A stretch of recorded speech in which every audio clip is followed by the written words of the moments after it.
This is Noise. Listener, can you hear me? Kept you waiting, huh? Looks like there's more content at pixelbenders.com. You'll have to click the link in the description below to access the site.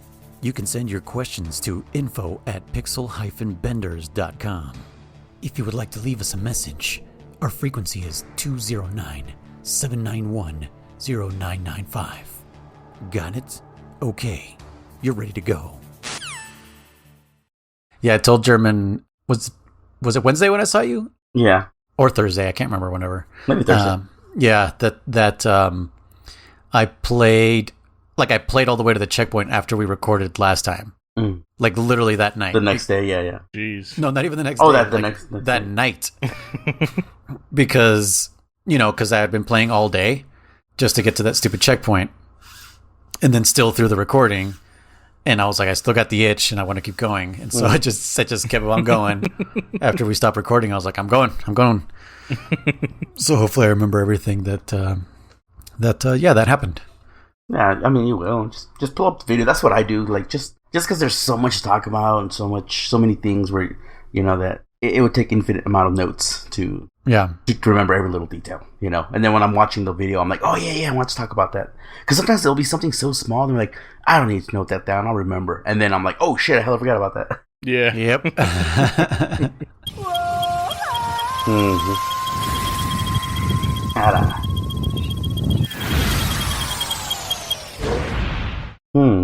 What's that? Harrier jet? Yeah, sure. Chris. Yeah. You knew? Knew? That's from the awesome one, not from the actual game. Okay. Yeah. You knew?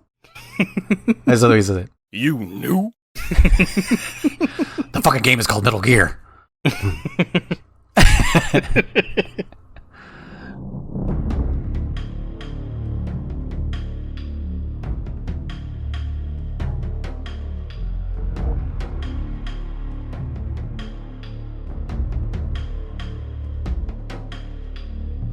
Welcome back, everybody, to Codec Calls, a Metal Gear Saga podcast, where we play the Metal Gear games from 1987 all the way to the present.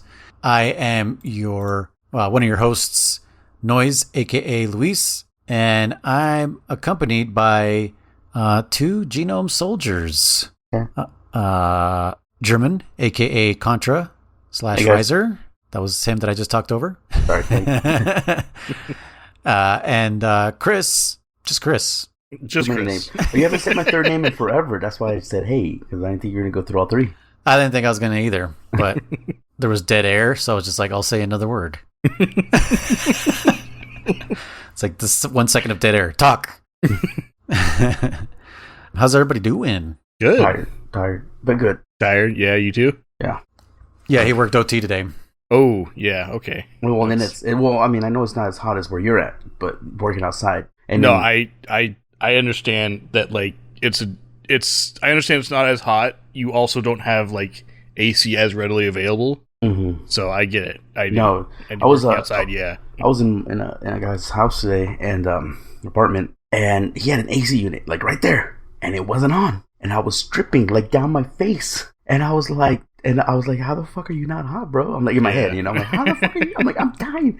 And I'm like, hey, man, I'm going to go outside. I'm going to go get something, a part I need or whatever. So I go outside, and even just having a little fresh air felt good, right? And I come back in, and I'm thinking, like, he's going to turn on the AC. Nope, still didn't turn it on. Did you ask him, hey, what's that thing over there? And did he just go, Just a box. Oh. Wait, what? One more time. Just a box. Just a box. It's just a box. He has no idea what it is. No, but so then, like, I came back in and I was like, yeah, man, okay, I'm gonna do this here or whatever. And he goes, do you need me? Do you need anything from me? I'm like, not really. Like, why? Like, are you gonna leave? He goes, no, I'm just gonna go to my room. And okay, and he leaves and he goes to his room.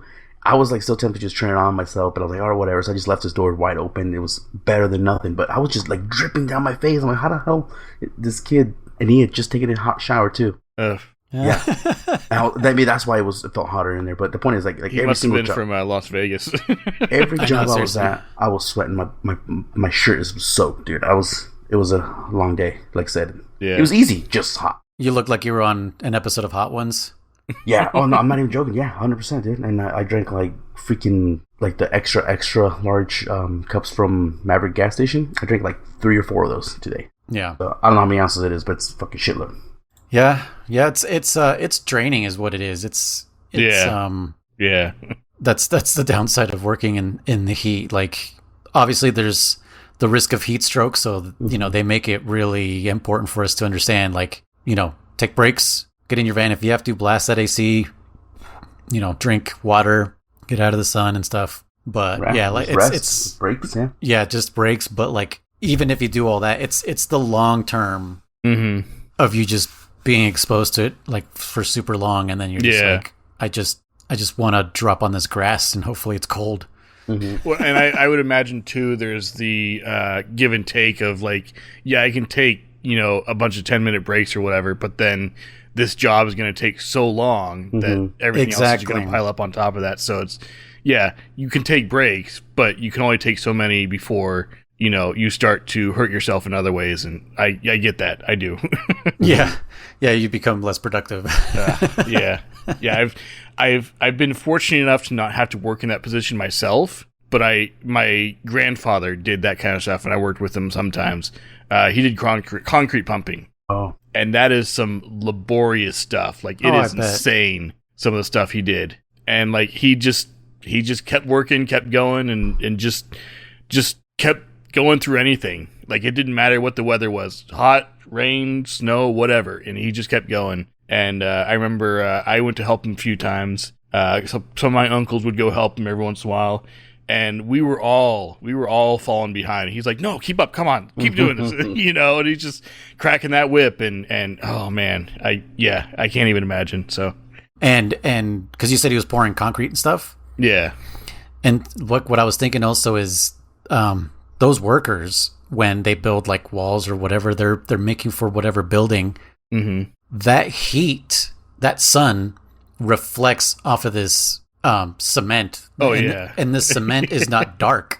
No, it's like when you go skiing or snowboarding, that thing is reflecting off of the snow, and people forget you're gonna get fucking sunburnt off of that shit. Yeah, and it's like the same thing when you're working with cement. That thing is just ricocheting off this fucking material, and it's also heating up. Like, you're cooking yourself as you're working on top of it. Yeah. You can also get like sunburn from the reflection off the water. Like, yes, from fishing. Because I've noticed a lot when I go fishing, and I'm like, how the fuck am I sunburned? I'm like, oh, because it's fucking blasting me in your face off the water. Yeah. Yep. Definitely. Yeah. So, German, how was your week? Good. Like I said, no issues. Nothing eventful, honestly. For me, not that I can think of, anyways. Sorry, nothing to report. Must be my imagination. Enticing as always, German. Thank you. I have nothing this time. No secret missions, no nothing. Sorry. Nothing you can reveal to us, anyway. Yeah, all the interesting days are behind German, I guess. For now. Chris, what about you? It was good. It was a pretty good week. Nice and chill. It got warm, especially today. We hit triple digits, 101 today. Oh my god. Yeah, I thank God every day for my central air conditioning. It's such a lifesaver, because I remember being up where you guys used to be, rather, and it gets fairly warm up there. It's not nearly as warm as this, but there were times it would get warm, and the apartment we were in up there had no air conditioning. Yeah, and it was built in such a way that there was no good airflow either. So even in the evenings when it would cool off, it's like there's not a whole lot you can do. You just have to kind of suffer through it. No, we were downstairs. Luckily, but we did have a couple neighbors that were upstairs, and that was I can't even imagine what that was like. Yeah, because I've lived in an upstairs apartment up at the lake, and I didn't understand. I was like, how is this? We're in the mountains. Yeah, in the shade. Why is it hot? Yeah. Right now we are technically a second story unit. Oh, that's right. But it's like the way it works is like our whole apartment complex is built on a slope, and so on the back so they go down. On the back side we are level with the parking lot, and then on the front side, which is actually our back door, we're on the second floor. So yeah, I do remember. Chris. Yeah. Happy birthday. Oh yes, I did see that. I was going to bring that up last week when you were asking how my week was, and I was like, maybe I shouldn't. I don't know. Yeah. So, as of this recording, we are 2 weeks late on Chris's birthday. My wife told me, and I was like, because she's like, we missed Chris's birthday, and I was like, Chris, like, which Chris? You know, like I wasn't thinking like she was talking about you. So I was like, Chris, and she's like, yeah, Chris, and pointed at my phone at like the only Chris you talked to. And I was like, when? Like, when was this? And she's like, I saw it on Facebook, and I was like, why isn't it in my calendar? Like, usually I allow like Facebook to grab events, like birthdays at least, and put them on like my main calendar. And I'm like looking through my phone, and I'm like, what the? There's nothing on my phone with his birthday. Otherwise, I would have said something. But I think I got the, or at least I clicked on the little bell on Facebook today in the morning, and it said Chris's birthday. I was like, oh shit, whoops. Yeah, I was genuinely wondering if you guys were going to bring anything up that day, and I didn't want to bring anything up myself because, you know, I don't care about my birthday as much. I have a niece now for my sister, and obviously for my sister, not for me, but he just explained how nieces work. Yeah, damn, you beat me to it. Chris just explained what the definition of niece is. God damn it, Chris.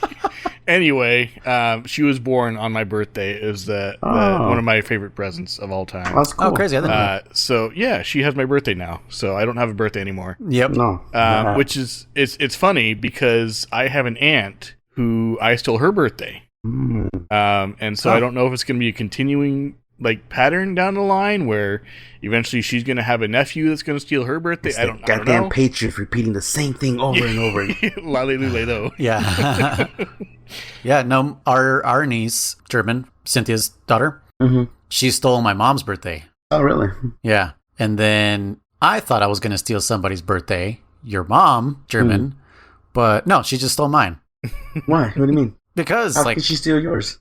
I don't know. Somehow, like she ranks higher than me, I guess. And so my birthday's always like forgotten. Like whatever. Oh yeah, it's your birthday too. Like yeah, we have the same birthday. Crazy. Okay. But I see what you mean. Okay. This year I'm taking it by the reins. I'm going on vacation. I got to put my days in for my vacation. But yeah, leaving the States for my birthday for my 40th. I'm fucking yeah. At least I should have one birthday every decade, I think, at least. Yeah, that seems fair. Yep, pretty much ever since I joined your family, German, I lost my birthday, which was about 10 years ago. Well, I don't know. It makes you feel better. I only know 2 birthdays. Well, no, technically 3. One of them's not even yours? Yeah, no. So mine, obviously I know mine, but I don't celebrate it, but I know my birthday. My Cynthia, she's 5 days before me, and so we always used to split it down the middle. Instead of doing 2 parties, we do one party on like on the 19th. Birthdays. That's right. Yeah. And then the third one is Jessica's, your wife, because it's a certain holiday. Otherwise, yeah, the insurrection. Oh yeah, it is the insurrection now. But no, originally it's a I don't know if it's an American thing. Chris, do you guys do like the Wise Men Day or something like that? Doesn't do you know of it? Familiar, in Mexico, January 6th is a Wise Man's Day. Is what it translates to, and it's like when the 3 wise men. That's when we actually give the presidents. What did I just say? Presidents? Yes, you did. Presents? Yeah. The presents, because that's when the wise men get to Christ at the manger. That's the story behind that. So like in Mexico back in the day, their Christmas was just Christmas, no presents. It was just Christmas. Yeah. And then the Wise Men's was the President's Day, and so now there's both Christmas presents and 6 presents. So Jessica, I remember her birthday, but that's it. Otherwise, my mom's, my other sisters, my nieces, my nephews, everybody else. Actually, I know my wife's. Sorry, so 4 birthdays. That's it. Wow. That's it. I don't know nobody else. You're really pushing that limit. You don't know your nephews? No, hell no. I don't. I know they're in November. No, but what about your nephew that this one, the new one? No, not the new one. Huh? The one you're always taking care of. Oh, hell no! I don't know his birthday. You don't know his? Hell no! I hope he doesn't listen to the podcast. I don't know, February, somewhere in the beginning of the year, February or something like that. That's funny. I have no idea, bro. And you should know your new nephew's birthday. It's one day off of Kojima's. I know, but I don't remember exactly. I know where they're at. It's like the 25th, maybe. I don't know. Something. Okay, it's 25th. Yeah, it's close because it's close to mine. Yeah, and your so sister. He's narrowed it down to 12 months. Yeah. Yeah, and your sister, my wife, was aiming for your dad's birthday because it was so close. I don't know. No, I don't know. His September 1st, maybe. No, I don't know. It was. She said the 20th, I think. September? I don't. No, August. What? No, that's mine. 21st. My dad's like September, dude. Oh, then why the hell did she say that? I don't know. Dude, if he was close to me, I would. Considering also you don't know anybody's birthday, I kind of doubt you know. It's got to be September. I know the month. I'm that good where I know the month. He's that good. This is yeah. Yeah. Anyway, my week was also kind of not eventful. Actually, mine was kind of like German's. It was just a very weird. The only thing that came of it was we had a little cold front, right? And I told Chris. On Wednesday. I was like, yeah, it's like Sunday, Monday, and Tuesday or something like that. I told Chris. I told Luis that I'm officially like a valley person or a flatliner. I don't know what I called it. Because I woke up and I was freezing. And I checked my thermometer and my thermostat and it said fucking 70, like 1 degrees. And I was like, oh my God, I'm fucking cold. Oh man, you're not just a flatlander. You're straight from LA at that point. Yeah, I was like an old 70 person. degrees is cold. Jeez. Yeah, I was cold. I don't know. I just woke up cold. I was like, what the fuck? I was like, oh my God, I'm cold. What's funny is because the last 2 weeks have been like hot. Yeah. And I'd been wearing shorts to work. And yeah, that day I'm like in pants and a sweater. Yes, dude. Like it's 70 degrees. Like, man, why is it so cold? He who shall not be named was streaming last night, and he was also wearing a sweater. and Iraq and I were in his stream. And we're like, Iraq was like, "Why are you wearing a sweater, gross?" He's like, "It's cold." No, Iraq's like, "How cold?" He's like, "It's like 68 degrees here." I was like, 68 is not cold. Or no, maybe it was like 70 something even. Still, yeah, that's not cold. I was like, it's not cold. What are you doing? What? Well, what I think it was like, say we had what was like a solid month and a half of like 85 degrees. Yeah, and all of a sudden it dips to 70. Like, oh my God, oh shit. I thought it was the funniest thing, man. I was like, damn. My wife, who is very famously heat intolerant, she lived in Hawaii for a few years with her mom. And I remember she came to visit her dad one time, and he lived in the Placerville area. And she came to visit him, and in Hawaii, it's pretty much always 80 degrees or more. You know, you get trade winds, which will bring down the temperature some. It'll cool it down, stuff like that. But for the most part, it's at least 80 degrees for the most part. Isn't there a ski resort there somewhere In Hawaii? Yeah, am I mistaken? Not on her island. She was on Kauai. Not on her PlayStation? Yeah, not on her PlayStation.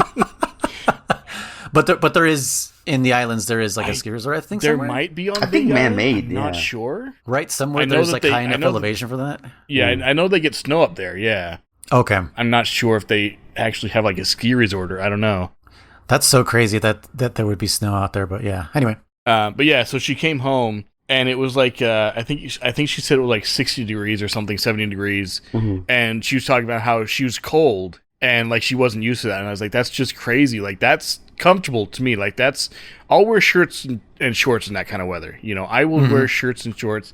Now, as I've gotten older, and my heat tolerance has gone up and my cold tolerance has gone down, so I can't handle it as much. But there was a time where, like 40 degrees, I'm still wearing t-shirt and shorts. I might have a very light sweater on. That's it. But t-shirts and shorts, as long as it's above like 45 degrees or so, I'm comfortable. Yeah, we have a tech that's like that all year round. Oh yeah, shorts. Yeah. in the freezing cold, shorts. Like he's a maniac. Yeah, I remember there was one time though I had experienced the coldest weather I had experienced so far in my life. It was negative 10 degrees Fahrenheit, and I could not cover up enough to get warm from that. That was just like it cut through everything. I remember I was wearing like 2 pairs of socks. I had some like big thick boots on. I had a sweatshirt. I had a coat on over that, and like thermals and everything. And it, like I was just barely staying warm, and it just cuts through everything. Where was this? This was in Minden. Oh wow! Oh wow! Yeah. Oh, was it during that crazy year where we had record-breaking lows? I think it was. Yeah, it must have been. And it was early in the morning, so it's not like it was like, oh, this is the high. It was probably one of the lowest temperatures of the day. Yeah. But yeah, it was like 9 or 10 below, and I was like, holy crap! Like it's just like, and I remember going out without anything over my face, and that was a mistake because it was that point where it like hurts to breathe. Yeah. And I could only think of the people that go to like the Arctic Circle or the Antarctica and places like that, and like the kind of equipment they have to have, and like how well that stuff has to work and everything, because you rely on that at that point. Like it's crazy. But yeah, that was the coldest I've experienced so far, and it's literally bone chilling. Yeah. So it cuts to the bone. Yeah. So just a quick little Google search. So there is snow in Hawaii, and there's a ski resort on I thought Mauna Kea, or something like that. Kea. Mauna Kea. But yeah. That's your pronunciation. Oh, dude, all the time, dude. I can't even read English, bro. You want me to fucking read Hawaiian? But it should be easier. There's fewer letters. Sorry, more vowels. Is it more vowels for Hawaiian? Hell yeah, there is. I don't think and they well, okay, the same vowels, but they use more of them. They don't have any new vowels.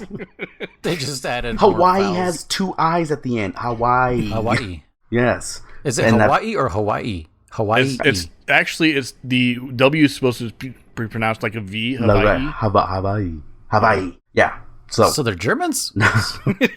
And I believe they it's kind of like a Japanese thing. So like if it's like they enunciate every vowel. So yeah, that's why I didn't know how to read this one, because this is Kea or Kia. I'm not sure what the E is in Hawaiian. Ke, I'm assuming. It's Kea, yeah. Kea, okay, Kea. So Mauna Kea? Is that what you were saying? Yeah. Mauna Kea. Mauna Kea ski resort. There you go. Okay. You said it's kind of like what? Japanese. Okay, yes, okay. I heard you say a different language, but I was like, it's like Japanese, but I didn't want to say that. Just for you to be like, that's what I just said. I was thinking Japanese. We'll have to play back the record. Maybe I said something else, but I was thinking Japanese. I'm pretty sure you did say Japanese. Okay, good. Yeah, that's why my brain took a shit, and I was just like, did he say Japanese or did I imagine another language? So no, I will admit right now, my brain will take a shit several times tonight.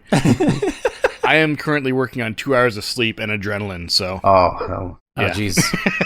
All right. Yeah, last night it wasn't a bad night last night. Nothing like that. It was just I could not fall asleep for whatever reason. And I started to fall asleep, and then it wasn't until I started falling asleep at like 6 a.m. We got to bed pretty late last night as it was, but I got to sleep a little later than that, and fell asleep around 6 o'clock, and I woke up at 8, just drenched in sweat. Oh. And it was so gross, and I was like, I gotta stand up, I gotta get up, I gotta do something. I gotta get out of bed. And so I did that for a little while, and I stood in front of our little AC unit in our bedroom and tried to dry off and cool off and everything. And got back in bed, and I just could not fall back asleep for whatever reason. So it was just one of those days where it wasn't working. And then a couple hours later, my wife's alarm went off, and she woke up, and I was like, all right, time to get going for the day, So yeah. But I've been okay so far. But I have a feeling that as we get closer to bedtime and everything, that I'm going to start crashing.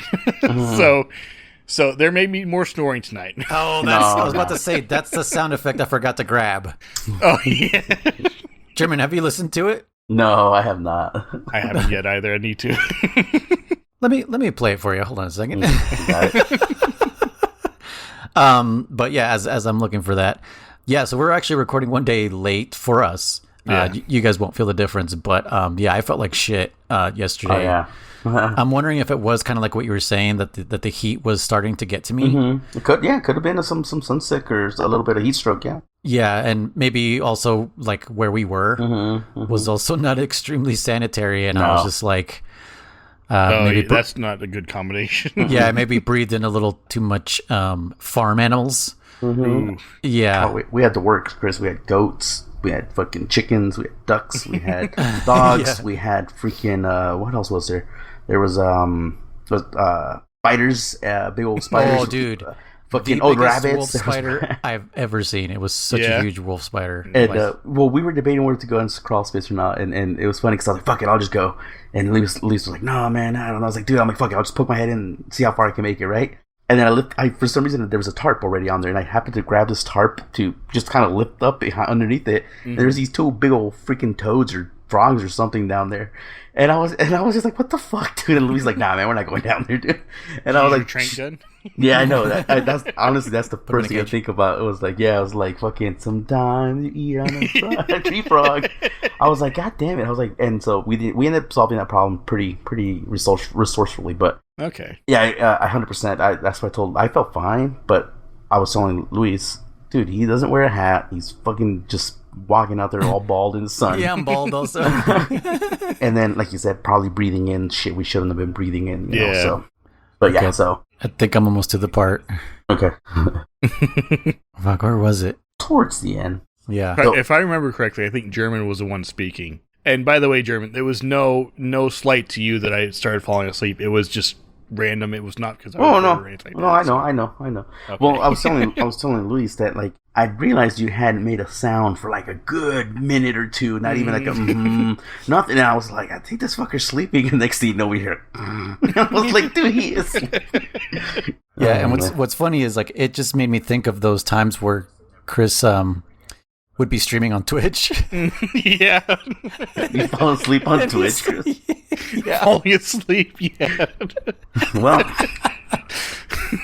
you've fallen asleep hunting with us before, man, on freaking Monster Hunter. Oh, yeah. All of a sudden, when you see you stop moving at base camp, like, oh, this fool's out.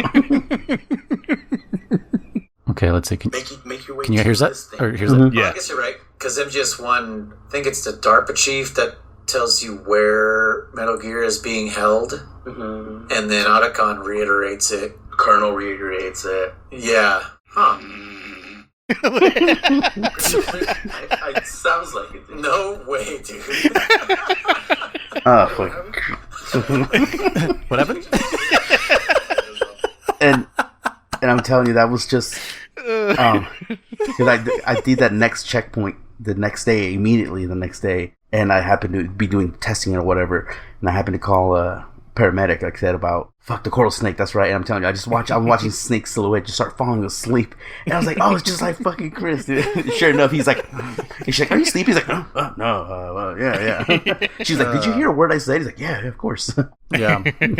If for some reason this is your first episode, please listen to the previous one because you missed out. Oh man, even though you just heard it, it's hilarious. Anyways, let's jump into it. Okay. So I took notes again, finally. Nice. I didn't. Okay, so I have a few notes because I did some testing since I decided to just go straight into the next checkpoint after we recorded last time. If you play on very easy, you get a cheat gun, actually. Kind of like you do on MGS Integral, where you get like an infinite ammo rifle. Mm-hmm. And it's called the EZ gun, like the letters Echo Zulu. So EZ gun. And it's got infinite ammo. It's a tranquilizer. It's a single shot reload, kind of just like the M9 and the Mark 22. And it gives you 80% camo index all the time. Mm-hmm. So whether you're running, jumping, whatever, you can, and it's blue, which means you're pretty much at 100. Like, you can run straight up to these dudes, and they pretty much won't react until you're like a foot away from them. And it's got like no magazine clip either, right? It just shoots forever. Right? Yeah, it shoots forever. Which I don't know if you guys noticed that too. The Mark 22 doesn't have a magazine, it doesn't produce an empty magazine because it's a single shot reload. Unlike the other guns, obviously, if you actually you get some empty magazines from them that you can use as decoy magazines. Not decoys, but like diversions. Diversions. There you go. Now on that easy gun, you said it's a tranquilizer, but it doesn't actually shoot tranks, right? I think it just stuns them, right? No, they go to sleep. I mean, that's what I'm saying. They go to sleep, but like I don't like on this the Mark 22. You'll actually see the dart. Does that actually leave a dart? I did not look, but it does. It's the same effect as the Mark 22. Okay. It puts them to sleep, and I can kick them awake. Mm-hmm. So it's the same effects, I'm guessing. No, I know, but that's what all I'm trying to say is like I don't think there is an actual dart, but I mean it still puts them to sleep. It's a non-lethal pretty much at the end of the day. But it's all stubby, isn't it? It kind of reminds me of like the. It looks so weird. It looks like a bubble gun. Yeah, it's super weird. I should put it on easy just so. Didn't you have a file on easy, Chris? Or very very easy? Saying very that's easy. On very easy. Yeah, very easy, very easy. Yeah. So I did say, I don't know if it was last episode or the episode before, but I said that the number of enemies is the same no matter what difficulty. Mm-hmm. Okay. Not true. I'm not. Oh. There is more enemies the harder it gets. Because I was definitely, since I was running through it on very easy to test some things, I was like, hey, where's that guy? You know, like around whatever corner. I was like, that guy's not there. He's missing or whatever. So definitely they do add some more enemies as the difficulty goes. Okay. I was telling Driven this on Wednesday or Thursday, I forget, but you always have the Raiden mask. Yeah. No matter what you choose. Because I even went to base game. The base game on PS2, not the Subsistence, but regular Snake Eater. Mm-hmm. And I've never played MGS before, and I still got the Raiden mask. So I might have just missed it then. I could be, so I don't know. And I just have a memory having to look for it inside of the research facility or whatever. Where you actually go and actually meet what's his face? Yeah, Granin. What is his name? Granin. Oh, him? Oh, I thought you meant the facility where you actually go get the guy who looks like Raiden. No.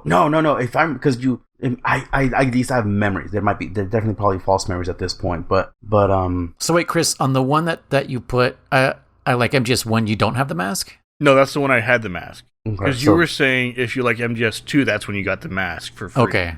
Well, I was saying that's the one where you wear the mask in the cutscene for sure. Oh, okay. That I didn't test, but German has a memory of it, so. Yeah, I recently did it. Right. I recently did it. You're wearing Raiden's mask. Knowing birthdays and stuff, so. I know Raiden's birthday. You know Raiden's birthday? Yeah. Whatever date you put in. I was like, that's right. Tell us, because Raiden is an avatar for the player, so he's actually supposed to be nobody. Everybody. He's nobody, and he's everybody. Everybody. Oh yeah, I was reading my next note, and I was like, "What does that mean?" Yeah. My note says "anime motorcycle uppercut." So I was thinking back to that whole thing where you guys were like, "That was like so fucking unrealistic." And as I was editing that part, I was like, "This is no different than." When you guys were saying with twin snakes. Yes, with twin snakes, when Snake fucking jumps off of a missile and you guys were like, that shit is awesome. And I'm like, that's crazier than the motorcycle uppercut. But he's the main character, it's allowed. No. Eva's not the main character. She's a supporting role. Then it's okay for Liquid Snake to be doing somersaults off of this fucking railing that he's monologuing off of. Yeah, that's fine. No! But I guess ultimately, not only is it not realistic, and we always got to remember when we say these dumb things, it's a game. But absolutely. But maybe more than anything, it just didn't look natural the way it was executed. It just looked very, again, quote unquote, fake in a game. I love the way it looked. Which I do have something to add to that later on once we get a little further out here. What else do you got for us? I forgot this was a mechanic, but if you're having trouble with the analog stick stalking, you can stalk with the D-pad. Oh, yeah. I don't think we told that to Chris, or if Chris knows that. I did not know that, no. Yeah, so if you push D-pad, it's the full speed on D-pad is stalk full speed. So if you absolutely need to stalk and you're just like, I don't want to accidentally push the stick a little too far, just use the D-pad. Okay, cool. Yeah, so kind of forgot to mention that. We were talking about gun modes, single, semi, and full auto. And yeah, it is the triangle, I think. Triangle switches the guns, yep. Yeah, so while you're holding the weapon out, like the AK and the M30 something, I forget what it is. I don't know. 37, I believe it is. And the machine gun. The machine gun, and 63, I think it is. 63. Yeah. So yeah, while you're holding the weapon button out, R2, as long as you're highlighting it and you press triangle, it'll switch between those three modes. Let me jump in real quick with another mechanic tip for Chris, because I was watching his playthrough a couple days ago, and I don't think he knows. So Chris, you were using the revolver and you were just hip firing, and I don't know if you know, but every weapon can go into like a first person, like the MK. So when you push first person view on the revolver, he'll always still even hold it out to like the side, correct? Yeah. Well, if you push at the same time L1, it'll put it right in front of his face. Oh, okay. Yeah, so I saw you struggling with that for a while, and I was like, he doesn't know. I was so confused. I was like, what the heck? Every other gun it aims, this one is like, Try to guess. because even the XM whatever that assault rifle, that one is also kind of like a hip fire kind of thing, like over your shoulder. But if you push L1 at the same time, it'll go down iron sights. I do remember that. Yeah, it'll be iron sights. So you can do that with revolver as well. AK, yeah. Okay. Yeah. So when you said that, it made no sense to me. I was like, oh, what? Until you said L1, and then I was like, oh. Yeah, the iron sights. That's what I meant to say. That's the right wording. So I saw Chris struggling with that. So you can do that with the revolver and any other gun. So, what else you got? So there was a comment from He Who Shall Not Be Named on one of the YouTube on the YouTube version of the show that I didn't know about the dongoing the gators, like putting a grenade in their mouths. Yeah, I didn't know that shit. And then as I was doing tests on Very Easy, I was interrogating every soldier possible. You know, like they were giving me frequencies and all this shit. And one of them tells you that you can throw a grenade into their mouths. And I was telling German today, I was like, God damn it! Why didn't you tell me this 20 years ago? Like I didn't know this. I mean, in all fairness, like if you have grenades to throw, then you probably have bullets. You know, like I don't know. It's just kind of like it's just a fun it's more thing to do. Easter egg than a tip because the gator, you could just shoot them. You can shoot the gators in the head once and they'll die, just like the fucking goat, the maghorn or whatever that thing is called.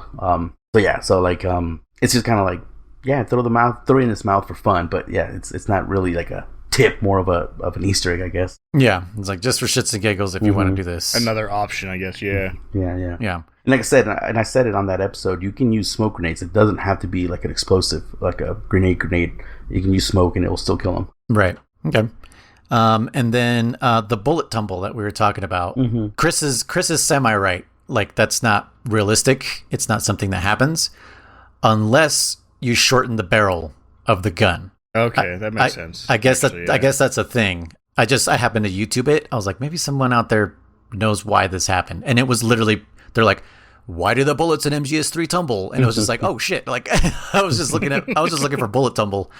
And yeah, they explained that if someone modifies the gun or if that to shorten the barrel, the bullet doesn't have enough time to get that spiral going, you know? Yeah. It's kind of like if you throw a football, if you don't fucking put the right spin on it, it's not going to keep itself straight. It's going to start to wobble and do all kinds of weird, crazy shit.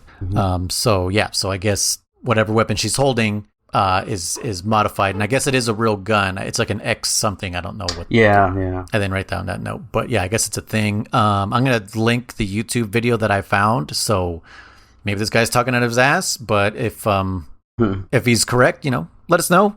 It sounds like maybe that's how physics work. I tend to agree. Like I said, I'm not an expert either, but based on what you said and based on what I know, like the guns are shaped. They're manufactured after tons of testing, so the length of any barrel was made for that particular caliber, or that bullet or whatever. So if you chop it or lengthen it or do weird shit to it, the bullet's gonna act different. Yeah.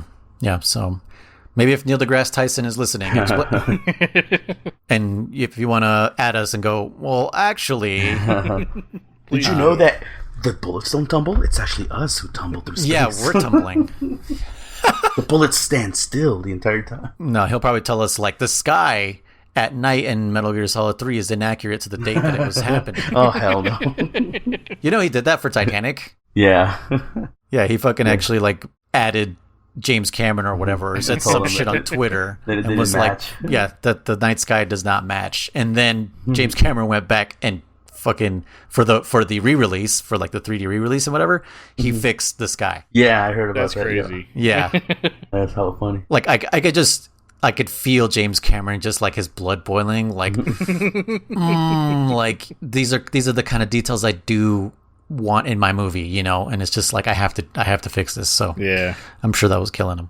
You guys have any notes from previous episodes? Notes from previous. The only thing I wanted to say, since I'm watching the videos right now, is I forgot to mention. At least I'm pretty sure I forgot to mention that when the end dies, I always feel that him coughing up his goddamn teeth just kind of takes away from that battle. We forgot to talk about that last time. Yeah, that's so random. Yeah. Like this. And the sound it makes is like.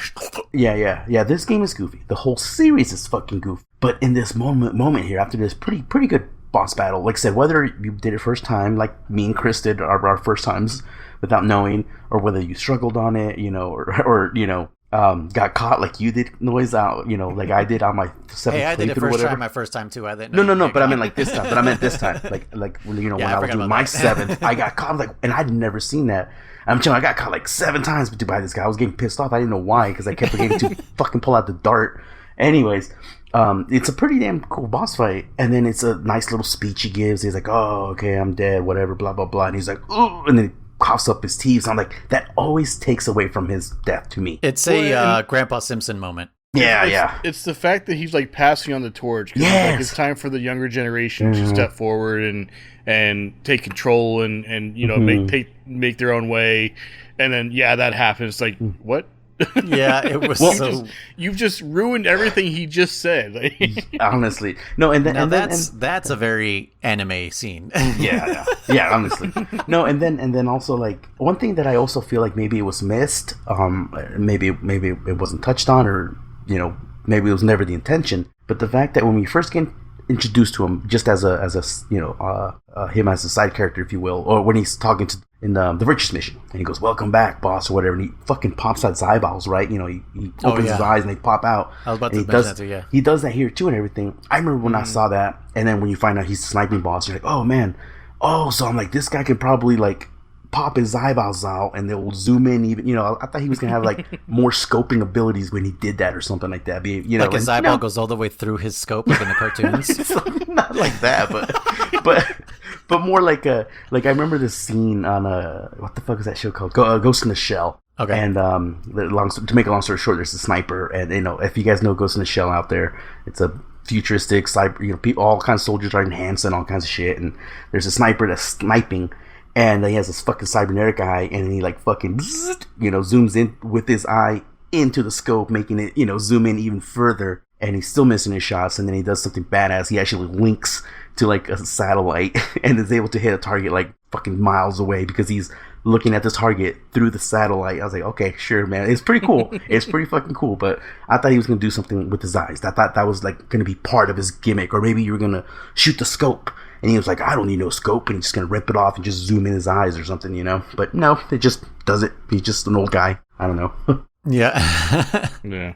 Well, no notes, Chris, from last time? No. Not that I have written, no. All right. All right, let's go. Chris, I guess were you surprised that as soon as you finished with the end, another boss showed up, like, right away? I was a little shocked by that, yeah. The ladder boss? Yeah. My brain is farting right now. I don't remember what happened. No, just the freaking climb of death. Oh, yeah. Okay. That's right, yeah. So we call it the ladder boss, or we just call it the ladder to heaven, whatever. Here's the funny thing about that. Was it a cool moment? Did you like it?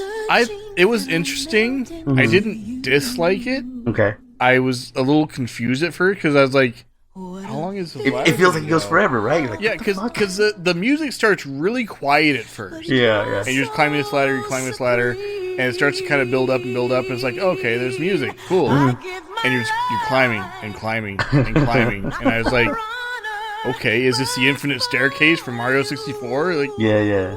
It makes you think there's something weird going on, right? Yeah, exactly. And I remember there's another streamer who was watching my my stream on Discord at the time, HeyGW, and he's like, "Did you sing the theme song when you started the game?" I was like, "No, why?" He's like, "You need to sing the theme song." And I was like, "Okay, I'm sorry, I'll do it."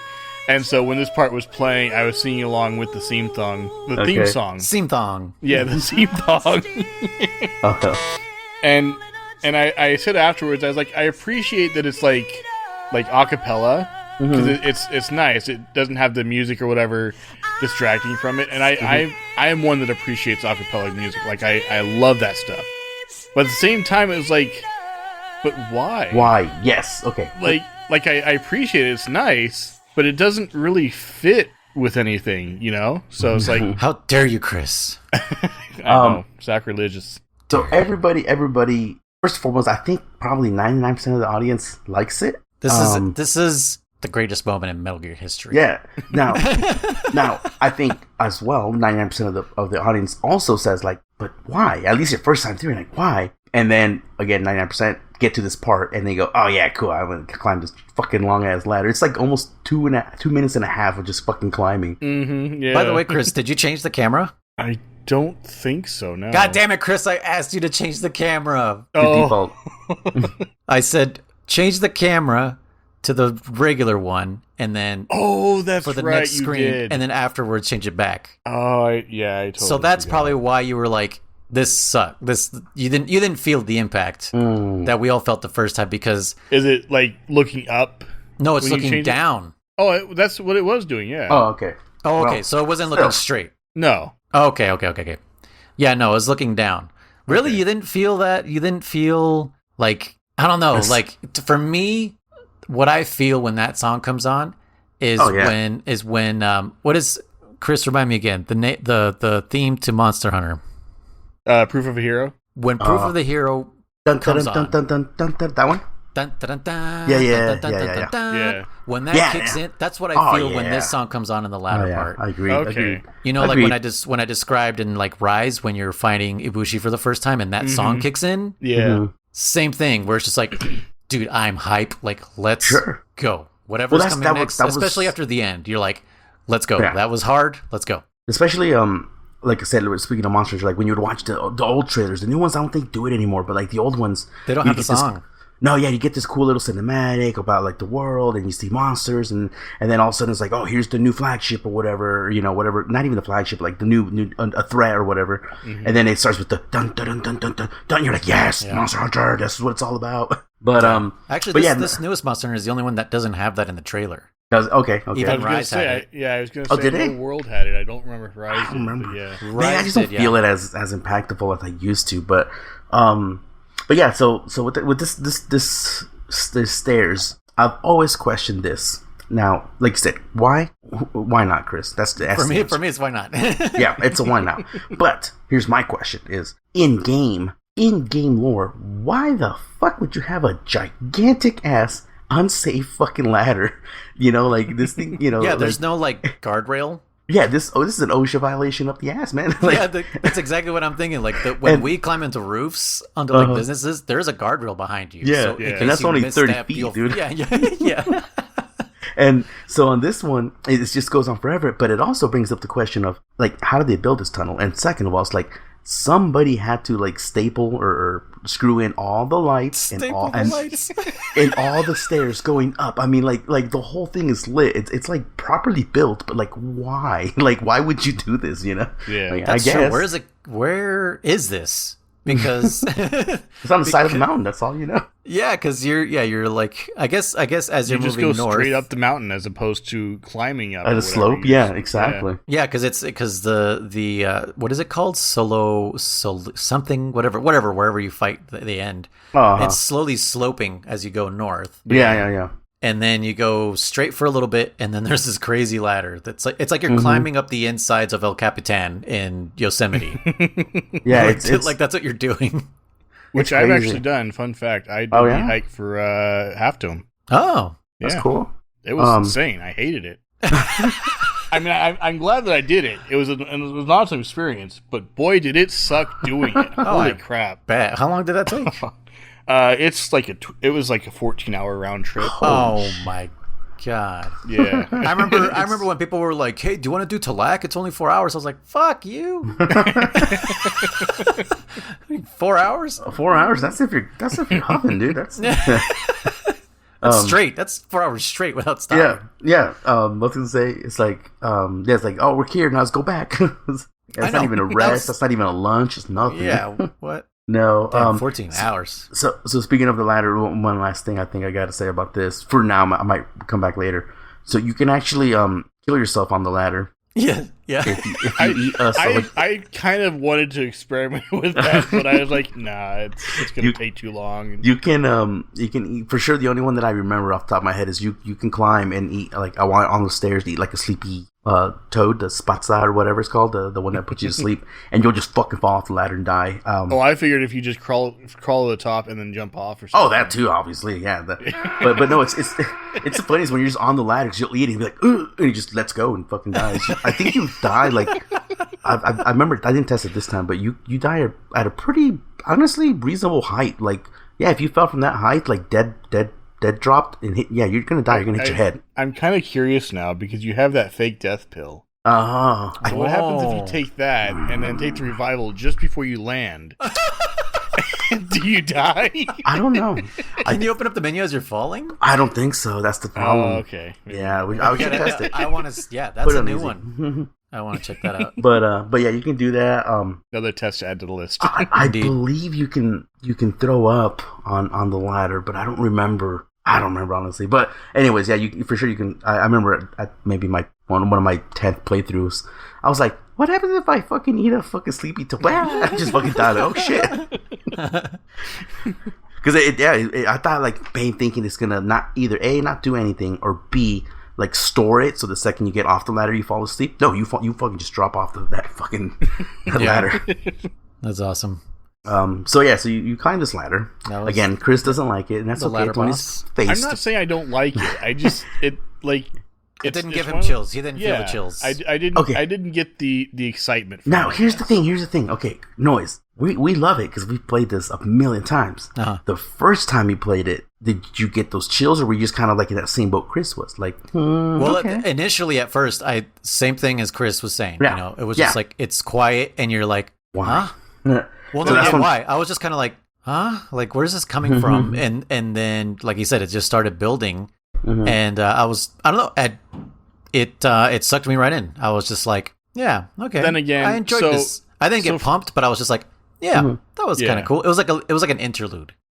So from my like, perspective, move on. From my perspective too, I had stopped at the end of the end, and then when I started the next session, which was obviously several days later, that was the first thing I did. Okay. So that might have had something to do with it too. Where if I had done that right after I fought the end, I might have seen it differently. Maybe. True, yeah. true, very true with that.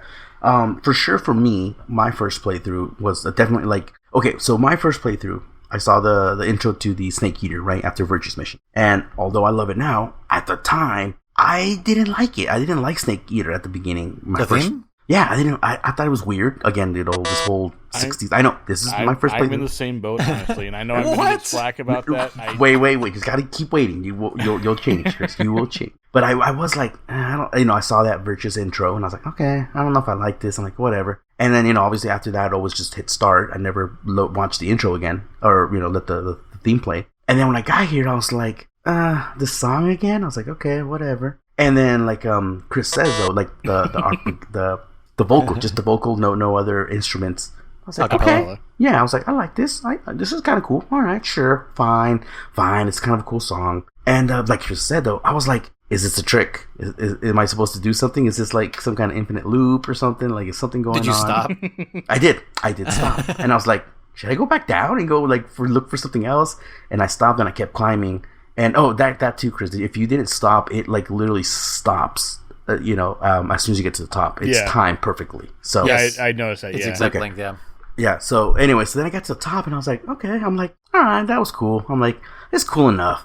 And obviously now I look forward to this section. I love that section. It's super fun. I love just climbing up and down. I always forget when it's coming until I see that hallway, and I'm like, it's my old friend, the ladder boss. So you thought you were like in an endless staircase, like in Mario 64, where you can't get to Bowser at the end? Who are you asking? Both of us? Either one of you who's ever. Or well, I guess German said he was in a. German died. That was me. It's hot, dude. I'm trying to fan myself over here, and I smacked the mic. But German, you were saying that you thought it was like a loop. Or did you think that also, Chris? I don't think I necessarily thought it was a loop. I just didn't know like why it was so long. Oh, okay. So no, I did. Like I was just like, is this a trick? Is this something going on? Yeah, because you remember that infinite staircase though, right? In Mario 64. Yeah. Yeah, I just music that goes along with it. Oh yeah, it sounds like it's rising, but it's not. Mm-hmm. Yeah, it does that little trick thing. I can't remember what it's called, but yeah, where it's, what a great audio trick. Changes notes and it sounds like it's climbing infinitely. Up. Yeah, yep. Yeah. Which is perfect for that, obviously. But yeah. Well, I want to bring all the MGS3 fans back because both of you just pushed them all away. No, I said at the beginning. From the beginning. I love that song. right from the beginning. It just hit me right where it was supposed to. Like, I don't know. Like, I wasn't necessarily like a super big James Bond fan. Like, I came to James Bond super late. Like, my dad didn't really watch those movies, so I came, like, my first James Bond movie, believe it or not, was GoldenEye. So my James Bond. Yeah? I've never seen a full James Bond movie. You've never seen, not even GoldenEye? Not a single one. Did you play GoldenEye the game? Oh yeah, I did. But you never watched the movie? No. Oh my god, dude! Please watch that movie at some point because it's it's good. Okay, it's the only good Pierce Brosnan James Bond movie. Like, I know there's some fans out there that are probably already throwing stones at me. The World Never Dies. Tomorrow Never Dies wasn't that bad. It's after that. It just falls off a cliff like crazy. Like Die Another Day and The World Is Not Enough. It's just like, what happened here? Like, the quality just dipped really hard. Yeah, no, I don't know. Like I said, I know tropes of the movies, but I've never seen a single one. Yeah. Danger Zero would be sad right now. I know that at Great America, which is an amusement park in the Bay Area of California. Chris just described an amusement park in the Bay Area. It's got rides and it's got lines.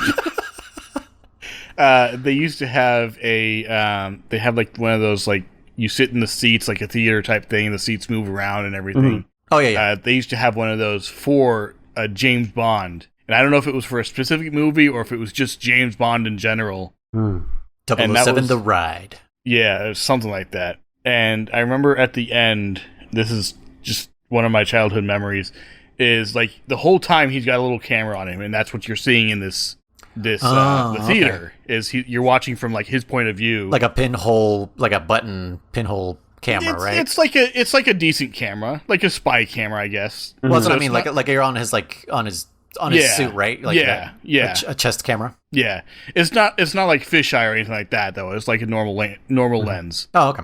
And so the whole thing takes place from his perspective. And of course, at the end of the movie, like with every James Bond movie, he gets the girl and they do stuff, you know. And that's part of the ride. Let's go. Where is this? Like at the end, like he turns off his camera, and you hear the lady say, "Oh, Mr. Bond," and his backup guy or whoever like is his agent cover or whatever is like, "Oh, James, what are you doing?" You know, that kind of thing. And it's like, yeah. Really? Like, I remember at the time, like, thinking it's so cheesy. No. That is the problem with the pre-Pierce Brosnan Bonds. I mean, yeah, I guess. Sean Connery? Yeah. Sean Connery? Well, it's not. Well, there's more than just Sean Connery. No, I Roger know. Moore and Roger I forget Moore. the other ones, but very misogynistic. Like that's what makes the Kojima stuff very problematic. Is that he's like he idolizes James Bond. But yeah, pre-Pierce Brosnan, very misogynistic. And it's almost like in the middle of the Pierce Brosnan movies, they were like, we need to move him away from that. And even in GoldenEye, you can kind of see like, oh yeah, he's still kind of a womanizer, but there's it's a not scene. on screen. No, he is still on screen, but like not as much as the other ones. Like he even gets some backlash from Moneypenny. Moneypenny is like the what would you say, like the number 2 to M. M is the one that gives you like your missions. Okay. And I don't want to call Moneypenny the secretary because I mean that's her position, but she's very much the number 2. Like you don't get to M without getting through Moneypenny. And in the old Bond movies, like Moneypenny was always like, "Oh, James Bond," and blah blah. Like all she wants to do is just fuck you, right? She just wants to fuck Bond. But in GoldenEye, she's very combative. She's like, you know, I'm tired of your fucking bullshit. You know, like just stop treating objects like women. And women like objects? No. I meant it the right way. Okay. Just kidding. He meant it the right way. He didn't say it the right way. He meant it the right way. Objects like women. But yeah, like you can kind of see like, oh, okay, good. Like it seems like there must be a female writer in these Bond movies now and is finally going like, James Bond's actually an asshole. So yeah, I just wanted to put that in there. I don't know what brought us to that. I don't know, just James Bond in general. I think it was the climb up and James Bond like. Oh yeah. But anyways, yeah, like GoldenEye kind of made me a bit of a James Bond fan, and I started following the movies. But like I said, those last 2 Pierce Brosnan movies were like, this is awful. So if anything, just watch GoldenEye and Tomorrow Never Dies from the Pierce Brosnan stuff. Okay. They're good. And then the Daniel Craig ones are also pretty awesome. There's a couple of them that are just like, this is kind of just the fucking same thing you just did in the last movie. But Casino Royale is super good. And Skyfall, I think people are 50-50 on Skyfall, but I like Skyfall. But I remember I think that's why it hit me hard, because I was just like, yes, good theme song, let's go. No, instead, yeah. I mean, theme song. I like it now. At the time, it grew on to me later on in this game, in my first playthrough, big time. There's a ration for you. But anyway, so that we've been on this freaking stair for a while, just like Snake. It's a boss. It's a boss. But then you get to the top, then you get to the mountainsides, right? Chris, what did you find here? Okay, so more to the point. Did you fix your camera by the time you got here? I didn't change my camera for this part. It just went to that automatically. Oh, maybe it went and then you didn't touch the joystick. Really? I never touched the joystick. Yeah. Okay. The only reason I said that is because it didn't change it for me. Really?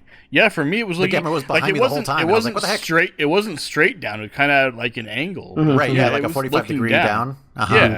Yeah. Weird. Why did mine not change? You might have touched it right when you got on or something. Maybe. Yeah, because I was just like looking at his back the entire time, and then I was like, "What the hell?" And then like halfway through, it's not the same. Yeah, then halfway through, I clicked it, and then it went to that other camera, and I was like, "Huh." That's why I told Chris, I was like, "Maybe this will do that same thing to him." So yeah, okay, I remember like for the most part, I was looking like it was kind of looking at that 45-degree angle down, and then towards the end, I started looking up, and the whole like light at the end of the tunnel thing. I was like, "Oh, that's pretty cool." Like, I guess that's like a redeeming quality of it. I feel bad saying that because I don't mean to trash it. I don't dislike it. You hate it, Chris. Just say it. I hate it. Absolutely trash. Worse. I would rather talk to Rose all night. I won't say that. Damn. I won't say that. That was holy. That's the day Chris died. Just bulged out like fucking. This was my last appearance on the podcast. It was nice knowing you all. Rather talk to Rose. God damn. Jeez. No, you knew how to cut deep on that one. Oh, I'm sorry. That hurt me. Okay. Anyway, I kind of felt it did. You, as you said it, you're like, oh hell no, what am I saying? Yeah, seriously, I've never heard, especially your first time playing. I've never heard someone viciously like attack Rose the way you did. Oh yeah, dude, you were fucking on her. Oh, I couldn't stand her. Just Anyway, we're not playing that game anymore. Yeah, that's a good thing. Moving on. But yeah, yes, I think if they did that automatically, that little change at the end where it shows like the light at the end of the tunnel, I think that would help to kind of accentuate the mood that they're going for, because it is a long climb, Yeah. So I don't know. Maybe that's just me personally. Yeah. But yeah, so sometimes you don't always see the light at the end of the tunnel. You just got to keep going. That's true. Yeah. You're right. I know I'm right. But on the mountainside, moving on. Here's where we're gonna have a little more ladder bit talk. Let's do some more ladder talk. No. We're gonna have our schoolyard fight about this.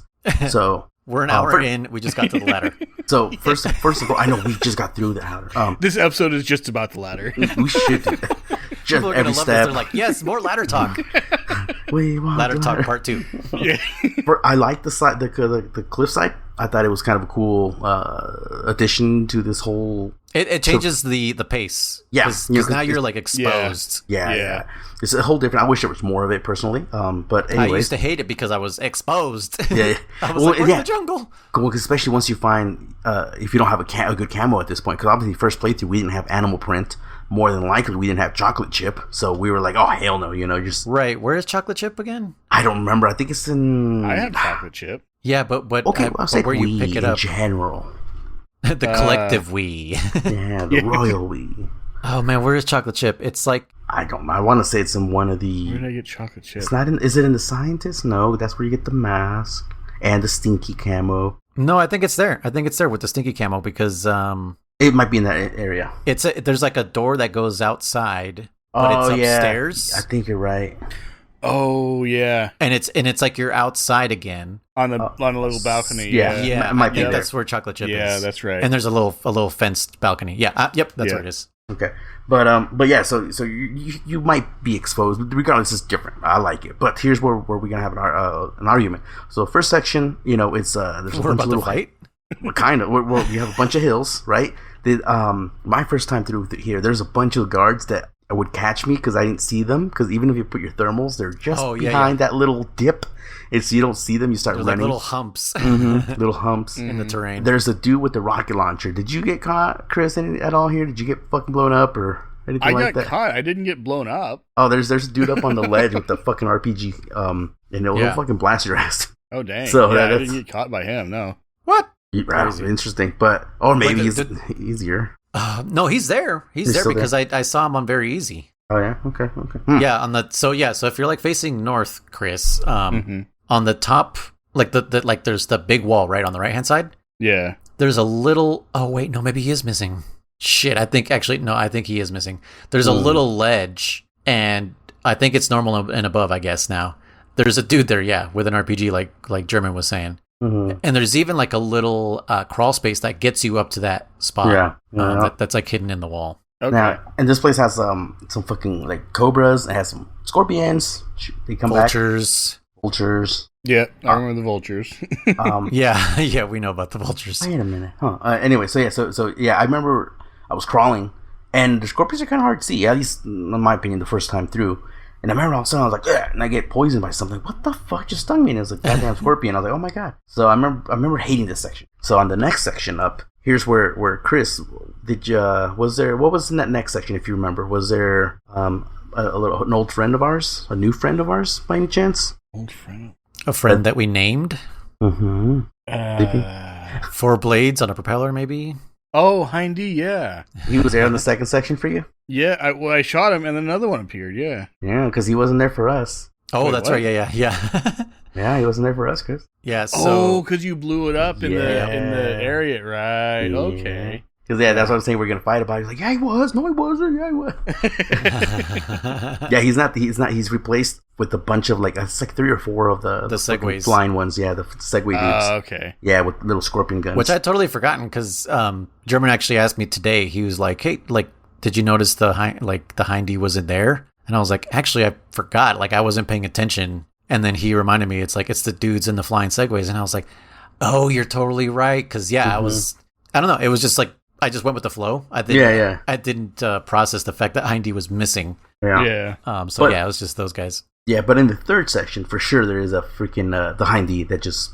And honestly, I think it's fucking hard to get caught by him. I've never been caught by him unless I actually shot at him. In the third area, yes. Yeah. I never got caught by the Hindy. I only got caught by the troops, and then the Hindy would know where I was, and they would start shooting at me. Yeah, I think it's only the second area because you're up against that wall. Yeah, he'll. Yeah, I think for sure you can get caught there by him. Yeah, I didn't even get caught by him there. I just waited for him to because there's an area where there's a time where he's like kind of circling close by, and it does that thing where he like moves around, and as soon as he did that, I just went up and around, and he never saw me. Yeah, just might have a smaller cone.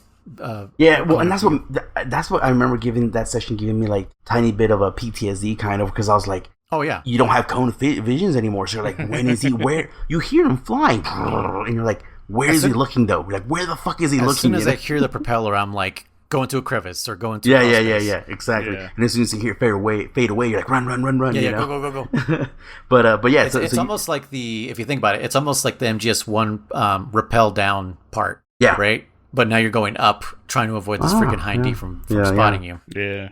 Actually, or gunning you down. Now that you mention that, I think there was one point where I thought for sure, like, he has to see me, right? And I went right by, and he's like, nope, he didn't see me. I was like, what? How did he not see me? What was your camo index? Huh? Do you remember what your camo index was? Did you have chocolate chip? I had the chocolate chip, yeah. That does help a lot. The chocolate chip and the desert, maybe? No, it's I can't remember what it's called.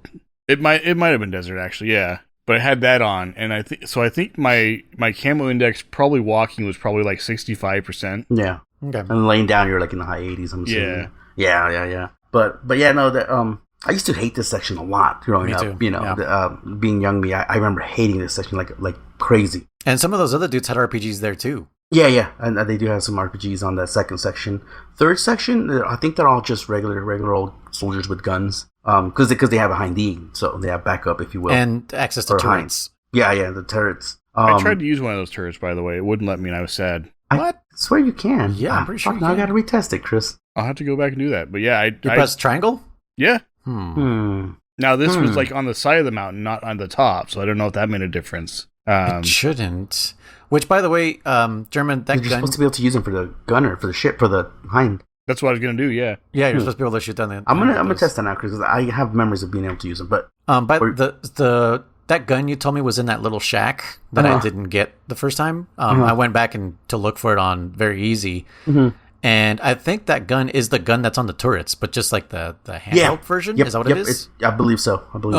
Okay. Yeah, I forgot to ask you about that. If I'm not, I'm not a weapon expert, but yeah, I think it's the same. It looks like it. It's a MC, and I love that gun. Oh, so that gun, I don't know if you got that, Chris. It's instead of going to the left to go fight the end, you go to the right. And there's a little section, little cabin there with the weapon shed. The M63 is a light machine gun. I did get that, yeah. Right, there's like 4 or 5 guards guarding this little shack.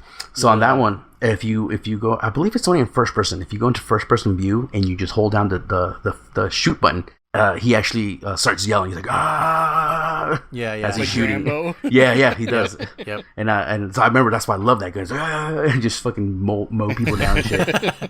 It's a cool gun. Like I said, it holds like I think 200 bullets per clip or 100 at least. So it's a nice gun to have. So Does he hold his hand out with the ammo? I don't remember that. Like Rambo? Or am I just picturing that in my head? Is this a false memory? It might not be a false memory. It might be a memory from another game. Is it? Maybe. But nonetheless, what is that called anyways? Like that coil of bullets? A belt? I don't know. Oh, yes, an ammo belt. Thank you. Yeah. You're totally right.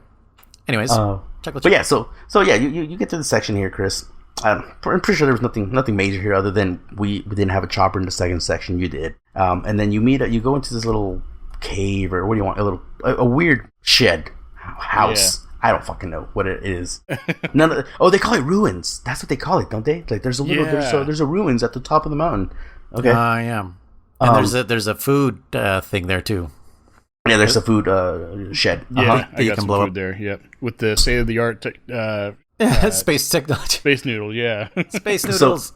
So you walk into this little ruin, and you see Eva. You know, she's getting undressed or dressing up. Now here's where I'm always kind of like, why the fuck the show is changing? I don't fucking get it. Like, what the fuck? Because it's the same outfit wherever. Oh wait. No, wait. Yeah, you're right. Okay. Why is she changing?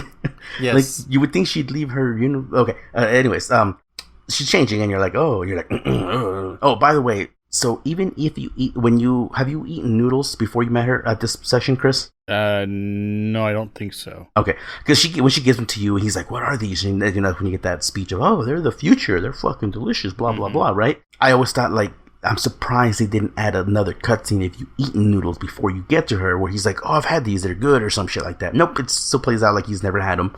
Just like the rope thing, yeah. Yeah. God damn it! I need that as a sound effect. Which I always find interesting. I'm like, all right, whatever. But anyway, so here's a question for you guys, because I don't know the answer, and a question for the audience. You meet up with her, and you're like, and she turns around and she kicks some boots under the chair. Oh, right. I don't fucking understand. Am I just being dumb? Why is she hiding these boots? Why from Snake? Yeah, it doesn't make any sense. He knows she's a spy. Right. Well, here's the question.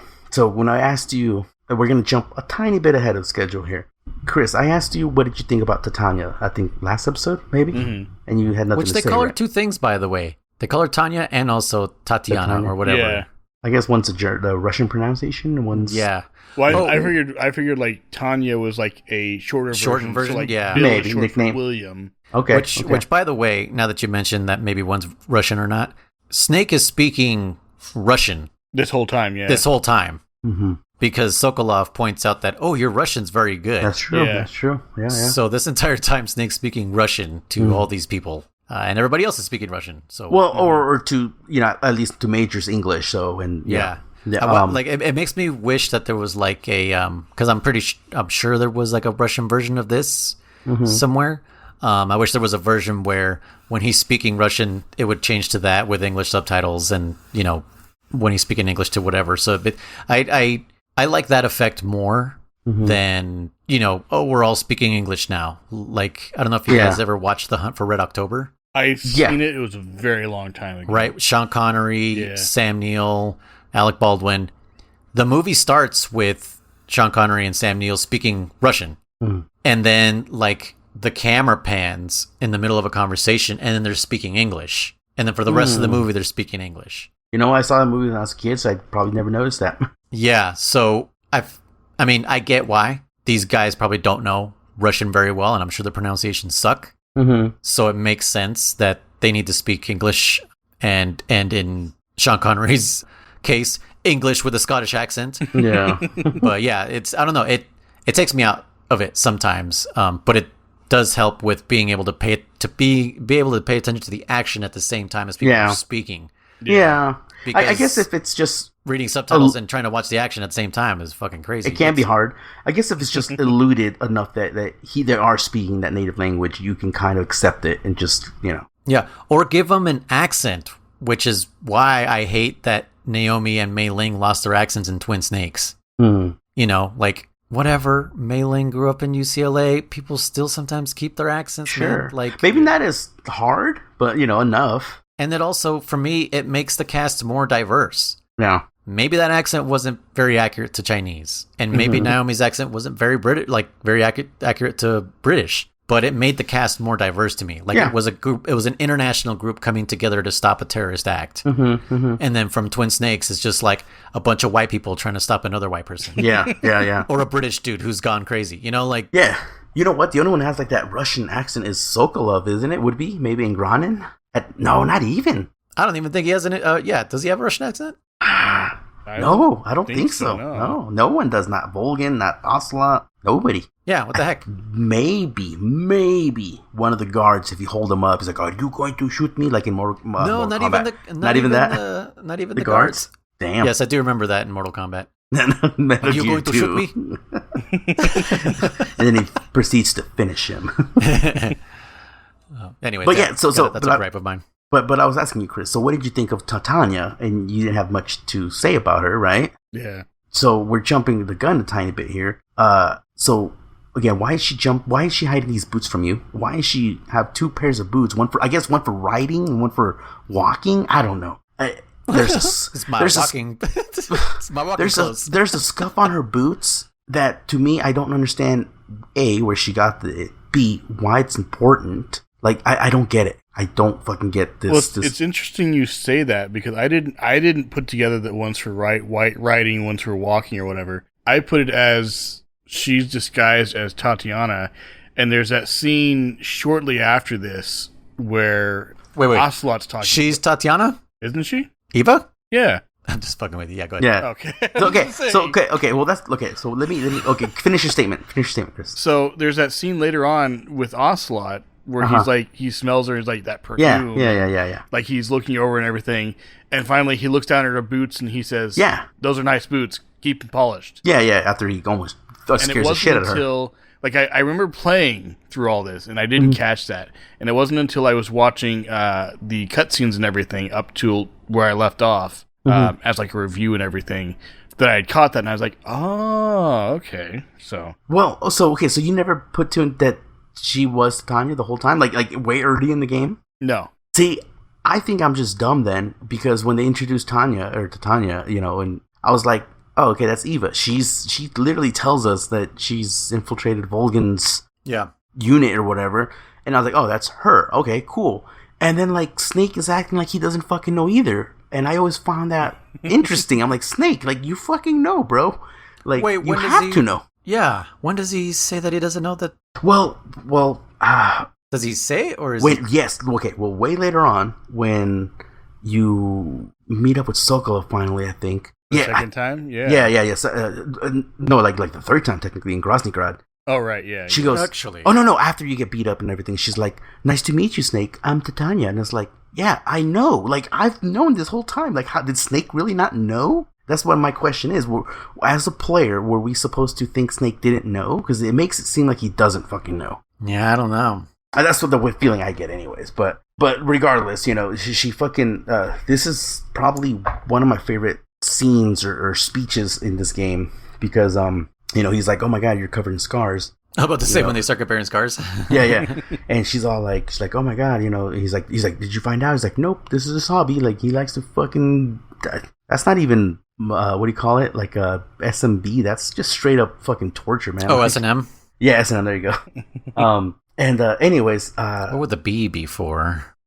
Botchery? Huh? Botchery? Botchery? I don't know. Belting? I don't know. Belting? Bonding. Do you mean debauchery? No. Yes, but okay, but not without the D. But not debauchery. Yeah, it's botchery. But it's undebauchery. Is that a word? It is now. She's I know undebauchery.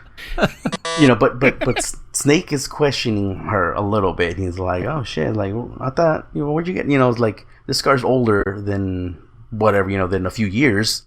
Oh yeah, he could just tell the age of a scar. Yeah, that's how good he is. And he's like, that's which older. even though the texture looks exactly the same. Oh, it looks fresh as hell. I do feel like the fresher ones should have been a little more red. Yeah, sure. You know what I mean? And then obviously the one that does look older, you'd be like, oh yeah, I could also tell that's like this. There's scar tissue now. It's not just a scar. There's scar tissue. But and here's one thing I was gonna bring up. So she tells you got to sneak into the Grosnygrad, right? And that he's in the East Wing, but you can't just get in there because it's Colonel class above only or some shit, right? And she tells you got to disguise yourself as Ryakov Kornukovich or whatever the fuck his name was, right? Now here's where I have a fucking issue with this too, because I wish they would have implemented this. Raiden Rykov Rykonovich. Yeah, there you go. Something like that. There was an old N64 game, a Mission Impossible game, and I don't remember the full details of it, but there was a mission. I love that game. Where you had to take pictures of some dude, and the better your pictures were of him, the better the mask would come out for the next.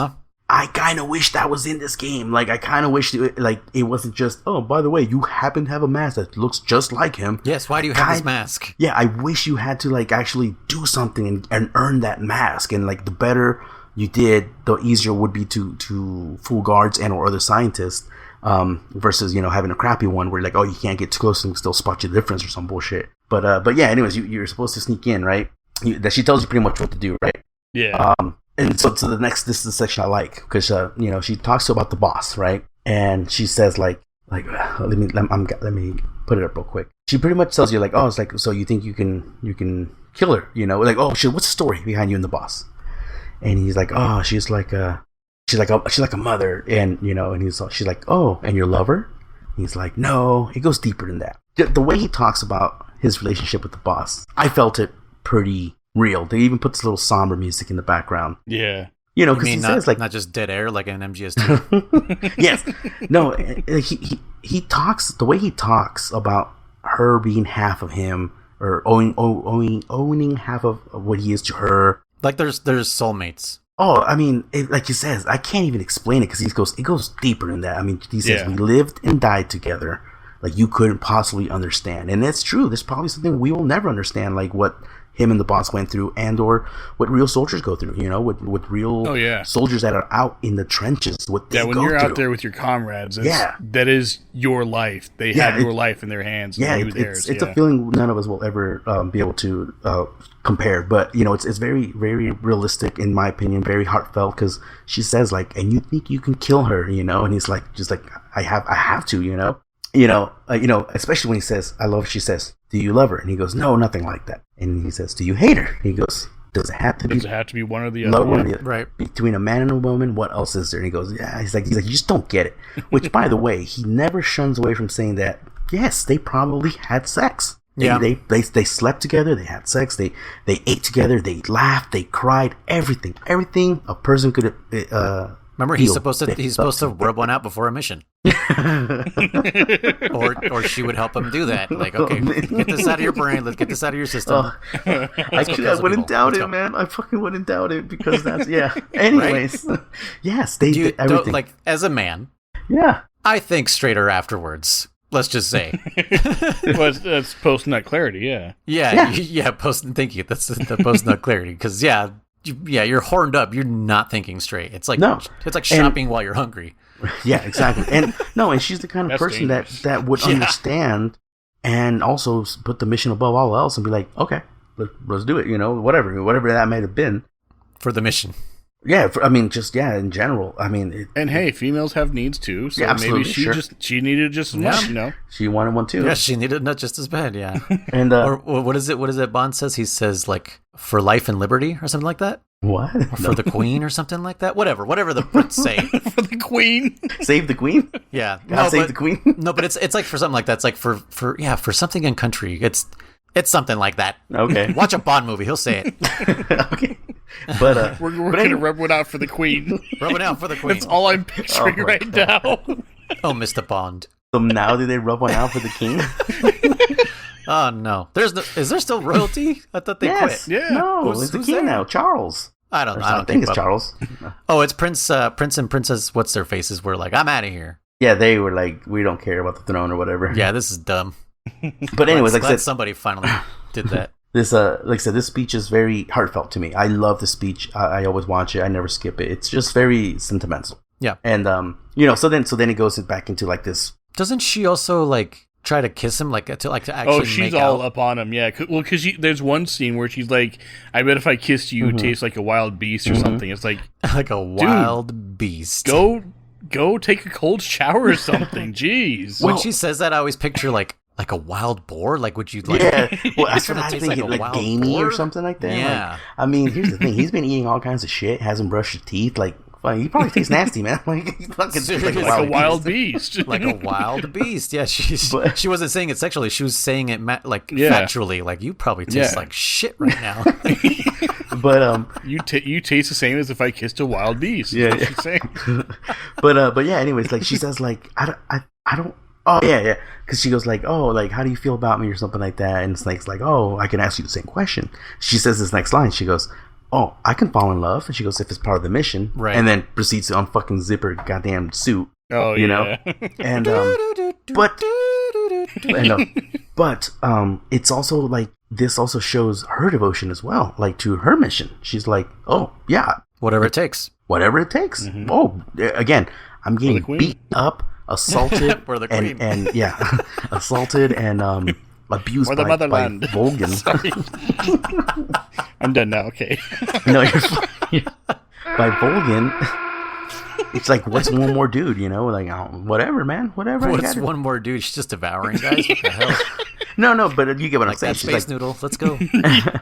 she's willing to do what she needs to do. eater. Blowing dicks up, bro. Just Blowing cop dicks. But anyway, so she goes, and Snake's just very not responsive. Like, yeah, he's cold as shit. It reminds me of when Meryl starts prodding him after Psycho Mantis. Mm-hmm. You know, and he's just like, I've never been interested in anyone in his life. You know, other people's lives just complicate things. You know, and all this other shit. It reminded me very much of that. And then she goes and gets shot. well, and especially since like we know he's a man, so he's definitely like, oh, you know, Do he we? looks, Has his dick been blown off? He's been peeking at her, you know, obviously, and stuff like that. Yeah, so that's not peeking. He's dude. not. Yeah, he is abundantly staring. He okay, is making fine. very He's been clear. staring. Okay, fine. But what I'm trying to say is like he's also going like I don't got time for this shit, or especially after this speech about like the boss, you know, like his second half, you know, and he's just like, bitch, I'm like mentally I'm not here, you know, like I'm fucking somewhere else right now. It's like, imagine you're about to get freaky, and then your girl starts talking to you about your mom. Right? Yeah. Like that's kind of that's also kind of what the boss is too, you know, like Yeah, you said it. you She's said like it. a mother, A mother. he's like a Everything. mother figure, and you want to make out right now? Yeah, you know. Like, come on. So anyways, you hear some loud noise and you come out, and again she gets on her fucking bike and she rides away. She fucking rides away, right? Makes a ridiculous I've jump been off waiting that to use bike. that one. Sorry. You're fine. So then we get another pretty cool scene where now all of a sudden Volgan is beating the shit out of this barrel, right? Yeah. He hates barrels. Oh yeah, he's beating the bejesus out of it. And all of a I sudden- figured he was just frustrated. That's what I thought so my first time, right? Because he's like staring at this, he's like mad dogging this barrel. I'm like, what the fuck? And all of a sudden he like starts bleeding and shit. And you're like, oh fuck, you know? I thought that was oil. You thought it was oil? Okay. Yeah, okay. I thought that was oil at first. I was like, oh, like he he put a hole in it or something and the oil's leaking out. No, no. I thought the barrel was just bleeding. I thought he hurt the barrel that bad. It started bleeding. That's where the blood infused metal comes from for Metal Gear Ray. Yeah, that's right. Oh, yeah. Right in his blood in his barrel. And so no, it turns out that Granin was in there and fucking fucked his shoes up, dude. Yeah, he just killed this dude. Which there's one part about that scene that doesn't quite make sense to me, because he punches the barrel straight back, right? And he goes flying. It hits those other barrels and goes straight up in the air. Yeah. There's no explosion or anything that sets it up. It's just boom, boom. And he goes flying like 30 feet in the air. Yeah, I know. Like I can see it ricocheting going up at an angle back, but straight up, The man is the god of thunder, and you're questioning barrels? Yes. Yes, I am. Physics is important. So you get the scene now, and where he's like, oh man, like he wasn't the spy, because Volgin suspects the spy, obviously, right? Yeah. He pulls out a transmitter from his shoe. Mm-hmm. Now, do you remember what happened with those shoes, Chris? Where those shoes came from? His wife. No. Wasn't it? No, was it from Tatiana? Yeah, Tatiana gave him. That's right. Okay, yeah. Tatiana, so because he says somebody planted it on him because they wanted to know his location. And so it's like, so Tatiana planted it on him, right? So you get, you get Volgin here and whatever. Then what's her name? Boss comes in, and she reveals that the fear and the end are dead.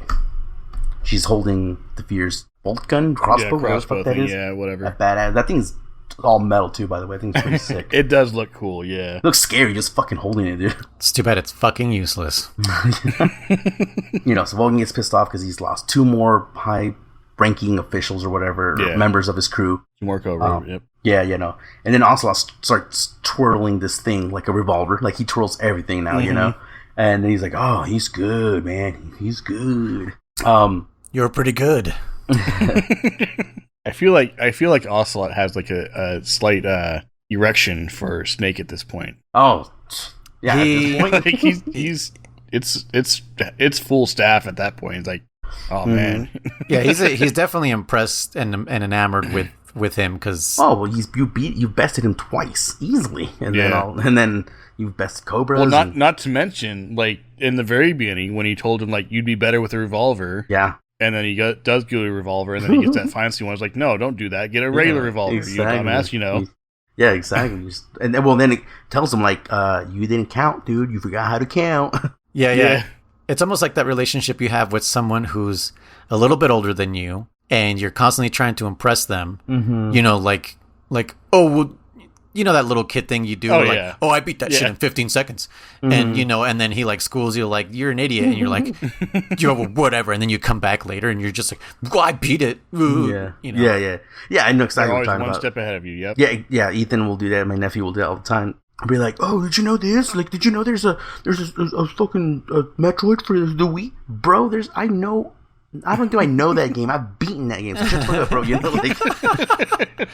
You child. Yeah, like you don't come at me, bro. No, anyways, it's that same relationship. Yeah. So Volgin asks, he's like, man, like, what does he want? Like, he wants more than Sokolov. And then the boss pretty much reiterates that he's after the Philosopher Legacy.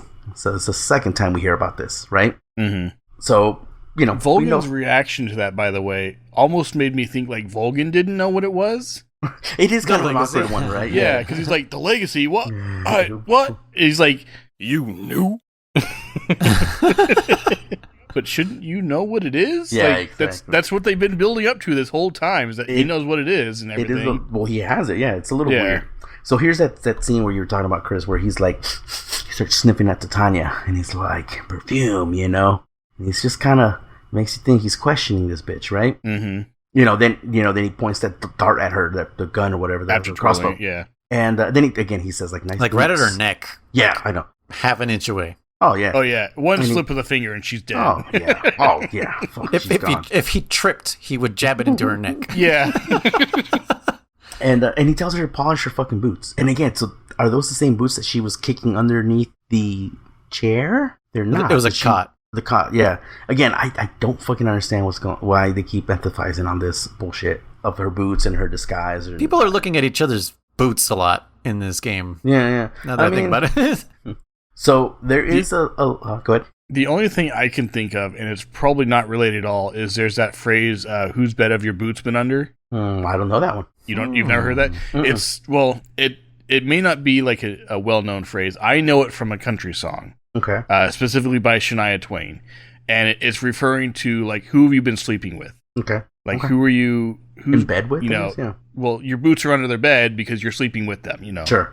So, Take off whose boots before you knock boots have your bed been under, you know? So, it could be something like that where if it's some sort of, like, higher meaning of, like, who is she sleeping with and what is she doing to get to these positions? And she's ashamed of it because she has to do it for a job, but she also... It's not like she enjoys it, you know. She's not getting a kick out of it. No, she doesn't enjoy it. She has to do it. Kick out of it. So, thank you, Chris, for that. Thank you, curtsies. So that's kind of, now that you mentioned that, that's kind of the way I see that. Okay, I still always question that whole scene and why she's always changing, but nonetheless. So there's two things here that I was going to bring up. So for sure, he's seen Titania once when they wheeled out the end, and you know that one where Vulcan shocks the hell out of her and her from tights tits. Or whatever. Yeah, yeah. So he saw her there, like, melt away or whatever. Yeah. And then she says, "I gotta get back before Vulcans knows I'm missing," or some bullshit, right? And she rides off, and then he sees her here again. So again, that to me tells me like he fucking knows it's her, but he acts like, at least I feel he acts like he didn't know it was her. Anyways, there's a secret little R1 here, Chris, that you probably maybe didn't get. It doesn't prompt for an R1, but the screen you'll see will be Snake just looking through the binoculars for like a good 3, 4, 5 seconds. It prompts you for R1. No. I did it, yeah. I saw it. There's a prompt. Did you see a prompt, Chris, for R1? I don't remember, honestly. I swear it doesn't. I swear it doesn't, Noise. I could be wrong, but the point is, I know there's secret R1s, but I don't think this was one of them. I might be wrong, but I remember seeing it and I was like, oh, press it. Because what you're supposed to see is as Ocelot walks away through Snake's binoculars, you see Eva or Titania give him the thumbs, the whole like you're pretty good kind of little gesture. Mm-hmm. Oh no, you're right. No, I was thinking of a different part because there is an R1 here. Oh, okay. But yes, earlier, I think. Yeah. Earlier, yeah. So the one you're talking about is the secret one. Okay. Yeah. So it's just kind of funny because it's like zoomed out. It's hella zoomed out, and you just see her kind of like point at him. She's like this little gesture, like it's pretty much like a fuck you kind of like fuck off, dude. You know, like just give him the stupid, the stupid little two guns thing that he does. But so then you immediately after this, you got to go back out and then literally just go like, when you walk out, the chopper is gone, I believe. But now you get some fire dudes. There's dudes with fire. Did you have trouble with them? I remember my first playthrough. I definitely got caught by these guys. Not really. I got beat up. Were the worst for me the first couple times. Yeah. So, I also play on easy, so... Yeah, but then again, like, I think you're also older than us, you know? I don't know if that means a lot, you know, than kids. I'm older, but I'm also the world's worst gamer. So. Very true. I thought you were going to say... I thought you were going to say, but less wiser. That too, yes. Older, but less wiser. Nonetheless, you had no problems. I remember hating that section too. I don't know how I would always get caught by those fuckers. And I think it's also because we're not familiar with that area the first couple times, so it feels like a maze when really it's just a fucking straight line. Like it's not a maze. You can follow it all the way through, and also you don't have to deal with it. You can literally just trank the first fire guy. Get up on the top part, and then just jump down, and then there's the door. That's pretty much what I did. Yeah. Okay. I believe on these. They started coming after me, and then they point the door out to you, and I think the first couple of times I just didn't. I was like, "Where's this door?" And I just I would get lost. I did get lost. I won't lie, I did get lost too. It's like fucking 20 feet away from where you started. It literally is. It's right. I mean, why even go back out? You're just gonna go right back in the door. They might as well just fucking make the door inside that. I think I actually looked at the map. And it shows you the X, destination. Yeah. Mm-hmm. So that's how I found it. Look at that, Chris using tools. I know. There's hella crawl spaces there. Oh, there's a good amount. Which I didn't. I've discovered a couple that I'd never seen before, and I was like, oh man, this takes me right to like the food part and like all the other little huts that are out there. Yeah, they're there. I believe if you shoot these guys as tanks. What do you call it? The tanks. Yeah, they blow up, don't they? Or they catch on fire or something like that. Something like that. Yeah. It makes sense. But anyways, you go into this tunnel. By the way, the vents, I don't know if you remember this from MGS1, but remember Miller says that if you follow the rats, they'll show you the way? Mm-hmm. Same thing here still. Oh, really? Okay. So whenever you're in like some kind of vent and there's rats, you can literally follow the rats and they'll show you the way through. Okay. But then you go into this tunnel, another tunnel. And this is a thing. I've said this before about all the other Metal Gears that we played. I hate secret bases and super top secret, impenetrable. Oh, but there's a secret entrance through the back. Like but if you follow that tunnel, it'll lead you to an access point. How do you feel about the Death Star? That was by design, Chris. If you watch Rogue One, that was done on purpose, and that's why that information was leaked to Princess Leia. Anyway, but I just like never stand it. To me, it just mind boggles me that it's like so secret or so fucking impenetrable. But if you really want to get in, I know a guy that knows how to get in. It's like, get the fuck out of here. Yeah. Anyways, you go into this tunnel, and then you are faced with another boss fight, the Fury. Mm-hmm. Did you? I didn't get to see the stream on for you, Chris. What did you think of the Fury? He was interesting. I liked him. Okay. He was the only boss that I have done non-lethally. Okay. Did he kill you? Did you die? Oh yeah, I died a few times. Yeah. So I was telling Noise. I confessed to Noise today. I think it was today. This guy kicked my fucking ass. Especially once he gets into phase 2, like once because I was when he just starts running, when he starts doing the Vulcan Raven thing, and he's just like, I'm going. I'm going. He's just shooting everywhere. Yeah. 3, 2, 1. And there's fire, ignition fire everywhere, dude. Yeah. It's coming around corners and everything. And I didn't understand how that was working at first until someone had mentioned after I'd beaten him, like, if you're in an area where there's barrels and he hits fire, that fire will go around the corners because of those barrels. I was like, oh, that makes sense. Oh, I never thought of that. I think I never thought about it either. Yeah. I always wondered. I was like, why the fuck am I getting hit around this corner? Yeah, because it's like you're like, it's physics. Not like you're like kind of at the corner. You're like on the other side, and it's like going a 90-degree around that corner. It's like, how? But because I told Luis that I got my ass because again I was playing with the old school cameras, which goddamn I forgot how it's hard on this fight because you can't look south. If you go to like towards the door. You're still looking at the door. It doesn't look in the opposite direction, so you have to go in first person. Oh, it was annoying. Oof, and then I was trying to beat him, and because I've been trying to play this game as if I don't know much about it. I'm not trying to. I will admit I do a lot of drop to the ground, freeze, and just explore and stuff. But but you're definitely trying to walk in the shoes, like in Chris's shoes. Yeah. Like I said, I'm not using any kind of tactics. I'm just literally being like, all right, just play this, differently. Especially some like, let's try different stuff. See if I can find something that I didn't notice last time or think of before. And he just melted me, man. My first death, and I'm not trying to use any life medicine. I don't know if it counts against your overall rank. I'm pretty sure it does. Yeah, but again, it's not like I'm going for rank anyways. But the point being is like I just trying to have fun and not make this easy. Make this hard without playing it on hard technically. Yeah. And dude, I died like 4 or 5 times. I was like, dude, this guy's just destroying me, man. Like when you catch on fire, you freaking that tick is pretty fast. At least on the setting I have. I don't know about you, but it ticks fast, dude. Yeah, I had a bit of a hard time. Overall, this boss, I've never I think. Okay, my least is probably favorite is the Pain. This guy would probably be right underneath, right above the Pain, I guess. I like him better than Pain, really? But he's still not my favorite. But yeah, like I said, I got beat up pretty fucking hard on this guy. And then, Luis, what did you think about this guy? What do you think then and now? This is so even then, this is the only boss that felt like a boss to me. Because the Pain was like, I will stand here and you can shoot me. I mean, Ocelot felt like or like Olga. A mini boss, like Olga. Yeah. Right? Yeah. It was you have something in between you. You're shooting across. Still a great boss fight. Like I said, I hate the fear. I think it's boring and it's the Cobra Commander. Yeah, and it's easy and I mean I think it's an interesting fight, but it could have been interesting. Just a missed opportunity. Like I was saying, it should have been more horror based or something. The end is great. I love the end, but this one felt like an OG Metal Gear fight. Like I said, agree.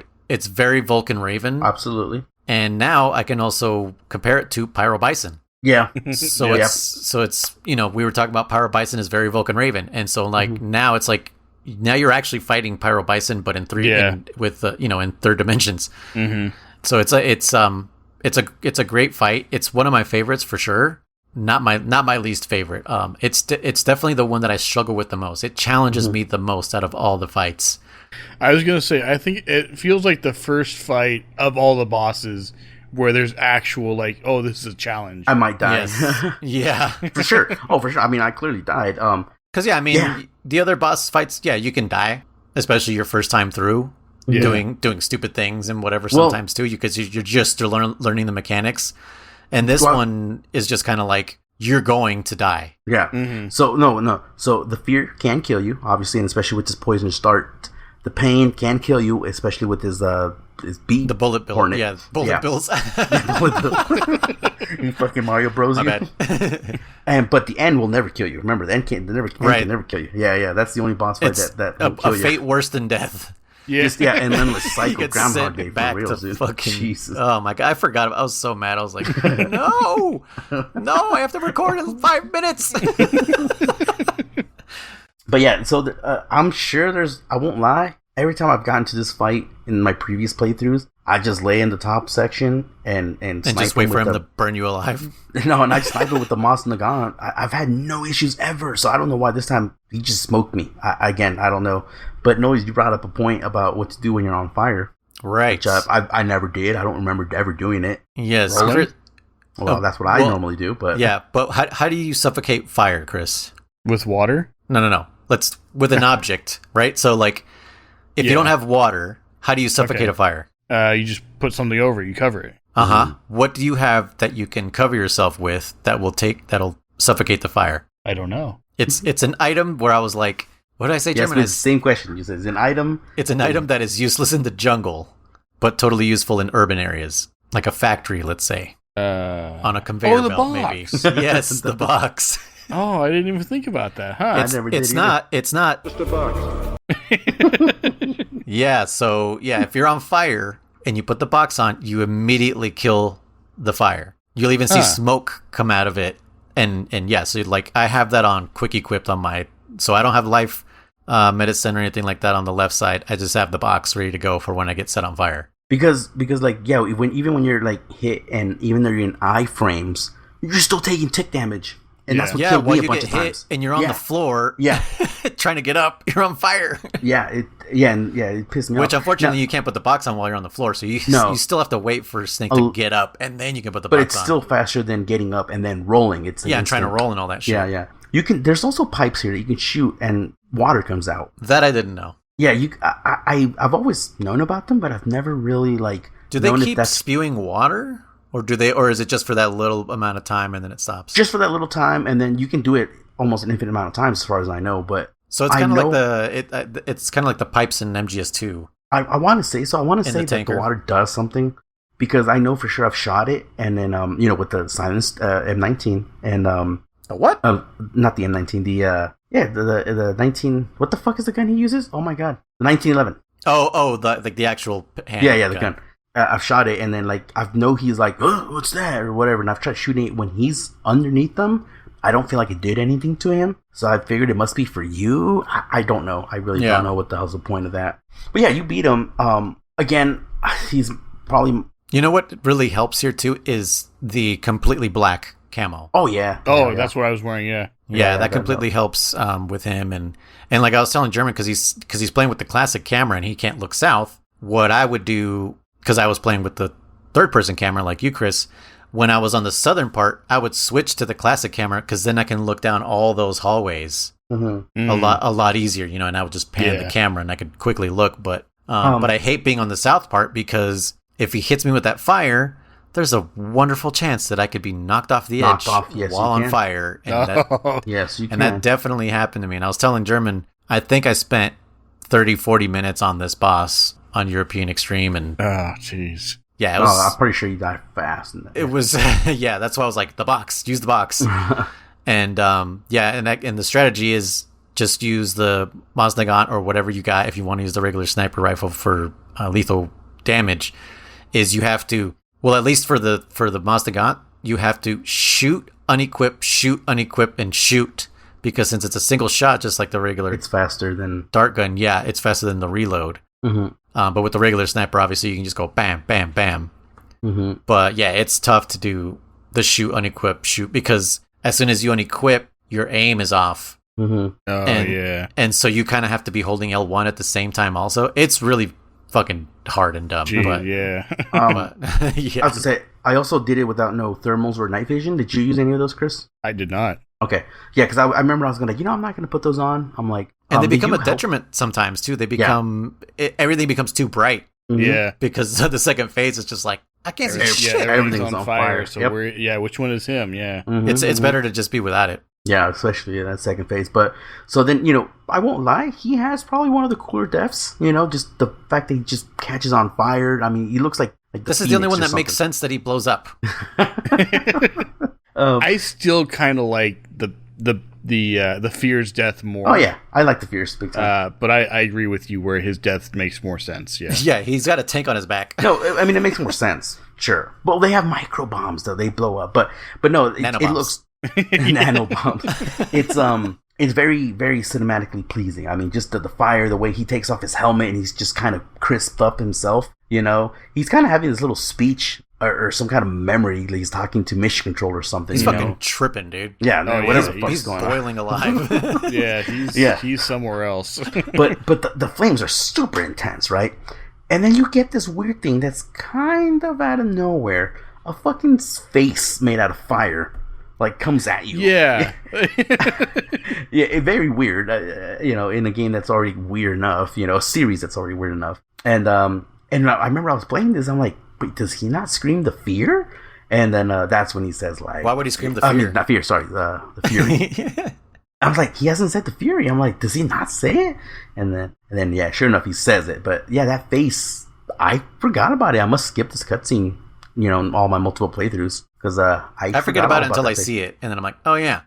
Again, it's kind of out of nowhere. Just weird. That's just his face now. It's the thing that causes the point of no return for you. Yeah, exactly. It causes a little collapse. And it just technically, does he blow up? I don't know. Whatever. But point being is, did he immediately blow up? Well, not like the other guys. I mean, he's already on fire, so it's kind of. I mean, he flew through the solid concrete ceiling. I'm pretty sure. Oh yeah, no, there is like the same smoke explosion when he hits the ceiling. I forgot about that. Yeah. Oh, okay. And then his fire spirit comes out. Okay. Let me see. Okay, you're right. So he doesn't scream at the initial microbomb. He screams as the face that blocks your path. Mm-hmm. Yeah. So interesting. Anyways, you get into Groznygrad now. The impenetrable fortress. We've heard some things, Chris. Well, on top of that, but so let me go real quick on this. I was going all right, I'm gonna try and play a little different. I mean, I still did my classic: go blow up their munitions and blow up their rations and all that shit. And I walked into the base and I knew I had to get what's his face, upstairs into the lockers. I apparently don't know why I convinced myself. I forgot. Maybe I was trying to imagine something that doesn't exist. Because we already talked about this 15 fucking times. I was convinced that I would get the mask upstairs, so I didn't fucking wear the scientist suit with the mask to make this section a little easier.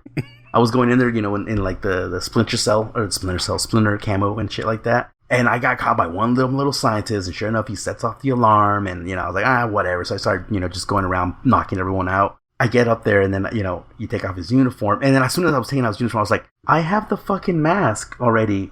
And I already have the scientist gear. I could have just put those two on together and made the session a little bit easier because I have the cigarettes too. So you can blow all the to all the guards. I'm just saying I got caught way too many times in this section because I forgot I already had the Raiden mask because it's always in your inventory apparently. Nice.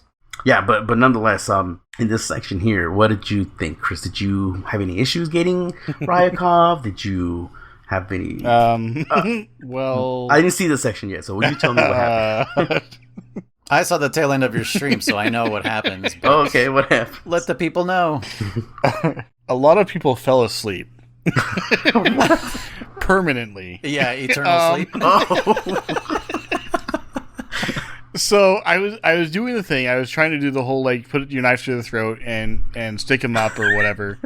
And apparently I was doing it all wrong every time and always slit their throat. Oh hell! So that's too hard. it was a bloodbath in there. There was so much blood everywhere. And eventually it was like Kill Bill Volume 1. It was. they were making jokes in my chat and when I was streaming. They're like, no one can tell on you if they're not alive, and you can't get caught if there's no witnesses. And it's like, that's pretty much what's happening. This is where Chris took out his aggression. Well, okay, so I'm gonna fast forward. It was not my intention, but it is what happened. Yes, I'll fast forward a tiny bit because in the next section, I noticed there was. Go ahead. I feel like Chris is a murderer on trial and was just like, I didn't mean for it to happen the way it did, but it just happened. Because when I was watching, they looked at me the wrong way. When I was watching your last stream and you were in the river, which we'll get to, I was telling Noise today. I was like, man, there was a lot of like, I was like, god damn. I was like, I didn't know this happened. I'm like, god damn, Chris has been going ham on these guys. And I noticed there was a lot of scientists. Like, what the fuck, Chris? I was wondering, like, was he just mad at the scientists? Like, I can't remember which game we were playing, but you had seen the final screen. And you sent in a text message. You're like, he took out a whole platoon or something. Dude, it was like 400 like 200 people or some shit. He took out the whole goddamn platoon. Yeah. There was nobody left on the base. and what was funny was I had come across Rykov in the bathroom. Okay. And I was like, oh crap, I gotta hold him up, I gotta, knock him out or whatever. And so I do that, and of course I slit his throat. Nice. And so I'm thinking, like, did I just ruin my chances? Like, do I have to start over? Like, nothing happened. I didn't get a game over screen or anything, but I was like, how is this gonna work? Because they're like, you have to, hold him hostage, you have to subdue him, take his clothes. So I'm like, I don't think I'm allowed to kill him, am I? And so I like, and that was relatively early on. Mm-hmm. And so this whole time I'm going through, and everyone's dying left and right. And it gets to the point to where everyone's dead. And I call Major Zero, and I'm fully expecting him to say, like, why did you kill him? Like, you shouldn't have done that, and then get a game over screen or something. Like, you have to start over, do something. We're going to have a plan B or something. And he's like, no, just get him to where it's safe to, change clothes or something. And I like how, because I caught on right when they said that. I was like, oh, the lockers. I caught on right away that's where I need to. And it did one of those things. Do you know anywhere where it's safe to take him? And it felt like Blue's Clues, where it's like, do you know what you're supposed to do? And it pauses for just the a locker second. Behind me? Yeah, and it pauses for just a second. And it's like, is there a place where you can change, or there's lockers or something? And it's like, oh my gosh, I already know this. I was gonna do that. And so I grabbed him and I took him because he was downstairs in the bathroom.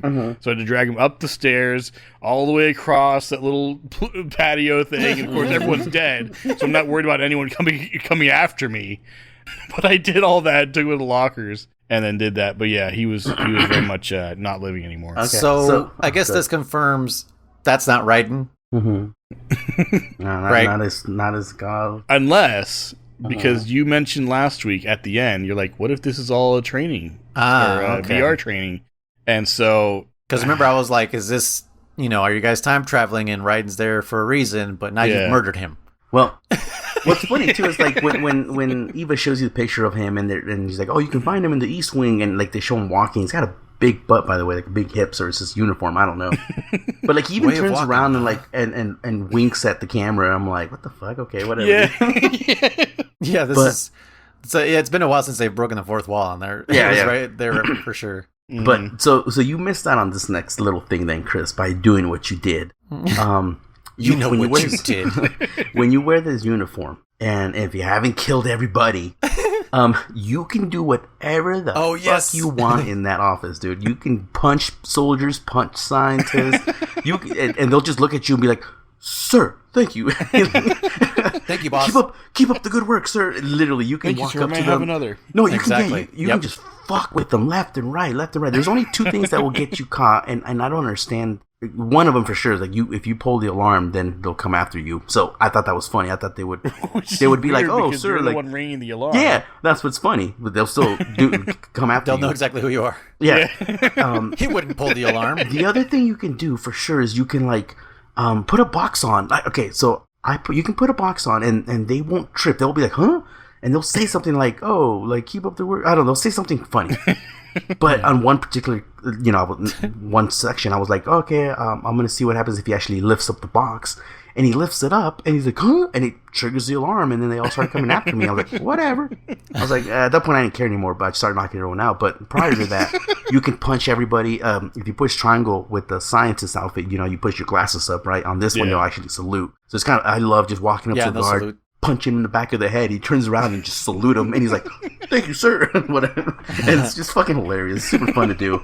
Yeah, so I guess I should have known this, but I had no idea you could kill off. He didn't know you could kill him. You can totally kill him because it's not a game over. I remember my first playthrough ever, I didn't kill him, and then my second one, I was like, wait a minute, can I kill him? And yeah, you can kill him. It doesn't affect the game. And I think, to do this room quickly, I think you can just head upstairs, right? Because he's upstairs by the lockers to start with, I think. I don't remember, honestly. I think it's in the north part of that. Yeah, when I was watching the video afterwards, it's like there's one scientist that comes out, and then you can knock him out, and then he comes out right after that. Okay. Yeah, and you can right across from lockers. Yeah, and you can because that first door with the little bridge is locked, but you can drag someone's body over to it, and it'll open the door, open it up. Which is how I got through a lot of those doors. Was dragging dead bodies. Yeah. I was gonna say. Yeah, that's awesome. No, you can. What else can you do? You can. Is this the room? Oh no. Okay, never mind. I can't. No, we can't mention it. Hold on, I had something. Sorry. No, you're good. You're good. Scientists punching them. Oh my. Oh.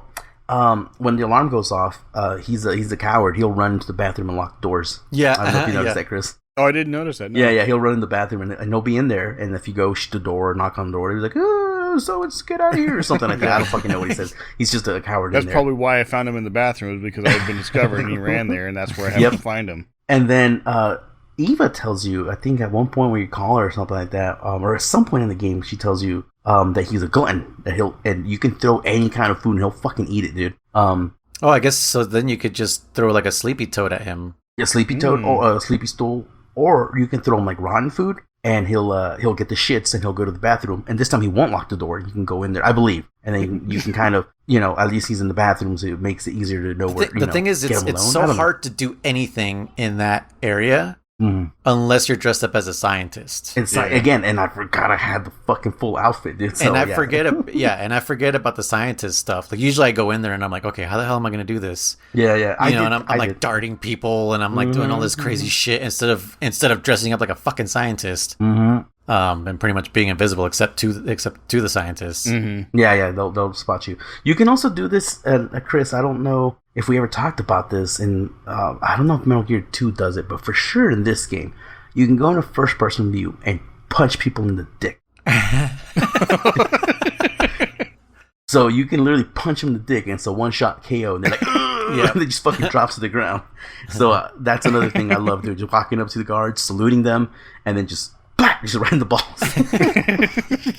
Super fun. Like I said, you can have tons of fun in this area. But yeah, did you notice the locker room that you shove them in? There's a picture of Raiden. I did not notice that. No. You did not notice that? Yeah, from MGS2, like just straight up in his skull suit and everything. Yep. So in those locker rooms, most of those lockers will open. A few won't. But the one you shove him in will never open until you put his ass in there.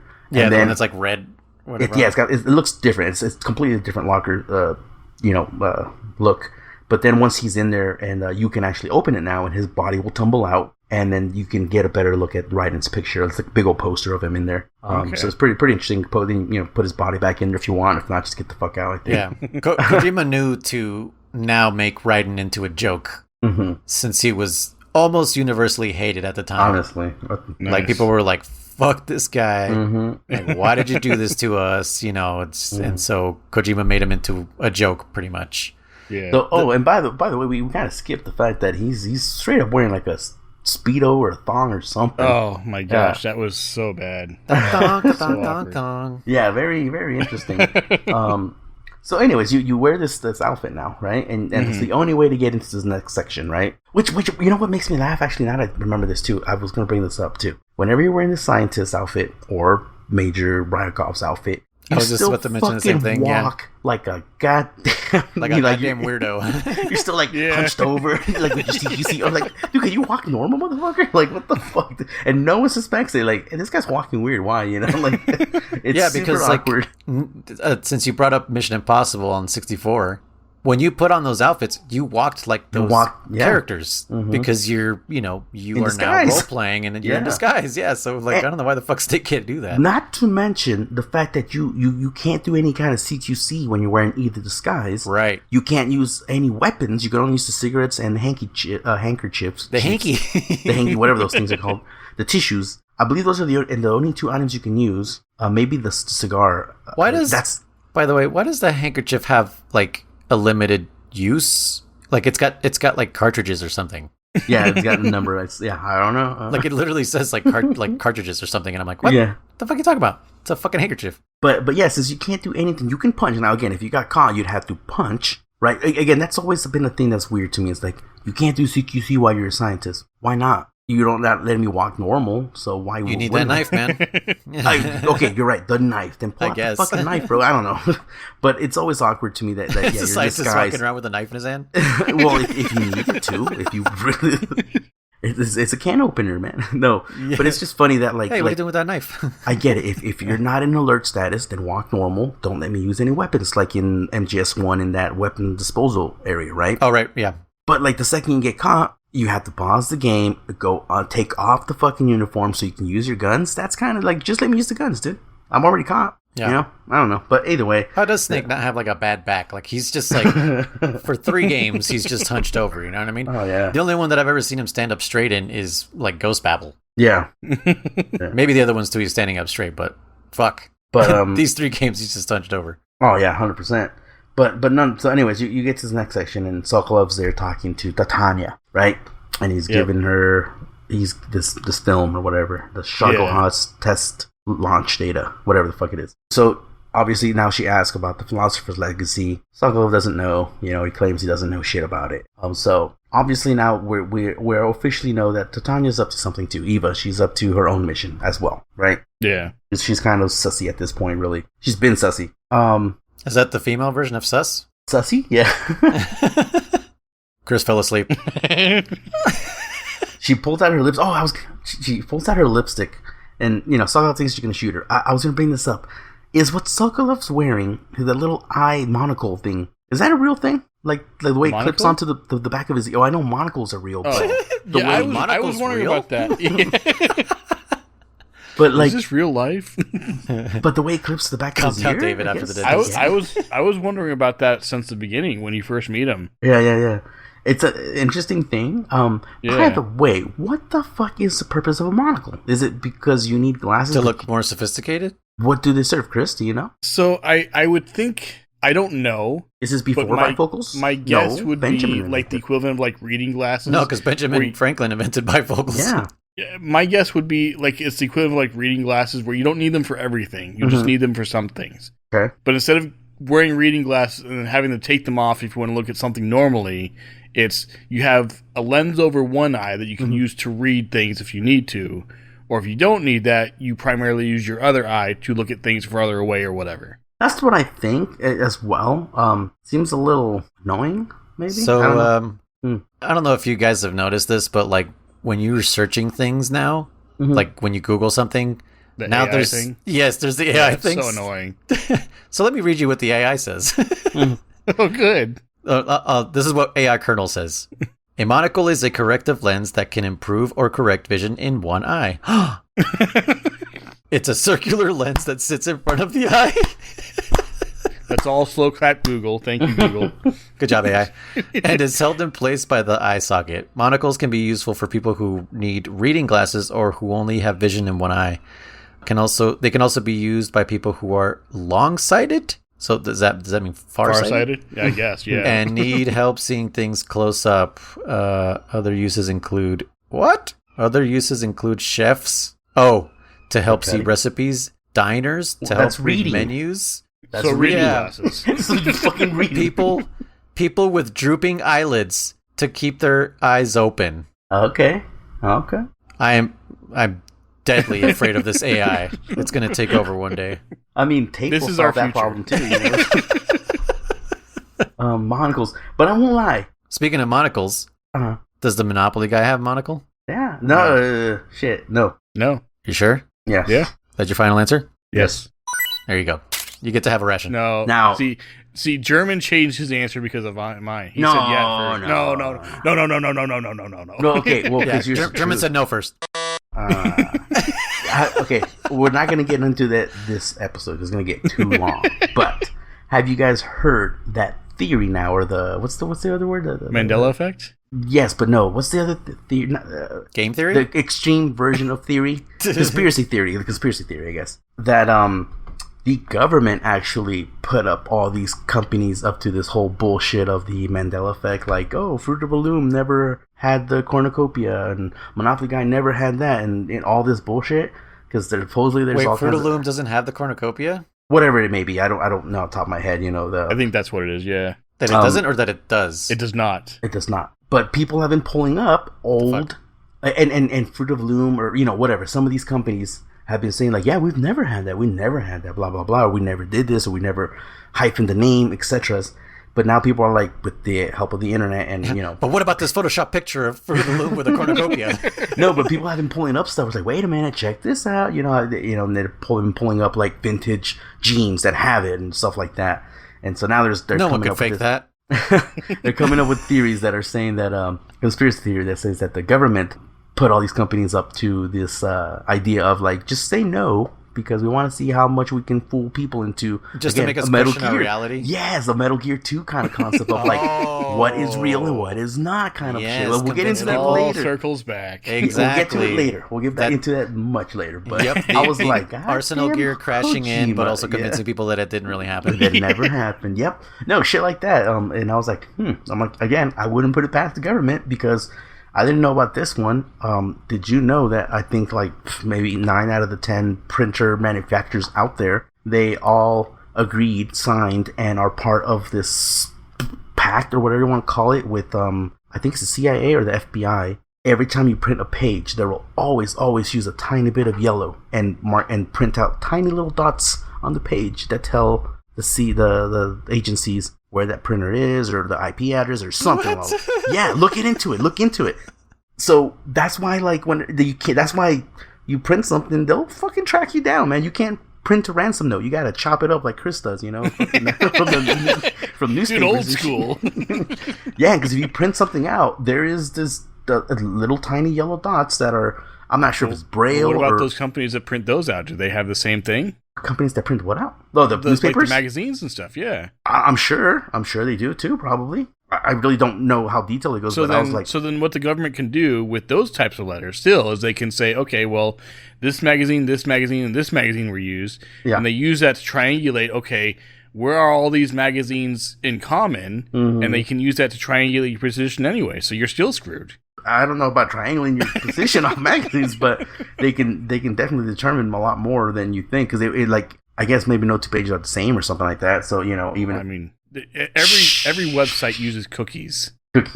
So the government knows everything about us. Anyway. Companies know everything about us anyway. No, they do, but that's what I'm trying to say. Is like that's because we keep putting everything on the internet. If you print it out, even at the library, it'll know that it came from the library, the date, and the IP address, or whatever, So they look into it. But anyways, yeah. I am looking at it right now. It's crazy. Yeah, and these dots are also in film. So if you pirate a movie, like if you go to a movie theater and you record the screen, no way, those dots are on there also. Oh shit! So people can tell exactly what print and what theater you took that video from. I'm telling you, man, that's crazy. That I knew because I used to be a projectionist. So yeah, so it was in the physical film later on, not from the beginning, but later on, just before we switched to digital projectors. But on digital projectors, it's fucking there. Mm-hmm. And people don't see it, but it's like, it's there. You can see it if you pay close attention. But yeah, they're unique identifiers. Mm-hmm. I'll have to pay attention to that next time I go see a movie. Yeah. Mm-hmm. But anyways, going back to our topic here. Conspiracy theories. I like the monocles, man. I kind of want to... You kind of want to try one out? kind of want to rock one if I ever get a chance. You know what I used to rock for a little bit is Pocket Watch. I had one too. I thought they were pretty cool. They're pretty dope. Except they're just fucking pain in the ass to look for the time. Yeah. You have to put it back in your pocket. And shit. I think they're cool.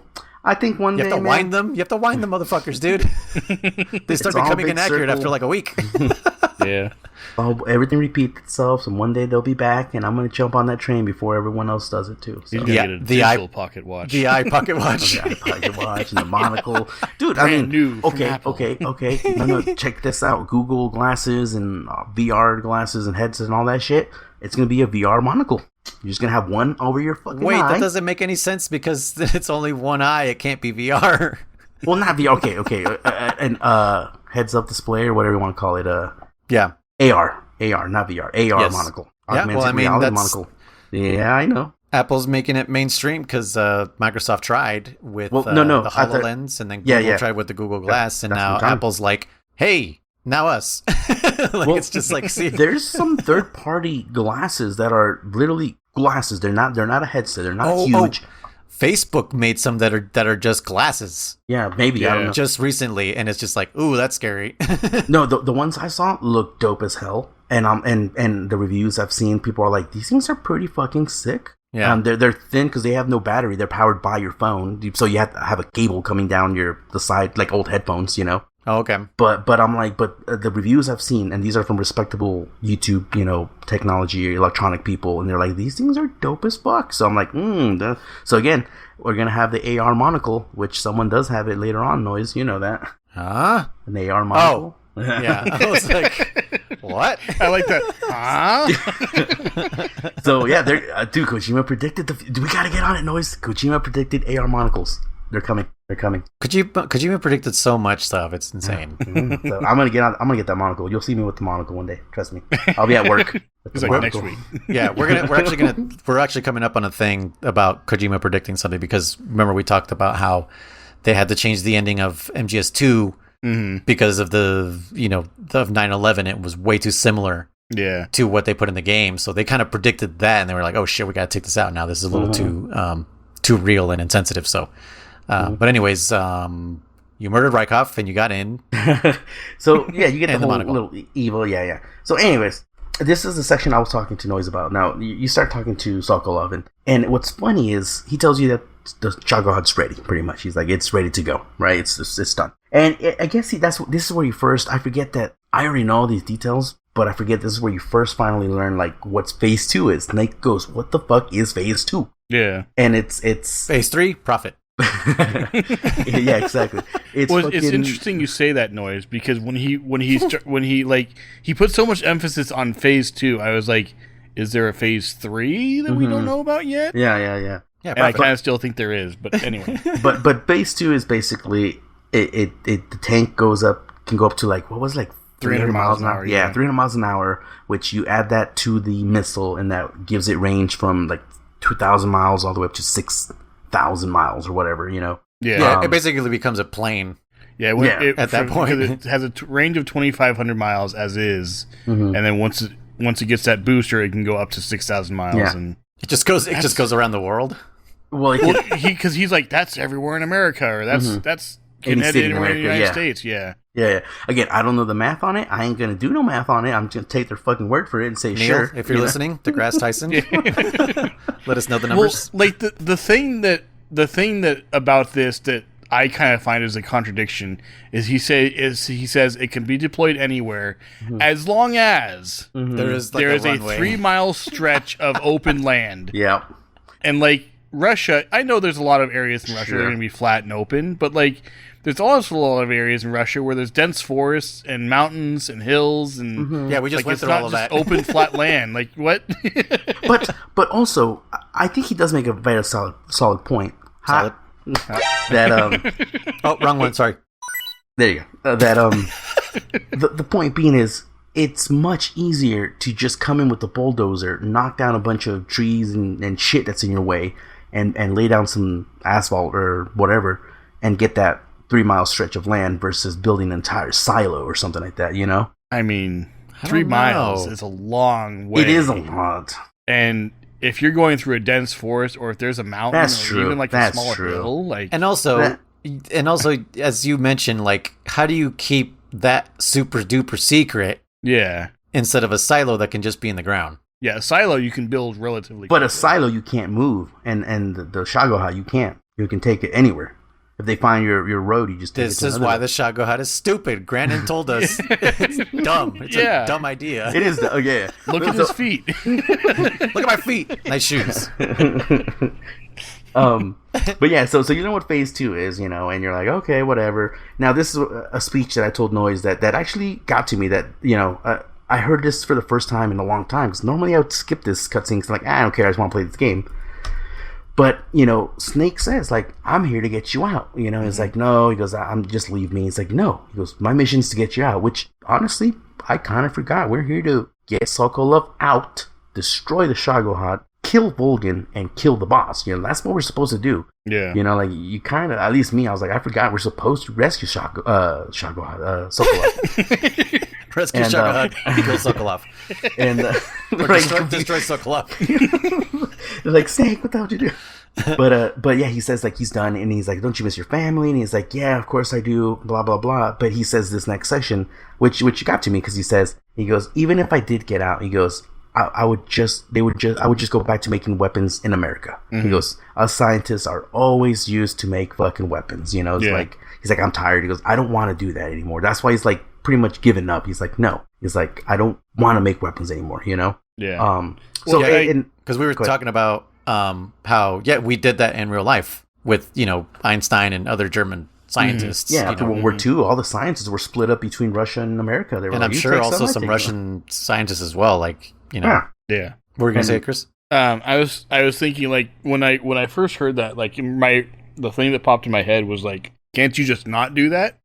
But like, if that's all he knows, if that's all he does, then I don't think it's not like he's purposely like, oh, I'm going to go make another weapon. It's just do some research, and work on this and learn new technology and do all this, and then just leads to weapons. People developing this stuff. It's not like he's developing these as weapons. He just says, here's this technology, because like he says later in the speech, he's like, I just want to build rockets. I just wanted to go to space. That's all I want to do.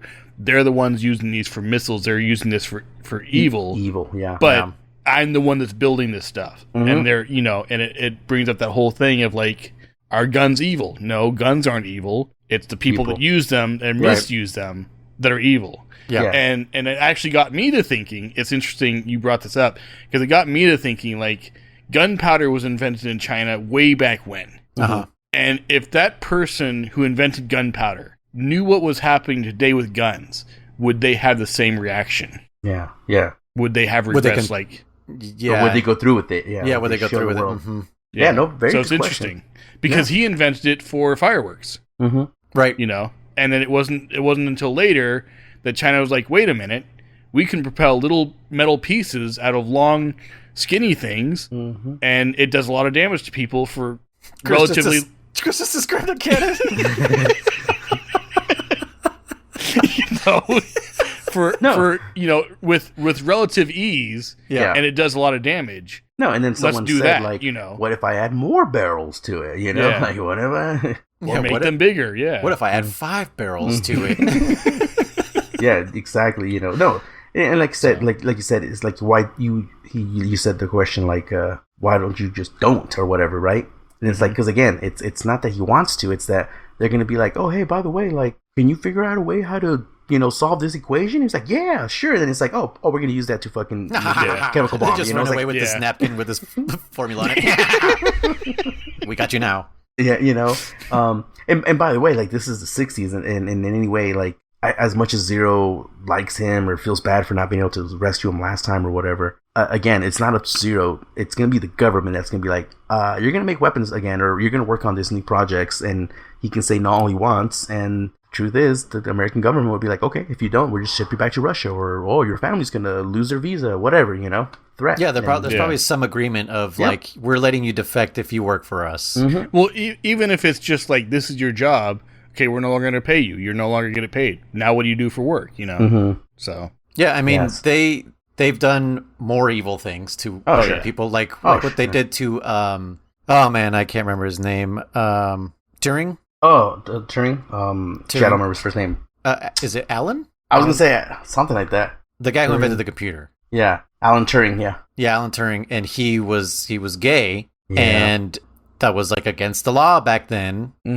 and they chemically castrated him. No, damn. You know that. Yeah, like that was his like sentencing. Like he had to go, I think, to like therapy, and they chemically castrated him. Basically, they were just like giving him medicine to like fix him, you know. Yeah. And he killed himself because you know he's just like, I can't live like this, and it's just like just evil. Yeah, super fucked just up. Pure, sure. the fucking guy who invented computers. That's how we treated him. Oh, we owe him. Well, not us, but England or wherever the fuck it was. Yeah, like just fucking evil. Yeah.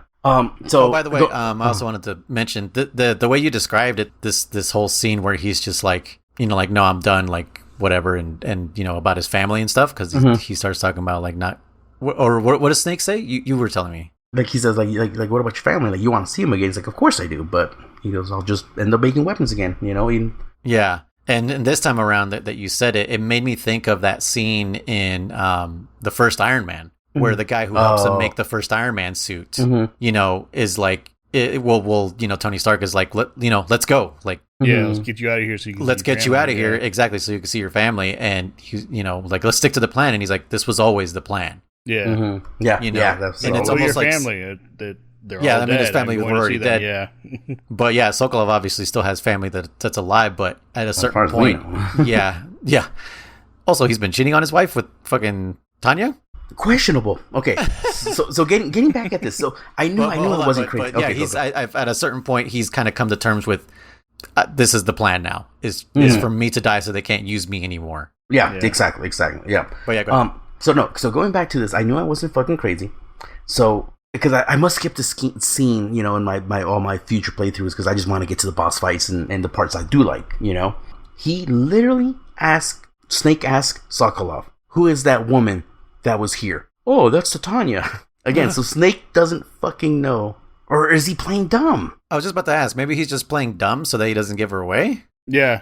Well, because he doesn't know who knows who she is. I guess that would explain. Does Sokolov know she's a spy? I don't know. I don't think he does. But that's why he said he's cheating on his wife, and I said not proven, because he asked, he goes, that's that woman's your lover or some shit like that, and he goes, oh no, he goes, that's Volgan's lover. Oh, so that makes me think that because it was in the helicopter in the beginning, right after the Virtuous mission. That's when they say it was Sokolov's woman. Yeah. Oh really? Yeah. Okay. That's what. Because you're right. He does say no. That's Volgan's. Not that objects are women, but no. But yeah, it's just like they're just kind of like trading her around because like it's almost like he took possession of her after he like electrocutes her. You know, maybe. Now here's what I think possibly might have happened. I'm thinking Eva is kind of doing the James Bond thing where she's like just seducing whoever the fuck she needs to. Right now, it doesn't mean that. Now, personally, when he says Volgan tells Eva or Titania he doesn't deserve your love or some bullshit, right? Yeah. He might have not meant it physically. Just like maybe she's always like crying, like, oh my god, leave him alone. So like, dude, like, why do you care about this fucker so much? Not that she's sleeping with him. Maybe she just quote unquote cares about him because she's trying to get the Shagohod data and possibly other information from him. Maybe Sokolov is loyal. Maybe he hasn't slept with her because again, like, she tries to kiss him earlier in the scene and he's like, no, like, fucking get away from me. Well, actually, he thinks he's gonna shoot him at first with the lipstick. Oh yeah. And then she pulls out the lipstick, and it's not like he's like, oh okay, and then he starts making out with her. Like it almost felt like he wasn't interested in her necessarily. Well, didn't he say something? I could have sworn he said something when they were in that helicopter. He says like, I think I have a use for you, or I know how to use you, or something like that. Yeah, something like that. I think he had said something like that to her. Yeah, when she also tries to do the lipstick. Oh no, she doesn't try to do anything to Volgan, but she has it out. Yeah. And he like catches it. Because she's like got it behind her, and he catches. He's like, "Oh, you have that the kiss of death or something." Yeah. And he's like, "I think I have a use for you," or something like that. So lipstick with a surprise. Yeah. Spetsnaz. So again, well, he says in this section, he's like, "How long has she been here?" or something like that. And she's like, "Oh, like 3 weeks ago," or some bullshit. And he's all like, "Oh, just before the Virtuous mission." So again, Titania convenient. Yeah, she infiltrated, and again, she's up to her mission, whatever the fuck it is. And again, I don't necessarily think it's his lover. I think she's trying to seduce him to see if that works, and he's a man or whatever, he's infatuated by her, or at the very least he's like, she's a woman, I'll be nice to her or some bullshit, and she's just trying to get that info from him. I'm gonna settle my debate. I don't think he's sleeping with her. I think he's a good guy.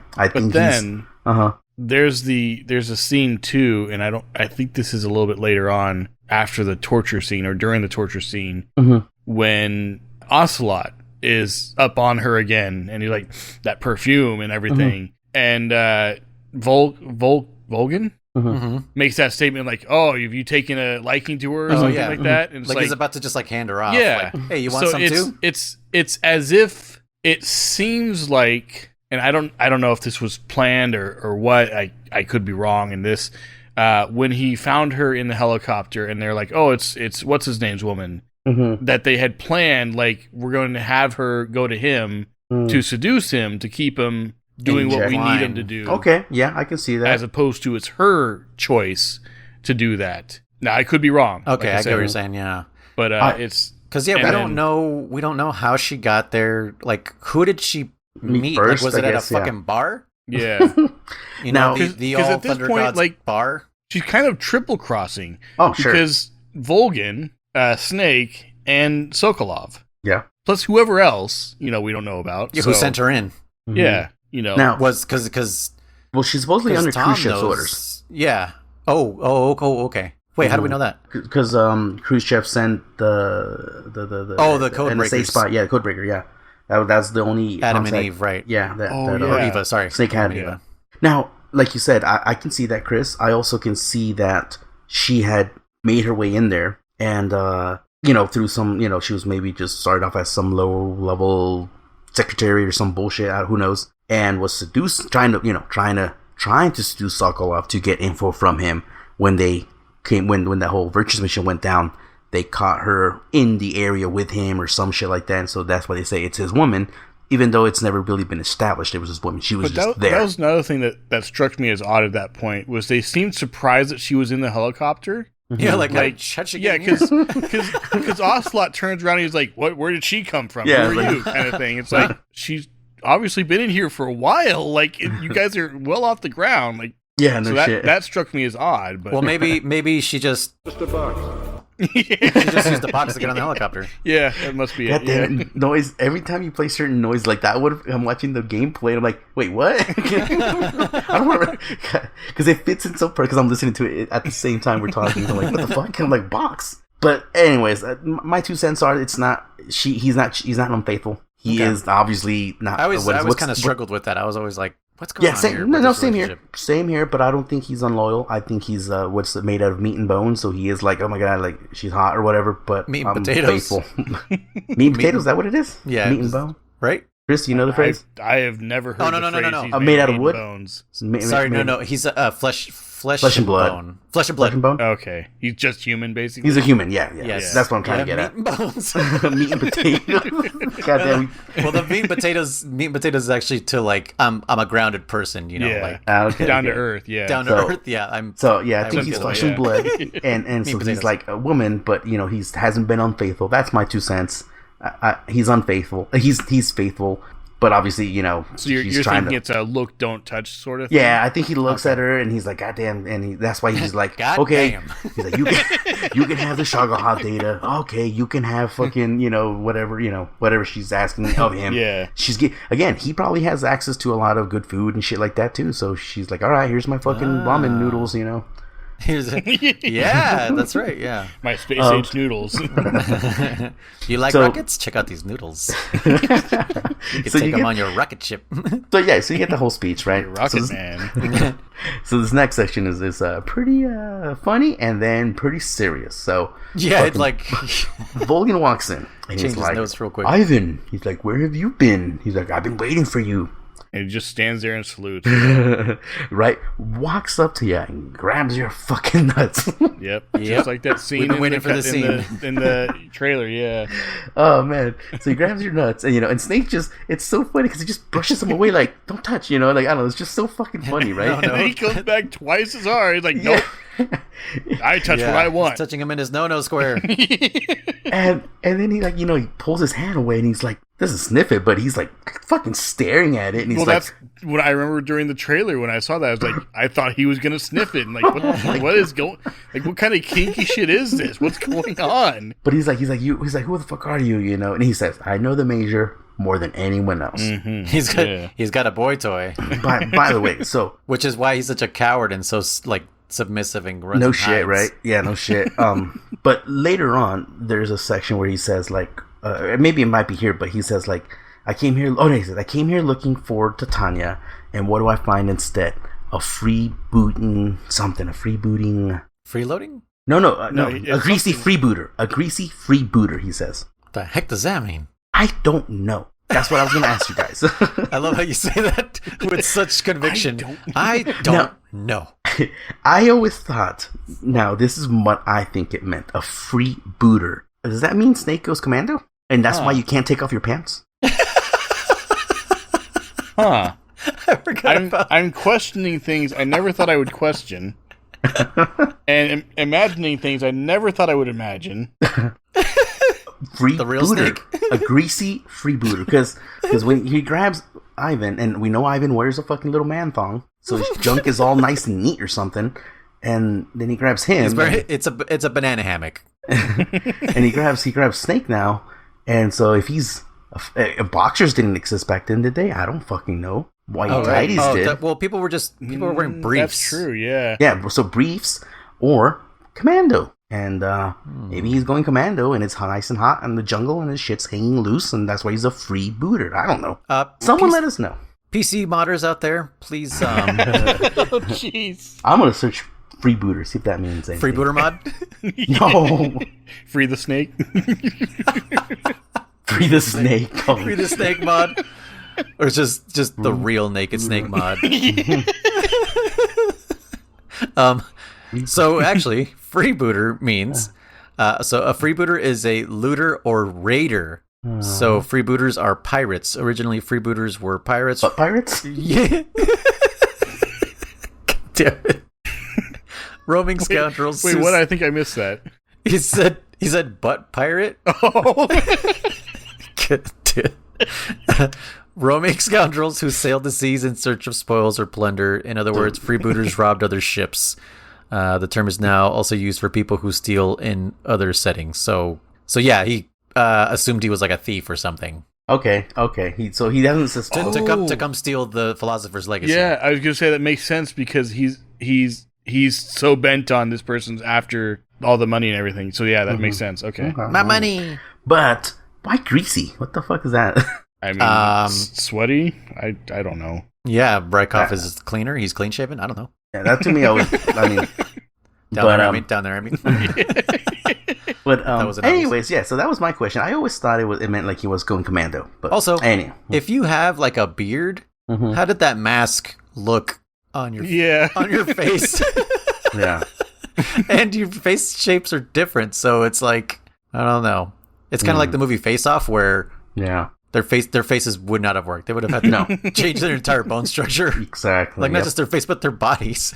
Mm-hmm. Oh yeah. Height, it would have been easier just to do a brain transplant than all the shit they did. Brain off. The brain off. Did you know there's gonna be a sequel? What? Yes. Why? Damn it. With who? Because why not? Please. Oh my gosh. If it's not Nick Cage and John Travolta, like there's no reason. There's no reason for it. Like it has to be. As they're like 70 years old. Oh my god. That's gonna be interesting. No, because Nick Cage dies at the end of that one, doesn't he? Yeah, he does. He gets shot, I think. What happens to him? Spoilers for people who haven't seen. He's cutting his face. I know he's cutting his face. He's like, you want your face or some shit. He takes a harpoon, but you never actually see him die. Dead. Okay. Like he takes a harpoon. It's never confirmed. They don't get the body. So yeah, no body. Take him away. Always the biggest mistake. He's dead, is he? Yeah, because the scene is that like the cops show up and they go like, it's okay, it's done. And he's like relieved because they're like, they know who I am, because everyone assumes he's Castor Troy. So yeah, it's just like, oh shit, and he's kind of still like just there twitching with the harpoon in him. So he could still be alive after all these years. But like Chris said, that always does. And then he raised his kid, which is weird. What's that movie going to be? Oh yeah, no shit. Ugh. Imagine raising your enemy's child. Well, he's innocent. The kids are innocent. But Chris made a valid point. I always hate movies and anything, especially like horror movies, when they're like, he's dead, and they hug, and they're like, it's over, it's fine. And let's turn around now and walk away. So get the fuck out of there, A, or B, turn around and just finish the job. Make sure it's done. Yeah. Double tap. Double fucking chop off the head, whatever you need to do. That's why Zombieland is the best. Make fucking sure it's over. That's why Scream is actually dope too, because it was the first movie to point it out to audiences. Let's not celebrate the bad, the what is it? The monster always seems to show like superhuman strength at the end and always comes back, and then you see fucking Skeet Ulbricht's like, rah! And then they shoot him in the forehead, why did he scream? That was weird. Yeah, he was probably already dying, so he's like, fuck it, one last hurrah. Right in his fucking forehead. But so this next scene here, Volgan pulls out this tiny little pistol, at least tiny compared to his size. It's this little fucking, I don't know, pea shooter, if you ask me. He shoots Sokolov in the knees, right in the kneecaps. And then, as Snake, you take him down with one swift fucking CQC move. So, to me, that kind of set a little tone as in like, okay, like Snake can hold his own against Volgan, at least in this immediate scenario of like, surprise. I see it more of a situation that Volgan is, because he has that power, he's kind of like... He's a brute, right? He's not very tactile. Okay. Yeah, okay. I kind of see it as... we've seen it in anime all the time, Herman, right? Mm-hmm. Where it's you get the eye and, I have this power, ha ha ha, I'm unstoppable. And, the little guy, the main character, whatever, is like, yeah, but I already know what your power is, so I know exactly how to stop you. Mm-hmm. It's the person who boasts about their strength and their abilities, and you've just given away all your abilities. Mm-hmm. Yeah. Now I can form a tactic of how to beat you. Oh no, bullets! My only weakness. No, my bullets. Yeah, exactly. Now you do make a valid point, and now I didn't think about this until now though, because he at this point, now that you're mentioning the freebooter means just a thief or whatever, he probably didn't think you're the CIA dog at this point. Right. So he had no reason. He had no reason to suspect you're gonna fucking... Well, put his guard up. He was just like, it's just some fucking dude. And he's like, bam, just knock him down, right? But I always thought that was pretty cool. Because he stays on the ground. Like, he's like, oh, shit, like, that fucking rocked him up just enough, And then immediately after this, Boss walks in. Mm-hmm. And you two have your third scuffle now, right? Yep. This is your third scuffle. And now this is the one where you're actually starting to show a little bit of progress against her. She's still... what's the word? The arms you pretty damn quickly. Disarms you, yeah. But you're actually holding up your own enough. Like you're able to counter a few of her moves, and so she doesn't just put you to shame right away. No, yeah, exactly. It was definitely cool, but she still beats you instantly. Yeah, she's like, oh, now I have to turn it up to 20%. Yeah. I have to use 20%. It's like use Neo my left arm now. Yeah, it's like Neo in Reloaded, where he's like encounters the new agents, and he's like, yeah, with one hand, yeah. Oh, yeah. Gosh, shit. Well, I guess I got to try a little harder this time. By the way, when she finally beats you, because it's a quick little scuffle, and she has you down into the CQC hold, if you will, or whatever, and this armbar almost, and she goes, "What is this fairy disguise?" She says. Mm-hmm. I don't know if that was the definite shot, fire kind of thing, like, because if it is fairy, as in, the that's what I took remark. It as. Yeah, it's a little outdated. Let's just say now. But she's like, "What is this?" It says it at the beginning of the Master Collection. Yeah, there's that's outdated true. terms. Blah blah blah. True. Yeah. Now, again, I didn't know if that's back in the day. I don't remember her saying fairy disguise necessarily. I don't remember her saying that either. Yeah, I just remember saying, "What is disguise?" So you get revealed to be Snake. And yeah. So Volgan's about to shoot you. Volgan's just about to put a cap in you. And she comes in, knocks him down again, just really fucking easy. Doesn't she say something like "mind your own business" or something? She says, "Stay out of this." She's like, "Stay out of this." Bah, knocks him down. Yeah. Volgan's all like, "Fucking bitch." She's like, because he says something like, "That's why they call you the boss." Yeah, or something like exactly. That. Yeah, he calls it out like he even recognizes. So we get some little dialogue, a little bullshit back and forth here. So you take a beating here. Jesus, this beating is pretty rough, man. Like, it's one-sided. I mean, pretty. What's the word? Like gruesome or brutal? I mean, yeah. You're spitting up blood. I mean, it almost feels like he breaks your nose. Which, by the way, I think would have been kind of cool that you had to like set your nose like you did how to set your arm, you know, at the end of Virtuous. You know, like, oh, you gotta fucking break your nose, set your nose back in or something like that. But yeah, you get beat the fuck up hard. Oh yeah, dude. The worst one is in the forehead. Yeah. Oh, like he just yeah. Like it's one thing, like, you know, if you've ever taken a punch, you usually take it in the cheek, in the jaw, in the eye, but in the forehead, for some reason, the way he just takes it is like, oh, like it like rocks my brain the way he hits him, and it's just like, fuck, man. Like, what would that feel like? Someone like this dude's bigger than Snake. No, huge, and it's not just one punch. It's, I mean, pummeling, bah, bah, bah, you know, like because the boss walks away and Ocelot's looking inward, and the whole time Snake's just being punched in the background. Dude, he's getting pummeled, you know. So then, you know, we get this next scene now, and we're blindfolded, or at least we're in black darkness, you know. Yeah. And so black darkness, huh? Blackout. You hear someone getting beat the fuck up and die, or at least it feels like they die. Mm-hmm. It sounded more like he was punching Jello. Yeah. Like a sack of meat, basically. Yeah. Oh, meat yes. and bones. He was punching meat and bones. And that's all they were.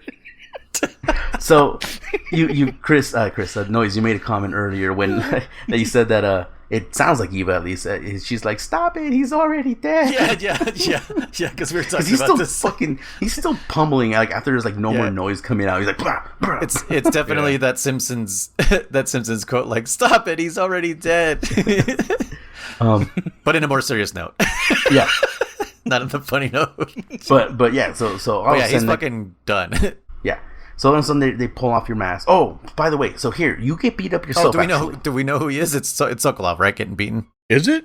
Yeah. It's supposedly, because it's supposed to be Titania saying like he's dead, like leave him alone. Yeah. Did you think it was Snake? I didn't know who it was. Well, the first person I didn't know who it was. Yeah.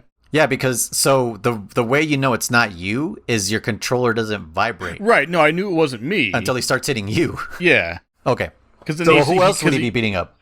I had no idea. Maybe the guard that failed to let you in. To catch you, sorry. Failed to let you in. failed and let you in. I mean, I just always, I don't know, to me it was always obvious that it was Sokolov. Because I like the way, you can hear him at the beginning. Yeah, the whimpering is definitely his so I kind of maybe regret saying that now, Chris, because I was telling Noise today that, like, this is the last time when Sokolov gets shots in the knees. That's the shit. Maybe I shouldn't have said that either.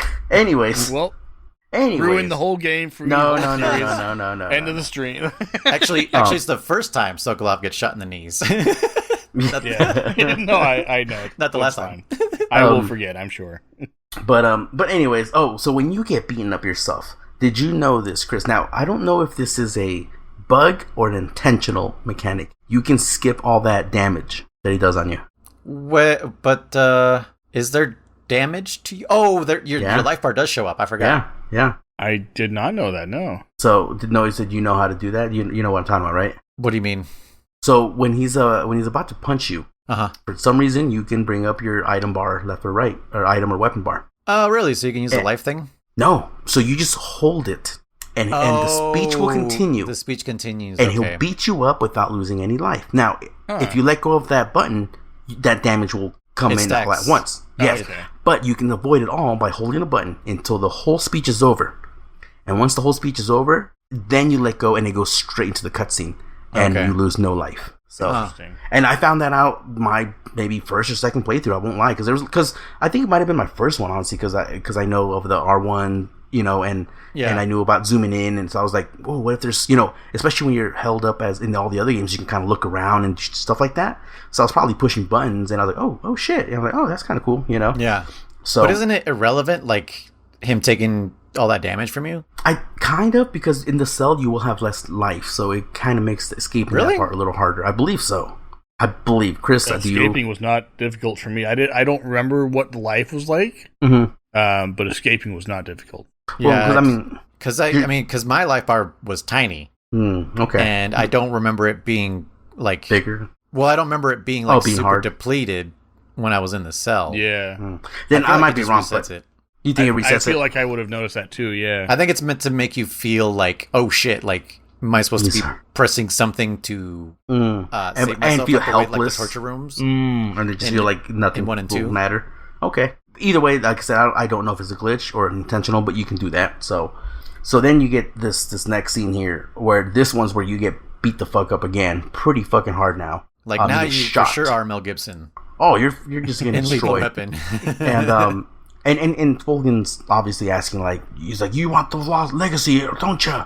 It's like, and he says the massive amount of money piled together by the 3 superpowers. You know, he gives you pretty much a villain dialogue, or what's it called? Villain monologue here. You know what it reminds me of? It reminds me of, here's another Marvel reference. It reminds me of the first Avengers movie when they have Natasha and she's tied up in the chair. And you know, the guy's fucking talking to her and saying all this shit, and then she gets a phone call. A phone call, yeah. Yeah, and they're just like, yeah, we need you to come in. And she's like, I'm working, and it's just like right now, seriously, like this guy's giving me everything. yeah, no shit. That's what I feel like Vulcan's doing right there. He's like, the interrogation's backwards. He's beating up Snake and giving him the information. He's asking questions and then fucking answering shit, or saying shit that he shouldn't be saying. Yeah, and Snake's like, who do you work for, moron? He's like, who do you work for? I'm trying to topple the fucking Khrushchev. Yeah. Who sent you? The money is hidden in the basement. Yeah, and also, throughout this whole thing, Snake is still wearing the radio.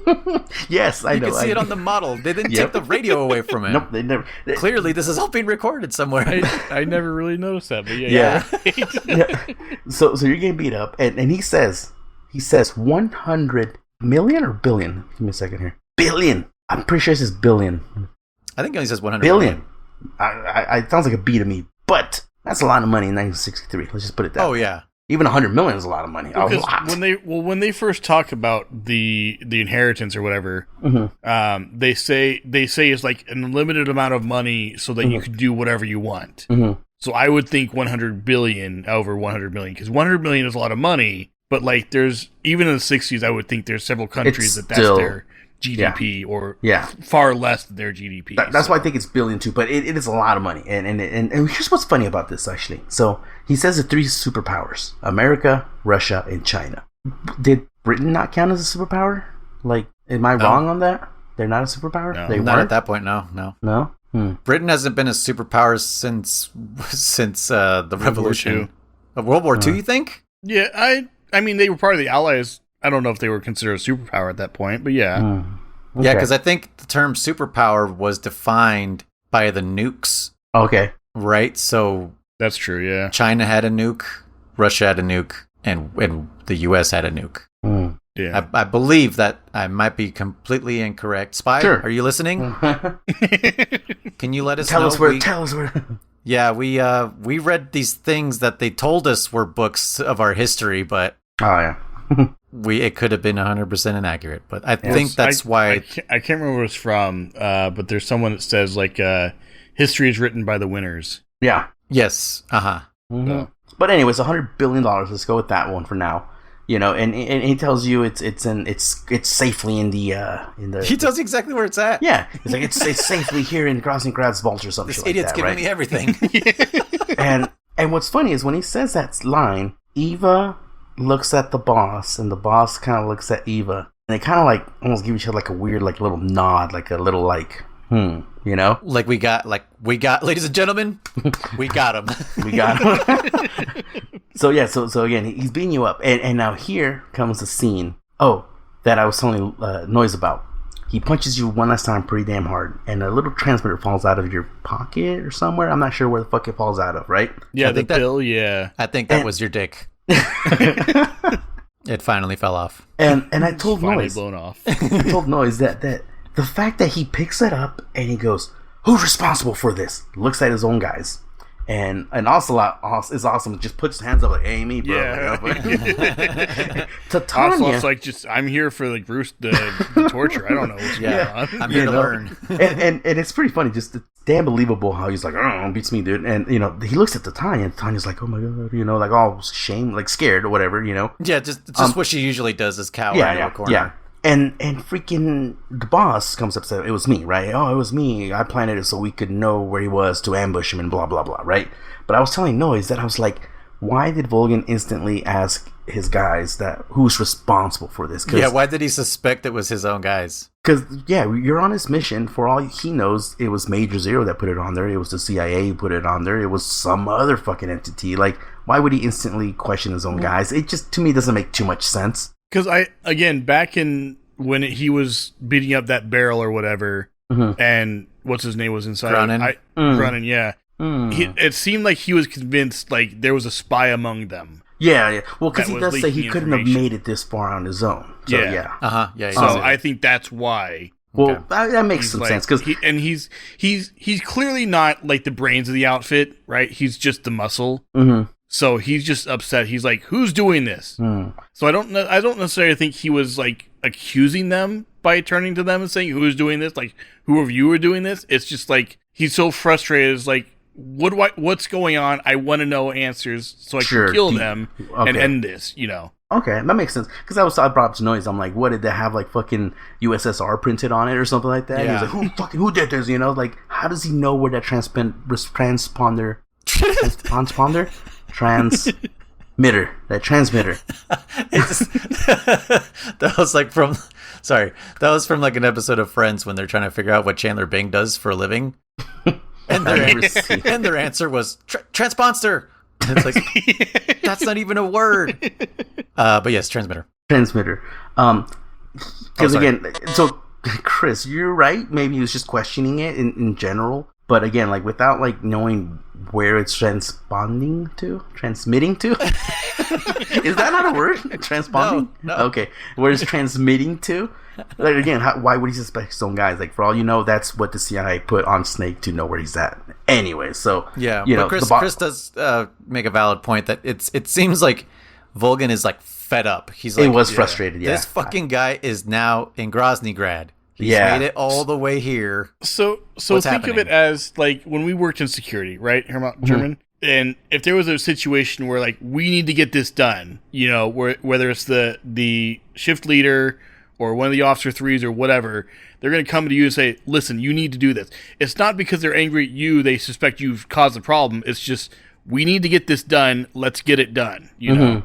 So they're not putting that pressure. They're not accusing you of doing it. They're just saying, this is our number one priority. We need to figure this out. Yeah. That's kind of what I think is like, what the hell is going on? Where is this coming from? He's just looking for answers, and he's not going to ask the guy who's beating up because he's not going to tell him, obviously. Yeah. So he's just like, in fact, what is he going might just on? tell him, yeah, I know where this transmitter came from. But yeah, so you know that little happens, and his boss is all like, she's like, I put it on there so we can monitor him, right, or whatever, right? And and he's like, if that were true, then why the fuck did all these guys die if they were supposed to ambush him? Exactly, right? So this part makes me laugh because he goes, you have to prove yourself to me, right? I think, right? Oh yeah. And she literally goes, you don't trust me? Starts walking up to him, and he backs the fuck away. He's like, I didn't say that. I'm just saying, like, you know, he's fucking afraid of her, man. He's straight up like, no, you can step back. But so did I skip the part already where Snake pees himself? He might have. I think that already happened. Yeah, because so it was during the speed up section, right? Yeah, while he's like shocking him for super long. And he pees himself. Yeah, because he goes like he says, "Yes, let it all go." Yeah, I didn't even notice that, huh? You never noticed that? Yeah. He pees himself. It is definitely a section where I'm just like, man, like this guy who again has been through hell and back, just finally showed a big moment of weakness. Like he just, or not weakness, a vulnerability. It shows he's just meat and potatoes. He peed all over his potatoes, and his gravy spilled out. and yet he, no matter how much but it also shows the strength, because like no matter how much his body will take a beating, his brain will still hold on, and he's just like, nah, motherfucker, you're gonna have to kill me. Like, I will have to die. Yeah, to hold this information. No, very true about that. Even though it's just information that you're giving me. But then so he's like, oh, cut out his eyes, you know, like one eye, cut out his eye. Yeah. No, eyes. Nope, he says eye. Yeah, he says singular, yeah. Really? Singular. Okay. One Anyways, eye. because he says there's nothing more important to a soldier than his eye, which I don't know if that's true. He does his eyes at that point, Yeah. but he does say cut out his eye. Okay. Or take out his eye? Something like that. I don't know. Okay. Spy, correct us, please. Oh, were we waiting for Spy to respond? No. Sorry. I was kind of waiting for you guys to watch it. And so anyway, I'm going to leave that spot right there just for Spy. so Boss walks up with her knife, pulls out your little hood, and by this point you're beat up, you're scared. Now like it's pretty intense, because here you are face to face with your boss, your former master, your former lover, former everything, and your target technically. And now she's got to fucking stab you in the eye, man. Like he's quivering, his chin quivers. I'm like this again. That part I felt that part. Like being that nervous. Mm-hmm. Like I've felt that nervous, but not like for my life. No. I felt it on both ends, though. I felt it for him. I also felt it for her, because she was clearly hesitating. Of course. Yeah. Like, she did not want to do that. It's not something she was like, okay, yeah, I'll just do this real quick and prove to it. But she was like stoic, she was just like, I'm not, I'm going to do this. I'm going to do this. Well, she can't, because she can't show any signs of weakness or anything like that. Or else or nothing, he's going to go after her. And so like it's very like when I think I said at the beginning of this game, this one here, that this game is super emotional, and obviously I don't know how much, not just because the bosses are named after emotions, but I mean, like I said, just all the range of emotions we feel, that I feel as a player within this game. You feel highs and lows and sads and angers and everything. So Titania jumps in and she's all like, stop it, don't hurt him or some bullshit, And Ocelot starts sniffing again, right? Mm-hmm. And then with that nose of his, right? He's an Ocelot after all. He accuses her of being the spy, grabs her chest. Oh yeah, what the heck again? Yeah, that's right. I think he's comparing. There's a lot of groping in this game. There's a lot. And then that's when Volstagg comes in, like, oh, you're taking a liking. Volstagg, Volkswagen, Volstagg, Valstrax. Volgan. Volgan, thank you. Volstagg. Damn, we've been having trouble with words these last 2 episodes, man. It's been a long week. He's like, you're taking a fancy to her, right?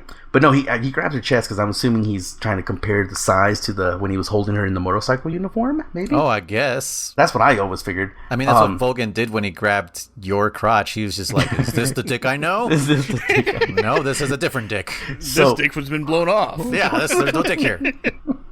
There is Sans dick. This dick has been, Snake Sans dick. So she slaps him, which is not even a big slap. Snake Sans snake, god damn it. So the slap she gives him doesn't even seem that hard, and yet he has a fucking mark on his cheek, right? Which I mean, you don't have to slap someone hard to leave a mark.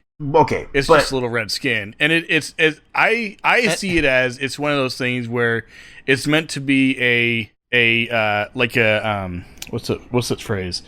Insult to injury. Yeah, as opposed to actually hurting him. And is she also wearing leather gloves at this point? No, I think she's barehanded. She's challenging him to a duel of herself. No.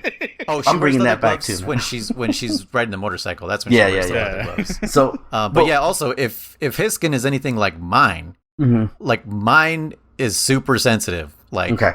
He does look very fair skinned. I'll show you next time, Truman. I'll just scratch up part of my arm, and you'll see it within minutes. It welts, like I get hives. Okay, and it's like the same thing if I've been slapped and punched in the face, and my face just goes. No, because the point being I'm trying to make is I look like fucking Will Smith in Hitch. You look like the pain. Okay, when he eats the fucking shellfish or whatever. Yeah. Well, the point I'm making is that, like, sorry for mentioning Will Smith. He sucks. The slap she gives him is just like, you're like, don't touch me, kind of shit. Which is fine. She, don't touch people without her permission. But I always felt that it was like that slap wasn't hard enough to leave that much of a mark. And this fool took a motorcycle to the fucking face, and I don't think it left that much of a mark other than the skid mark. Yeah, like, that mark is dirt. Gone. Where's that was just dirt on his face, and this was an actual bruise. I'm like, what? Really? I'm like, okay. I now want to play the game with a modded version of the the tire mark on his face for the rest of the game. Like Snake with the arrows and shit. Just leave. Yes. Just Yes, just Ocelot with a tire tread in his face. So he's like, all right. He's like, let's put your luck to test or some bullshit like that. He puts a bullet in the fucking chamber. Yeah, he just wants to shoot somebody with this Russian roulette, man. He does, dude. And so he starts clicking away at her, right? And then he juggles them. Does he do 2 or 3? I don't remember. I think it's 3 guns. He's doing 3 again, yeah. But the point being is I don't know why he did that a 4th one. How would you juggle 2 guns? You can juggle 2 guns like the way you would juggle. Have you ever juggled 2 balls? No, I've never juggled. Then how do you know you can't do? You never juggled your own balls? Do you juggle your balls? Can you juggle 1 ball? Is that good? Can you juggle actually, 1 ball, or is that playing catch with yourself? Okay, so hold on. Wait a minute. Okay, first of all, what balls are we talking about when you're playing catch with yourself? Hold on. Okay, because there's 2 different meanings. So let me jump in here. When you first learn to juggle, you actually do start with 1 ball. Mm-hmm. Okay. So you learn with 1 hand to, get like the way you move your hand and everything, and then you put in the second hand, and then you start adding more and more objects. It doesn't have to be balls, but like could be chainsaws. Blown out dicks. Could be revolvers. It could be revolvers. You can go right to revolvers if you want. But no, yeah, I guess that's the way you do it. Only because at a certain point in my life, I was like, I kind of want to learn to juggle, and they're like, you start with 1, and I was like, okay. And after a while, I was like, I don't really want to learn it this bad. You were just playing catch with yourself. Yeah, I was just playing. Yeah, I was like, I look like an idiot. So. But anyway, so he's about to shoot, and Snake gets in the way, bumps him, and then gets shot right across the face, right across the eye, which in the eye. Angle makes it look like he didn't get shot in the eye. Like it might have grazed him, but like the angle didn't look like he got shot in the eye. You know what? Hold on. Let me watch this real quick one more time. Let me see. Hold on. Okay, 100%. You're right. I don't think he got hit by the bullet. I don't think he got grazed by the bullet. He got hit possibly by the fucking muzzle blast. The muzzle flash? Yeah, like that shit's hot. Oh yeah. I think that's what fucked him up. Could be. That would make sense because if he got shot in the eye, it means it's probably also going to his brain, which means he's probably dead. Yeah. And if I'm sure people have survived crazier gunshots. Yeah, they have, but nonetheless, like the angle would mean it like skimmed the eye, which is kind of weird. I mean, it still damaged your eye. Obviously, I think maybe it's more that it was the muzzle flash, the fucking heat expansion of that most powder. Likely, yeah, that's hot. Sense. So that makes some sense. So anyway, so you get fucking hit, and you're like, you're bleeding out your fucking eye now, dude. You're back. You're twitching while you're strung up.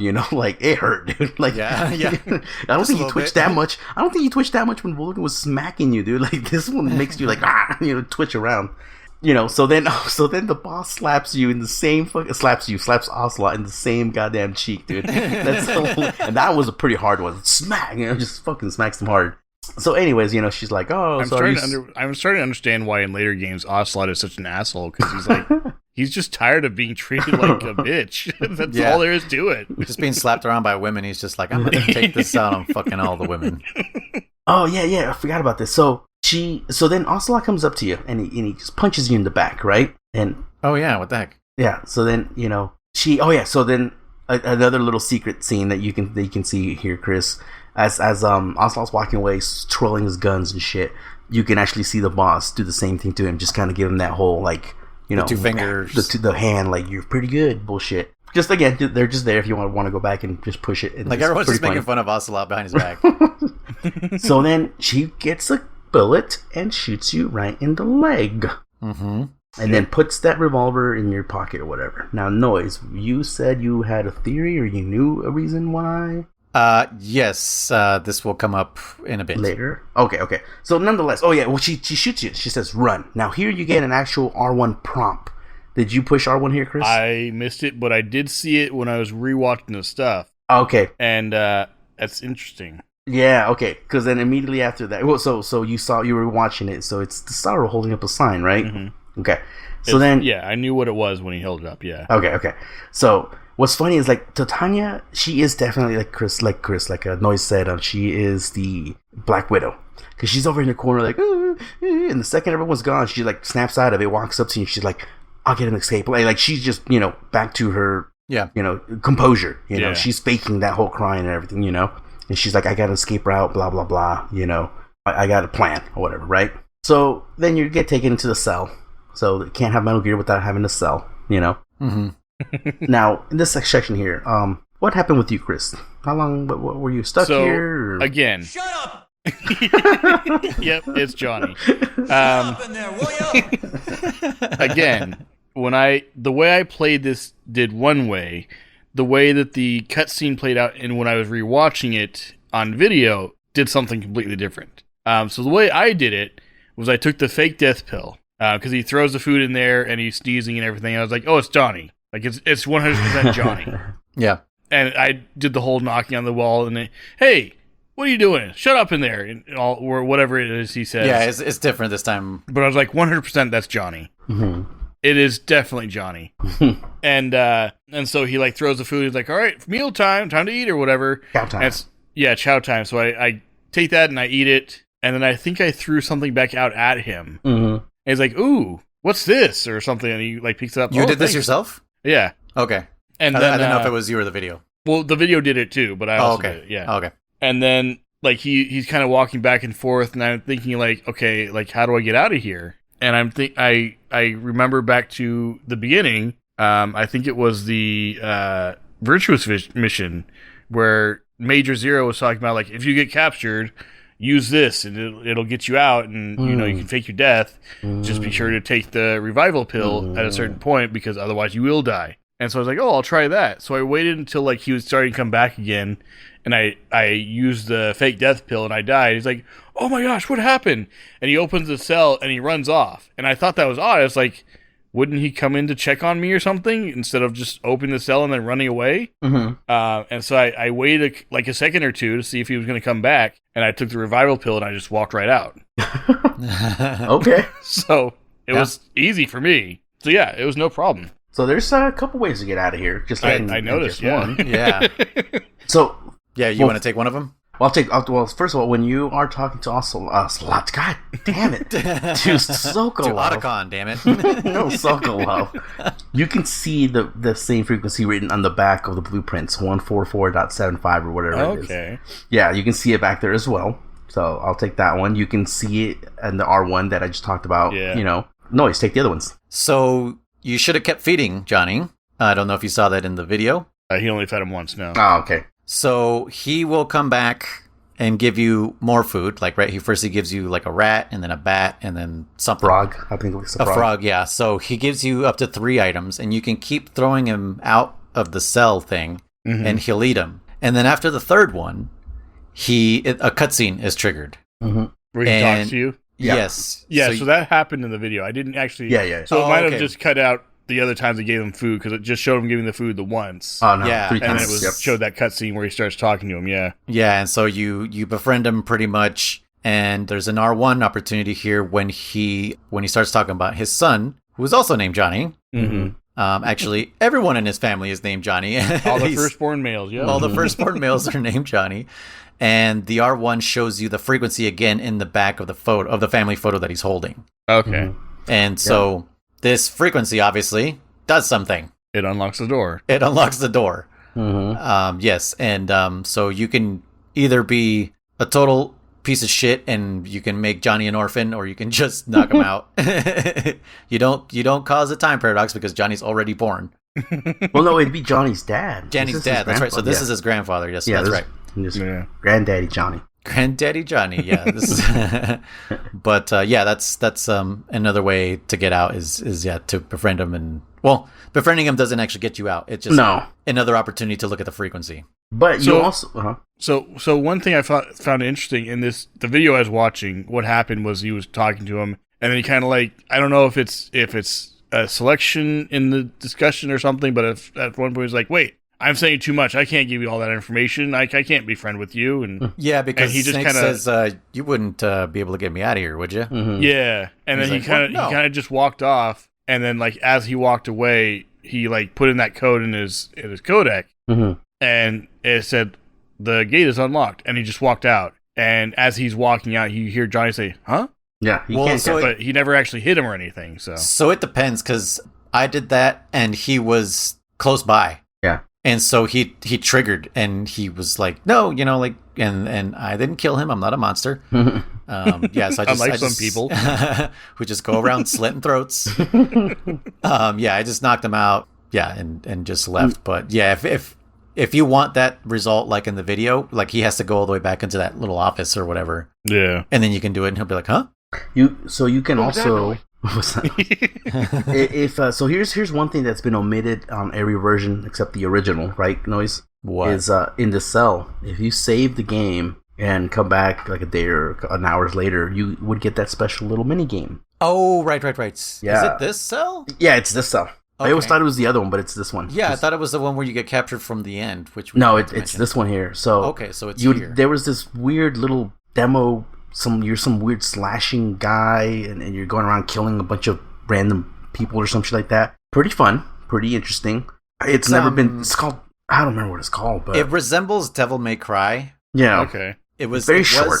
Yeah, it was a prototype for a game that was supposed to become something, but it never did. It never did, and they took it out, so it's not in our versions anymore. I didn't test it on my version, but I highly doubt it's in this version. It's not. It's one of the first things to go out from the HD version. Yeah. Including, it's because of licensing, since it belongs to whatever company was developing that game. Okay. So that went out, as well as Snake vs. Monkey, of course. Yeah. Because of the rights to Monkey. Ape Escape. Ape Escape, yeah. So you get this cool little mini game if you have the original version, and you snap out of it, and then you call. They call it the nightmare sequence or something. Yeah. And then you can actually make a codec call, and you're like talking to paramedic, and you're like, I was having this fucking weird dream, and blah blah blah, and it's like, it's all the fucking movies all the monster movies you keep mentioning. Oh yeah, because you talk about vampires and shit. Yeah, that's what they was. And that's that. Yes, if you save in the cell, that's what it is. She'll talk about a vampire movie, maybe Nostradamus or what's his name, Nosferatu or something like that. And then Nostradamus, the famous vampire predictor, prophet. Vampire prophet. Anyway, so you can do that. You can also, because if you do that and fast forward your clock with the food he gives you, or actually that's the only way you can get the rats. Anyways, you can give him rotten food and he'll run to the toilet, and then you can use the frequency as well. The classic Johnny running away. Yeah. I believe if you just can't figure out how the fuck to get out, Eva will just straight up, because you call her and she's like, I'm working on a way to get you out. Just be patient or whatever. I think she'll just finally give you the frequency. If I remember correctly, if you just never get out. But I will add, there's two more things that I wanted to add here real quick. If you have the cigarettes, the cigarette sprays, he will hand them back to you. Oh, right. Mm-hmm. If you don't, he was like, oh, here, I got this from your weapon stash or whatever. Oh, yeah, I did remember that from the cutscene, yeah. Yeah, he thinks they're just regular cigarettes. I never noticed or so that's the point of the conversation. Yeah. Is to get the cigarettes back. Yeah. Yeah. If you don't, and to get the codec call, if you don't have the cigarettes, if you never found them, you'll just get the conversation. I do like that you can eat shit with the fork instantly. That I love. Yeah. It's so cool to just stab a mouse and just fucking eat them. It's so fucking funny. Now about the radio, you mentioned that in this cell, it's the first time you can make a codec call now, or a radio call technically. They mentioned that like you're stripped naked except for your radio, and he's like, oh, it was like they must have left it for reasons or some shit like that. They kind of just barely make any sense of why he has. Why isn't it fried? Oh, that's true. Why isn't it fucking You've been electrocuted for fucking like an hour. 1,000,000 volts or some shit he claims, right? Oh yeah, 10 million volts run through my blah blah blah through my gorging dick. Sorry, lots of dick jokes in this. Oh fuck. But the one other thing I want to ask, one last final thing, is the radio is considered part of your body, because I have a picture of a leech clearly on my radio's antenna, but yet it's in my cure menu, like saying like leech attached to your body. I'm like, it's on my fucking radio. It's not clearly on my radio, but Cure Walkman. Cure Walkman, yeah. So I think that's hilarious. So yeah, you can get out multiple ways, and then you get out and you're naked. You have nothing. Wait, you forgot one. Oh, did I? What? There's a way to get out without any of that shit. Oh. So, did we mention to you that you can spin? We did mention it to you. You can spin Snake. Yeah, you can spin and throw up. Okay. Yes, so if he spins and throws up, it causes... He'll come in. Yeah, it causes him to be like, are you okay? And you can get out that way. Oh. Which also, I guess, he who shall not be named left a comment for a couple episodes ago that if you eat poison food and you spin Snake in the viewer, you will force him to throw up, which means he'll throw up the poisonous food, and you'll cure yourself of that poison. That's right. Yeah. Well, not but the food poisoning, not poison, but food Yeah, poisoning. Yeah. Which I did not know. So thank you for that info. There's also too, when you push that the cure and you go into the viewer, you can actually, and you go into the X-ray version, right? If you toggle that a couple times, you'll get one where Snake is just standing still, and one where he'll be like showing you his kind of physical or condition, like if he's hurt, tired, or whatever, he'll like be hunched over and like out of breath and stuff like that. And if you're kind of overall healthy, like he'll actually be like kind of like posing. I don't know if you've seen that noise. Have you ever seen that? Oh, it depends on like how low your stamina is. Yeah, like how he's posing. Yeah.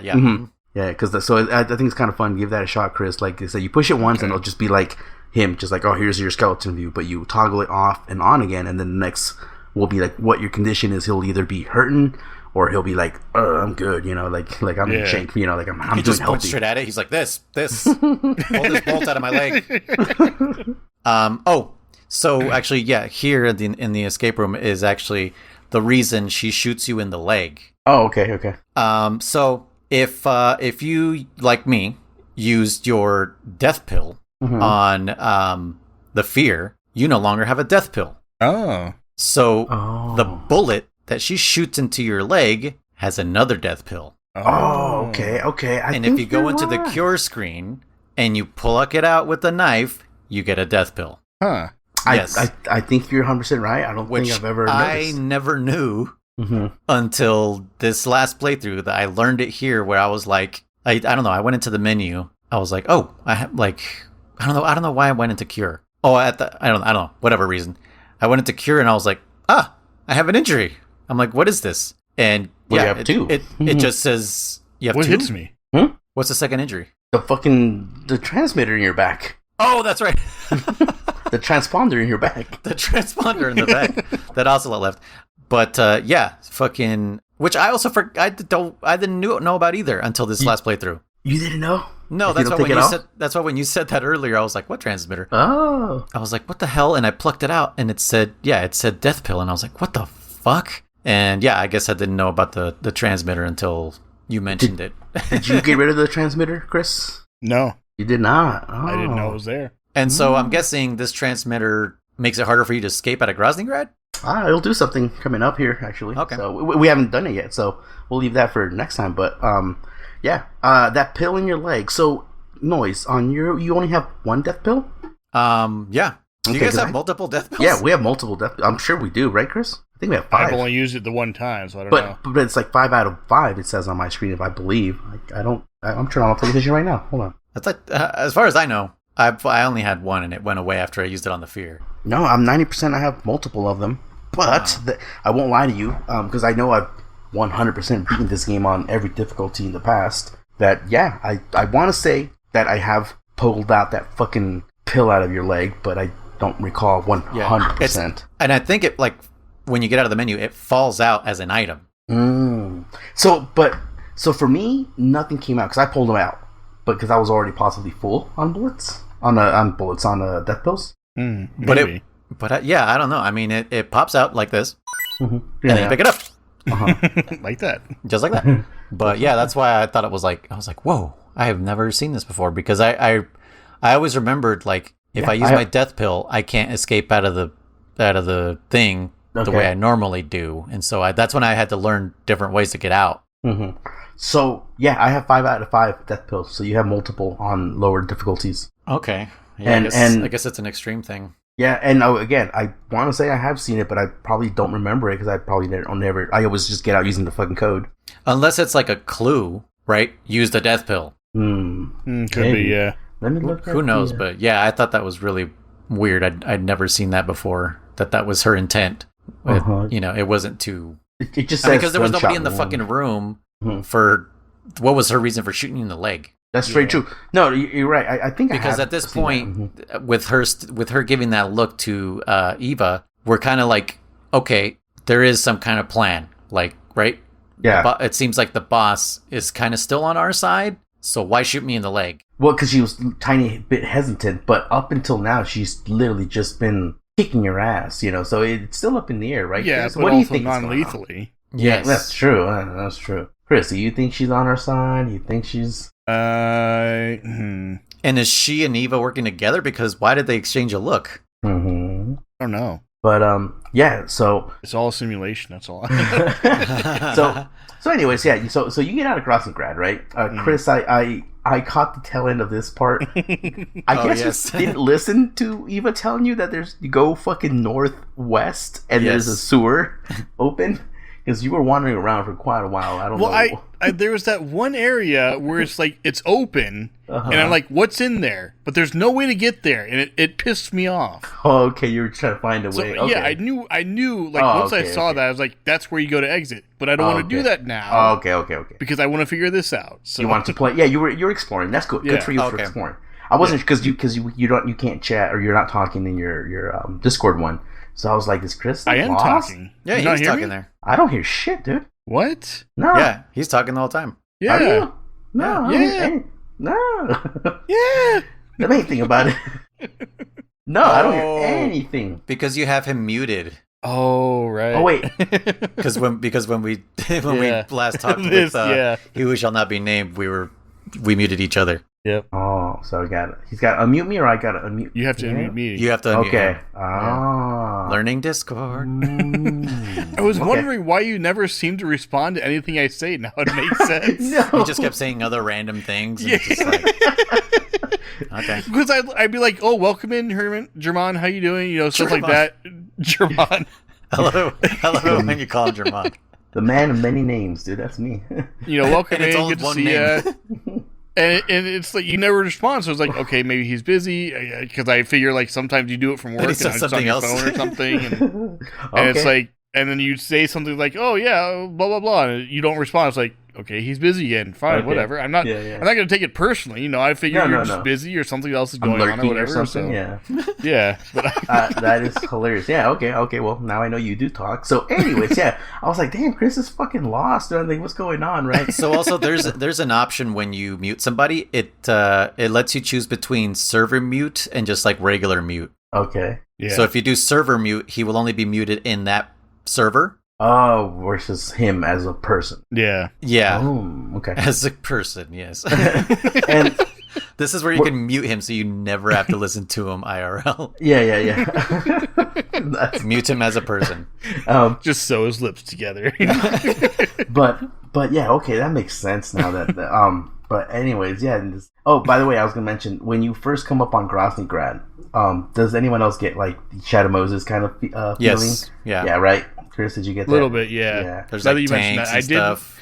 I didn't at first, but now that you mention that, I do. Yeah. Yeah, you get this whole like. But also a little bit of like the helipad part of MGS2. Mm-hmm. Yeah. A little bit of that as well, just because of those tank, like those containers or whatever. Okay. Mm-hmm. Yeah, I can see that. But yeah, there's searchlights and everything. So, anyways, but did you notice, Chris? So, I don't know if you knew then, but you can't CQC with the revolver or the fork, which I think is bullshit. I think the fork. I mean, I won't want to get stabbed with the fork. Yeah. I mean, isn't that how you do CQCs with the fork? No. Close quarters comida? Close quarters kitchen. Oh no, that's the K. What were you going to say? Kitchen spelled with a Oh, K. close. Oh, I didn't hear you say kitchen. Sorry. But now that I'm playing it, now that I got my uniform back, it does say CQC with the fork. So I don't fucking know, man. Oh, okay. I guess you can. That's what I was going to say. I could have sworn it said CQC with the fork. So wait. only- Now, hold on. You need to test something right now. Can you cut someone's throat with the fork? Well, I had to get to somebody first. Yes, I must know this. I think so. Okay, let's move on. So you're in Grosnygrad, and I thought Chris was stuck, but he wasn't. Okay, so moving on. So now Chris is in the sewers, and here's where I was watching you play again. And were you looking for secrets again? Because I was kind of chatting a little bit, and I was like, "Where the fuck are you? Killed yourself. You just were throwing grenades. You killed yourself, What? Chris." Oh yeah. So it was. I got into an area He was trying to and dongle the dogs. I had jumped down, Yeah. and instead of just reloading, I was like, I'm just gonna kill myself Okay. because I couldn't get back up to that area. It was like I was looking for secrets. Yeah. Okay. I figured And as much. there was no way of getting back up there that I could see, and so I was like, "Crap! I'm just gonna kill myself and Okay. start over again." Okay, I thought that's what was going on. Yeah. And then I said in your chat room because I thought it was funny because I'm like, you would keep going into the section that you're supposed to go into to make progress, and you start getting the drum beats. I called it the Jumanji drum beats. It's like, you know, it's like fucking dramatic, and you kept walking back and walking, and why? Like, what the fuck is Chris doing? I was like, Chris, I'm like, just head towards the Jumanji drums, dude. Yeah, because you said something about like he hears the Jumanji drums and he still doesn't know where to go or something that. Yeah. And then so finally you're like, fuck it, I'm just gonna move on, I guess. And so you get to this next cool cutscene. That's this scene we're referencing, the fugitive cutscene. Yeah, where you're at the end of this drainage tunnel or whatever you want to call it. Did you say you've seen it, Chris? I have not seen The Fugitive, no. Okay, have you ever seen that scene, though, where, like, we keep referencing I didn't kill my wife? I don't think so. Okay. Okay. Put it on your watch list. Yes, definitely. And anyway, so then all of a sudden, again, that's one of the things I love about this game and Ocelot. It's so thematic, and the first thing you hear is the ching, and sure enough, he's like, Ocelot comes in, he's like... In the water, by the way? Yeah. It's low water, lowish. And he's like, finally, you're mine. You know, I'm like, God, like you said, man, he's got a hard on for you, man. He fucking wants you hard. And hard. And you know, and a classic, nobody interfere, and puts a fucking bullet in the gun again, the same one that he's been wearing around his chest or his neck, sorry. And well, I know what that bullet is from, right? Yeah, it's the one that jammed. Okay, yeah. Which, by the way, that doesn't fit in the revolver. Caliber. I know, it's not the same caliber. I was thinking the same thing, but it's a different gun. But anyway, because Colt Single Action is a 45? Something like that. But it's also long, isn't it? It's 45 long, I think. Probably. I don't know. Yeah. It probably wouldn't work, but... And the one he used that jammed on him looked like a fucking 9mm. I don't think it was... It looked fucking 45. tiny. Yeah. So anyways, so he puts that fucking bullet in there and he spins it and he clicks at you once, and you know you're on the edge and shit. And I love this scene too. It's Living just so, on the edge. He's so cool. and then you're like, fuck it. You just fucking jump back, fucking do a does his whole spreads his arms and just falls back. Yep. Yeah. And you know that jump that you do is very MGS2 off of the George Washington Bridge with the jump bungee cord. Oh yeah, you're right. Yeah, it's just like arms spread, legs together, like Jesus, like woo. Yeah, very true on that. And so you know he's pissed off. He's running after you. And he shoots one more time, two more times, whatever. And then you're gone. And then the next shot would have been the bullet, right? Yep. And he's like, Does it actually fire? I don't remember it firing. No. I'm saying the next one. It's in the. He looks at the gun and it's in the next one. Yeah. And he's all like, he's like, all right, you're lucky again or some bullshit. And he's like, don't die on me yet, you know. And so now we get to the next quote unquote boss fight. So I was glad. What did you refer to this river, Chris? River Styx. Yeah, I was so when you said that, I was like, ooh, go shit. I was like, yeah, it works. How do I play dumb? Yeah, I know. It was like, what is that? What are you talking about? I've never heard this expression before. So you had heard that expression before. Yeah. I was gonna say, has no one seen Hercules, the Disney movie? Yeah, I have. Of course, I have. Okay. So you get I the didn't river. Get it from Hercules, but yeah. Oh, but yeah. Okay.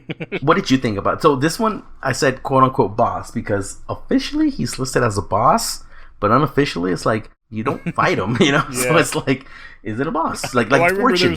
There's one point I even tried firing at him. He's like, "That's not how you do this," or something like that. Or, "That's not the way it goes." And he's just pulling a Psycho Mantis on you, like useless. Yeah. So you start off and the forest is on fire, right? So it's like I remember thinking like, wow, this is pretty cool. And then it instantly goes away, which is kind of sad in my opinion, but whatever. So you're crawling through this section, and this one I noticed that you fucking slit a lot of throats, Chris. Holy shit! You're like, the number of people, my neck. I feel like it's gonna come off. And they're literally like hanging off of their. Like, it's like, oh my god, these gaping necks. I was 100% like I was ready to see some dead people, but the number of necks that were slit, I was like, God damn, Chris. I was like, when did this happen? Yeah, dude, you killed tons. Again, I didn't know what happened with the scientists, but there were scientists like, what the fuck? And this is where I found out. This is where I found out that you killed Rykov. Yeah, because this is the first time. He shows up too. Yeah. I was like, oh, he's streaming on his Discord, and I came in, and like literally, Rykov is right there, and I was like, you killed Bryden. Like, holy shit! I didn't even know you could do that. Yeah. Oh, but because we did skip a little quick section that Volgin says like, this is what you get for for what you did to Ivan. He says that whether you kill him or not, which makes no sense, because if you didn't kill him, if you killed him, I get why you would say that. And if you didn't kill him, like, you just knocked him out. It's not like you fucking. I mean, but you kind of humiliated him. You left him there in his underwear. I guess. Well, and do they know where he is at that point? I'm sure he woke up at that. I mean, they don't wake up in game, but in real life, someone would probably fucking wake up eventually, right? Right. Yeah, the whole point of putting him in the locker was so nobody would know. You'd make a clean getaway. So, but he knows you did something to him because you have his uniform. That's true. That's true. But that's what I'm saying. For some reason. That's what I'm saying is, wouldn't he assume that you killed him as opposed to you put him to sleep and shoved him in the locker? Oh, possibly, yeah. I guess he doesn't. Oh, that's true. He doesn't. True. Yeah. You're right. He hasn't maybe found him yet. He hasn't come out. He's still sleeping in that. I could just picture Volgang running around like a wife, just like, has anyone seen Rykov? Have you seen Rykov? He didn't come home. We got in a fight. Yeah, he might be naked. He doesn't have his uniform. The last time he's got like a picture of him like on a Polaroid. Have you seen him? Have you seen him? Yeah. But anyway, he has a dick. He has a dick. If you grab his crotch, he has a dick. It feels like this. Here, let me show you exactly how it feels. He's just grabbing. No, he's just making the fist. He's like this. Put your fist like grabbing this. people's crotches. Anyways, so you get this. Cool... Have you seen him? We broke noise.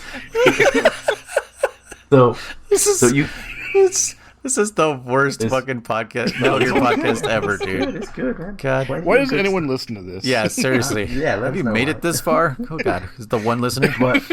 But so you see the sorrow, right? Yeah. Starts raining. Pretty cool. Chris, I can say a million things about this. I want to know because I didn't know you were talking, so I want to know what the fuck was going on through your head here. So you walk down this river, right? Yeah. Okay. So instantly, I noticed you didn't try shooting him immediately. You were just started walking. Mm-hmm. And you were ignoring all the bodies. So what was going through your head? Like I gotta get to the end, or also all those fish you killed. Yeah. Oh, I know. There's like I'm just kidding. fish in there. There's hella fish there just for no reason.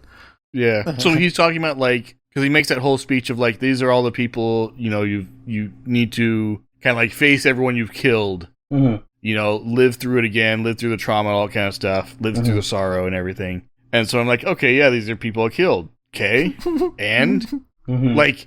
I didn't know what to think of it at first. Like I'm thinking like because I tried to shoot him at first at the beginning and it just didn't do anything. So I was like, all right, there's some sort of cutscene or something I have to get through because I noticed his health and his stamina were all the way down. So I was like, okay, there must be something that triggers that those fill up and then I have to fight him. Okay, and then so you keep following him down the river and you keep going. And he's firing those laser things at you. And the only thing I can think of to dodge them is like, oh, you have to go underwater. But every time I went underwater, it still hit me. And I was only able to dodge them a couple of times. And I think it was just by chance. So I don't know if that has anything to do with anything. You can dodge them. You have to like literally make a hard left or right depending on what's I figured that out. But yeah. So it was, and then we get to the end of the river, and he's like, your time here is over. You must go back or something like that. And I was like, okay, so what do I do? Like, I don't understand. And so the first time I just tried walking past him and you just immediately die. Yep. And so I was like, okay, game over screen. All right, I'll try again, And so again, do the whole thing. You go through the river and everyone's coming at you and my neck. Yeah. By the way, a lot of those sound like so Scooby-Doo-like. They're like, ooh. Yeah. What did I say, Chris? I said, shit, what did I say? Oh, I said that they sounded like the dead couple from Beetlejuice when they're when they're in the ghost sheets, just like, whoa. Yes, 100%, yeah.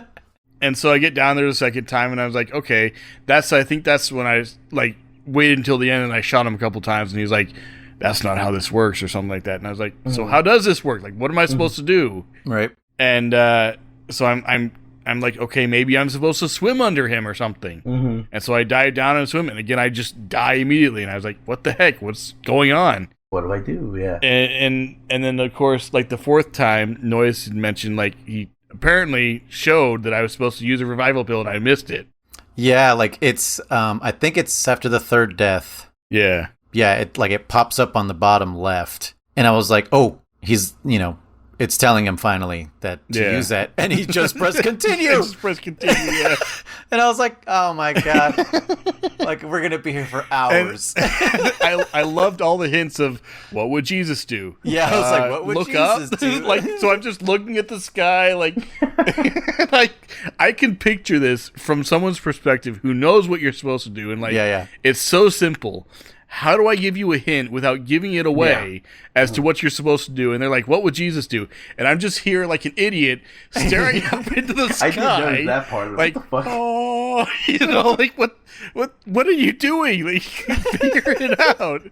And then it wasn't until, like, I don't remember what had set it off. And then it finally clicked, revival pill. Yeah, I forget who said it. Someone said, because so you had noticed, like, okay, I do have the death pill, and I have the revival That's right, and pill. it wouldn't let me, and you were trying to figure it out. Yeah, you were trying to figure it out. You're like, can I revive myself? But it was X'd out. Mm-hmm. Yeah. And then somebody in chat after I said something, and then somebody in chat afterwards said, maybe there's a time to use it. Yeah. And then you were like, he's like, okay, then let me try this. And then because you were already at the end of the river. Mm-hmm. And then you walked forward and then died and then you figured it out. Yeah. Well, because I saw you also drowned yourself. I saw that you literally went in the water and you dropped like rocks, you just slam on the ground. Yeah. Your body just ignores all physics, just splat on the ground. Which, by the way, I didn't realize this until Chris was doing it, but he can't swim. So if you lay down and try to swim, you don't move at all whatsoever. You lay down in the river? Like so if you go prone, right? Normally in this river, because it's that same river where the drones are, or whatever the segways are.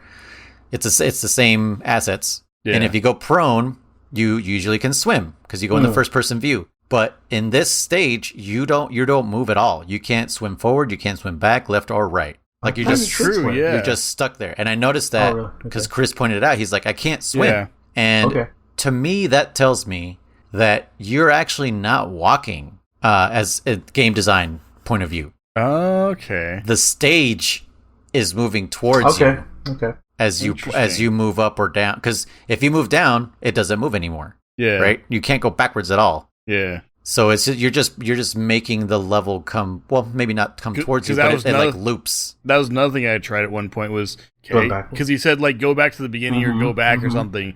So it's like, do I have to walk all the way back now? Yeah, so I tried that, and there's that wall there that stops you. It's like, nope, okay, that's not it either. So and it's immediately too, so you can't even go that far back. Yeah.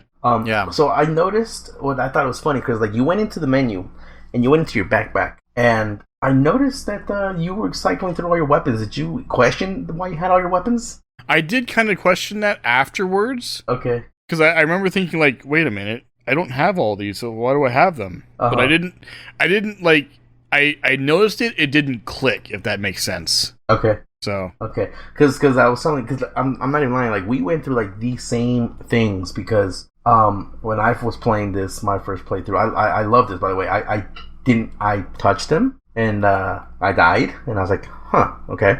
So I went back, and I said, maybe because I got hit by those beams. So I tried to avoid all of them, and I still died. And then I didn't know what to do. So then, like, I paused the game, and I pulled out a bunch of weapons. I didn't question. I forgot. I don't have them on me.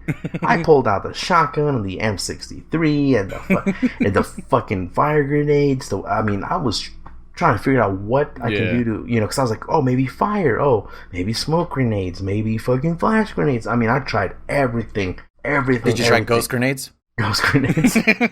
No, I could not figure out what to do. I was getting super, super annoyed, my first playthrough, I was like, what do I do here? Like, and then I saw you call as well, and they're like telling you wake up and shit, And I was like, what do you want me to do? So like, I tried, like you said, swimming underneath them. I tried sneaking to the side. Everything. I died probably about as many times as you did, if not maybe more. Like, plenty of deaths there. Just trying to figure out what to fucking do, right? Yeah. And I was telling Noise, the only reason I figured it out, because I didn't see the hint they tried to give you.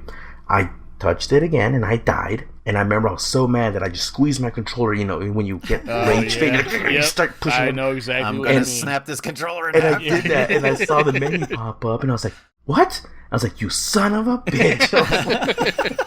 Damn you, Kojima. Yeah. And I was like, oh, breaking the fourth wall again, yeah, damn you. I was like, oh, that's why I love that it's memorable to me and everyone else out there. It is sad that, every time afterwards it's just like, I'll just get to the end and fucking take the pill. But your first time is definitely like, dude, that was pretty cool, Yeah. By the way, and especially since you get to see all the people you killed, right? Mm-hmm. So all of them. Yeah. No, literally all of them. The river will get smaller or longer depending on how many people you've killed. Yep. Okay. So if you go completely passive, it's only the bosses, even though they don't count as kills. But they blew the fuck up. Yeah, because they blew up. And it doesn't matter. Themselves, so yeah. And for some reason, it doesn't matter whether you let the parrot live or die. Yes, that's what I was going to say. The parrot also shows up because I captured him. Yep. I didn't do anything with the parrot, so the parrot should have been alive on mine, too. Yeah. Exactly, that too. Because you can kill the parrot, you can capture him, and you can leave him alone. And no matter what, he shows up there because he goes, Grandpa! Grandpa! Yeah. So yeah, the parrot's there, which is, again, very weird, because I'm like, I didn't kill him, you're right, 100%. Everyone else is there. Rykov's there. So here's another one. Now, I was confused on this one. I was under the impression that you had one too, Chris. You had a guard that was being pecked by a vulture. Yes. Did you eat any vulture? Yes, I did. I haven't eaten any vulture, and I had a guard with the vulture on me. Did you kill a guard in that area? I did, but so maybe that's why. But supposedly, here's what I'm trying to get at though. Supposedly, if you eat a vulture, so if you call paramedic during that section there, she'll tell you about the rump vulture, white rump vulture, I think they are. Mm-hmm. And she'll tell you that they'll eat anything and they'll even eat human and shit like that. And if you've eaten one, you're like, oh shit, you're like, dude, like I ate one, or kind of hinting at like if you eat one of them, you've probably eaten one that's eaten human, right? Yeah. Because that happens.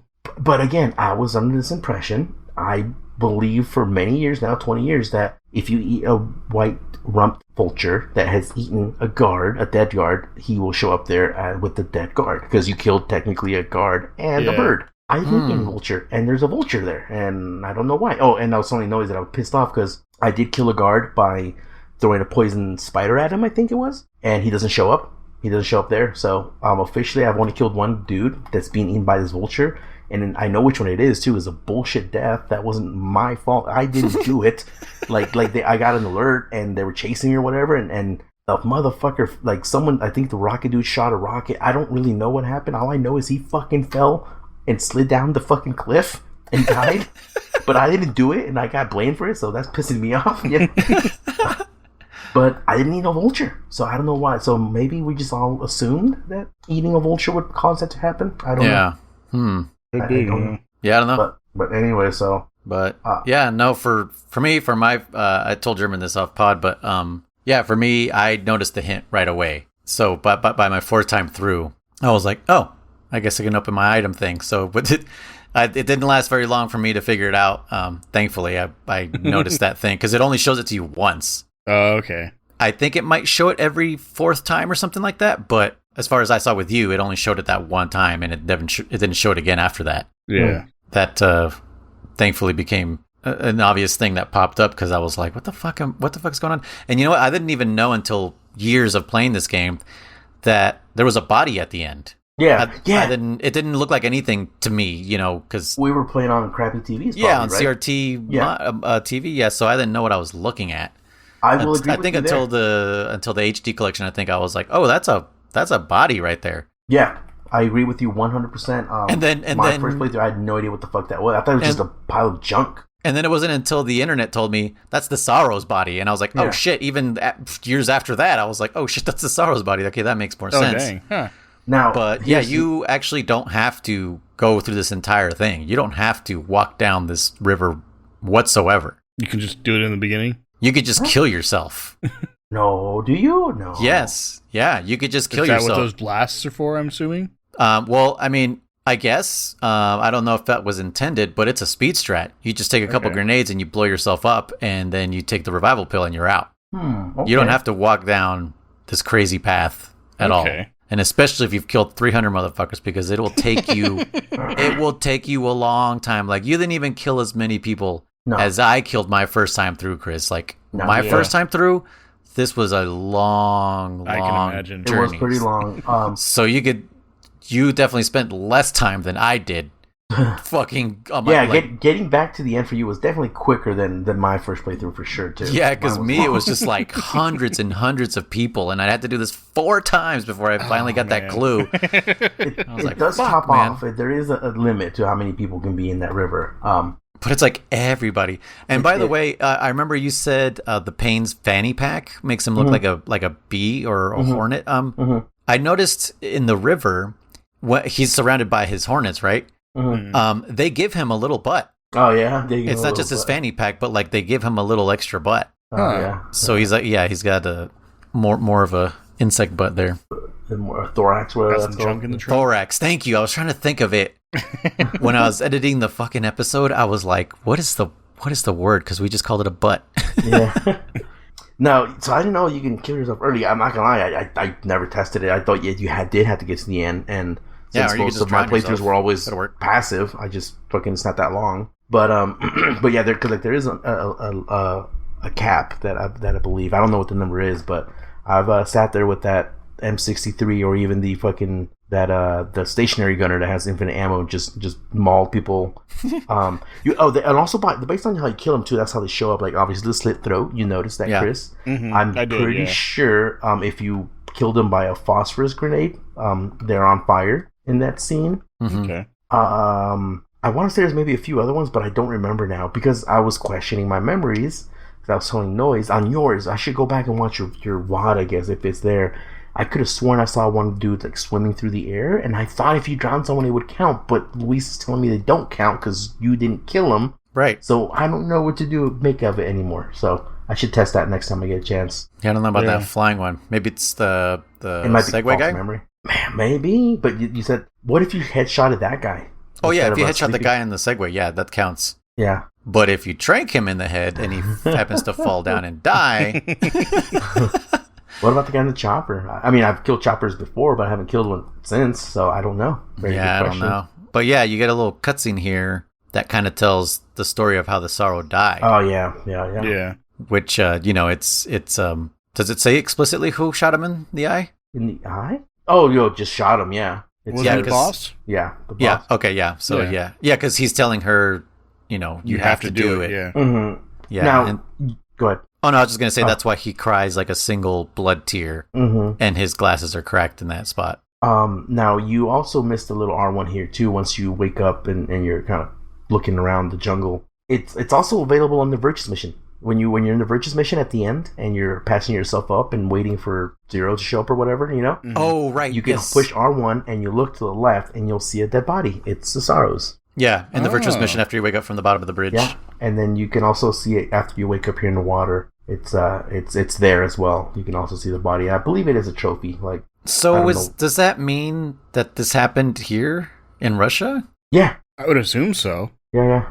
I think they mentioned it happened here in Solino Yarsk or whatever it's called. Yarsk? Yeah. And that's pretty much up to the checkpoint. I wanted to add a few things before. Oh, sorry, a little running late. Are you okay, or you want to call? Yeah, I'm good for a few more minutes. I just wanted to add that I did do some testing, and I forgot to mention that I was doing the testing about snake liking food, getting accustomed to the food or whatever. Now, this is a mixed results. I sat there in the Fears area, and I ate about 30 or 40, Yogopo, Loboko, whatever, the milk apple. Okay. And, Yoloco, Golocobo, whatever that one's called. But he loves those. No, he hates those. The Golocos, he doesn't like those. The fruits from the trees? No, for sure the red ones he doesn't like. Those are nasty. Oh, no. The false mango and the other ones he likes, but the vine something. But anyways, the Yoloco Boloco, he doesn't like them. I've eaten 30 of them, and it has not gone up. It still only gives me one pip, or whatever you want to call it, one bar backwards to stamina. But the mushrooms, the oyster mushrooms, I think they're called, those ones went from giving me like an eighth to giving me a full bar now. And those ones took about 10 or so. And at this point, I've eaten about 30 or 40 of those suckers, and they don't go up anymore. Now, I did see online someone do this with, I think, the bat, and it does work on the bat as well. So it's interesting. It's like almost like only certain ones will do it, because I'm telling you, I had the picture of the 30 Yogobolos I ate, and it just doesn't change. he still doesn't like them. Period. So I don't know. Just that's all I wanted to add. Some to that. some foods have an acquired taste mechanism. Yeah. They say that what he says changes from like this is horrible to like this is bad. I'm like it's still bad, and like he says they're good. Yeah. You know. So to me, he's still calling them bad. He just get more stamina. That's about it. But that's I think the only thing I wanted to add because now we're here at the end. Chris, Noise, if you want to add anything else. You said your name first. Yeah, I'm still very confused on what's going on with everything. No clues as to what's going on? No. Okay. No? None. Yeah, I don't know. I hope you enjoyed this little mini boss fight because that was fun. And again, I encourage you to come back with like a million bodies. Just no, I thought it was super funny. Like I said, again, for me, it's one of those things where it's like I'm enjoying watching you enjoy and suffer like we did. You know, you're like, what the fuck do I do here? You know, Yeah. super fun to me. So I appreciate you for being a good trooper. Yeah, going spoiler free and playing this game blind, you know, this whole series blind. Because it I mean, imagine if we were doing this and people told you, oh yeah, it's fake, just take the pill. Oh yeah, you're a clone. It spoils it, you know, it really does. Yeah, I mean, I don't like to do that anyway when I'm playing a game. When I'm normally streaming, I ask for no backseating. If I ask for like tips and tricks, like, am I missing something? You know, tell me something like that, but don't tell me like, here's how you beat this boss, or here's what you should do, or, you know, I don't like that kind of stuff. So it takes the fun out of the game. And all of us are like, wake up. Wake up. Exactly. Me. Yeah.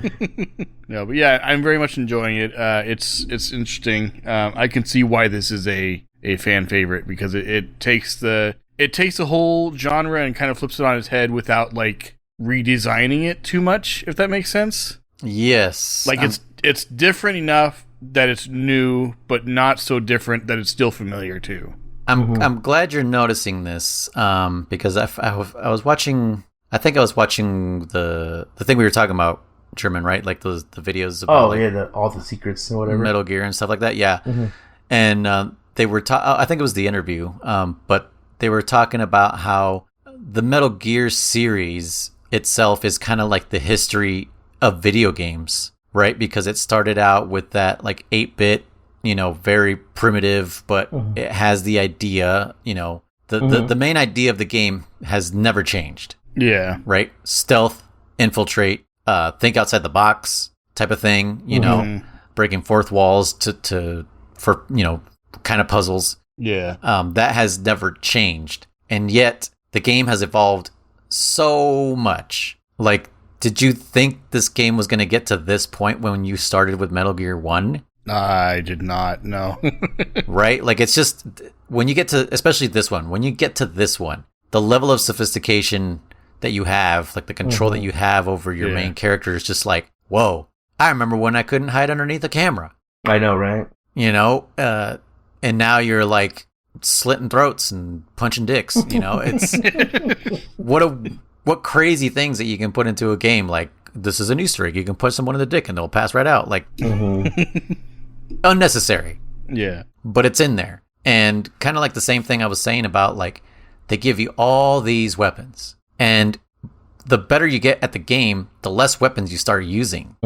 Which kind of, you know, it just kind of teaches you, like, you can accomplish your mission, you know, without killing anyone, without doing without assuming the obvious thing of just, like, go in there, run and gun, be Rambo.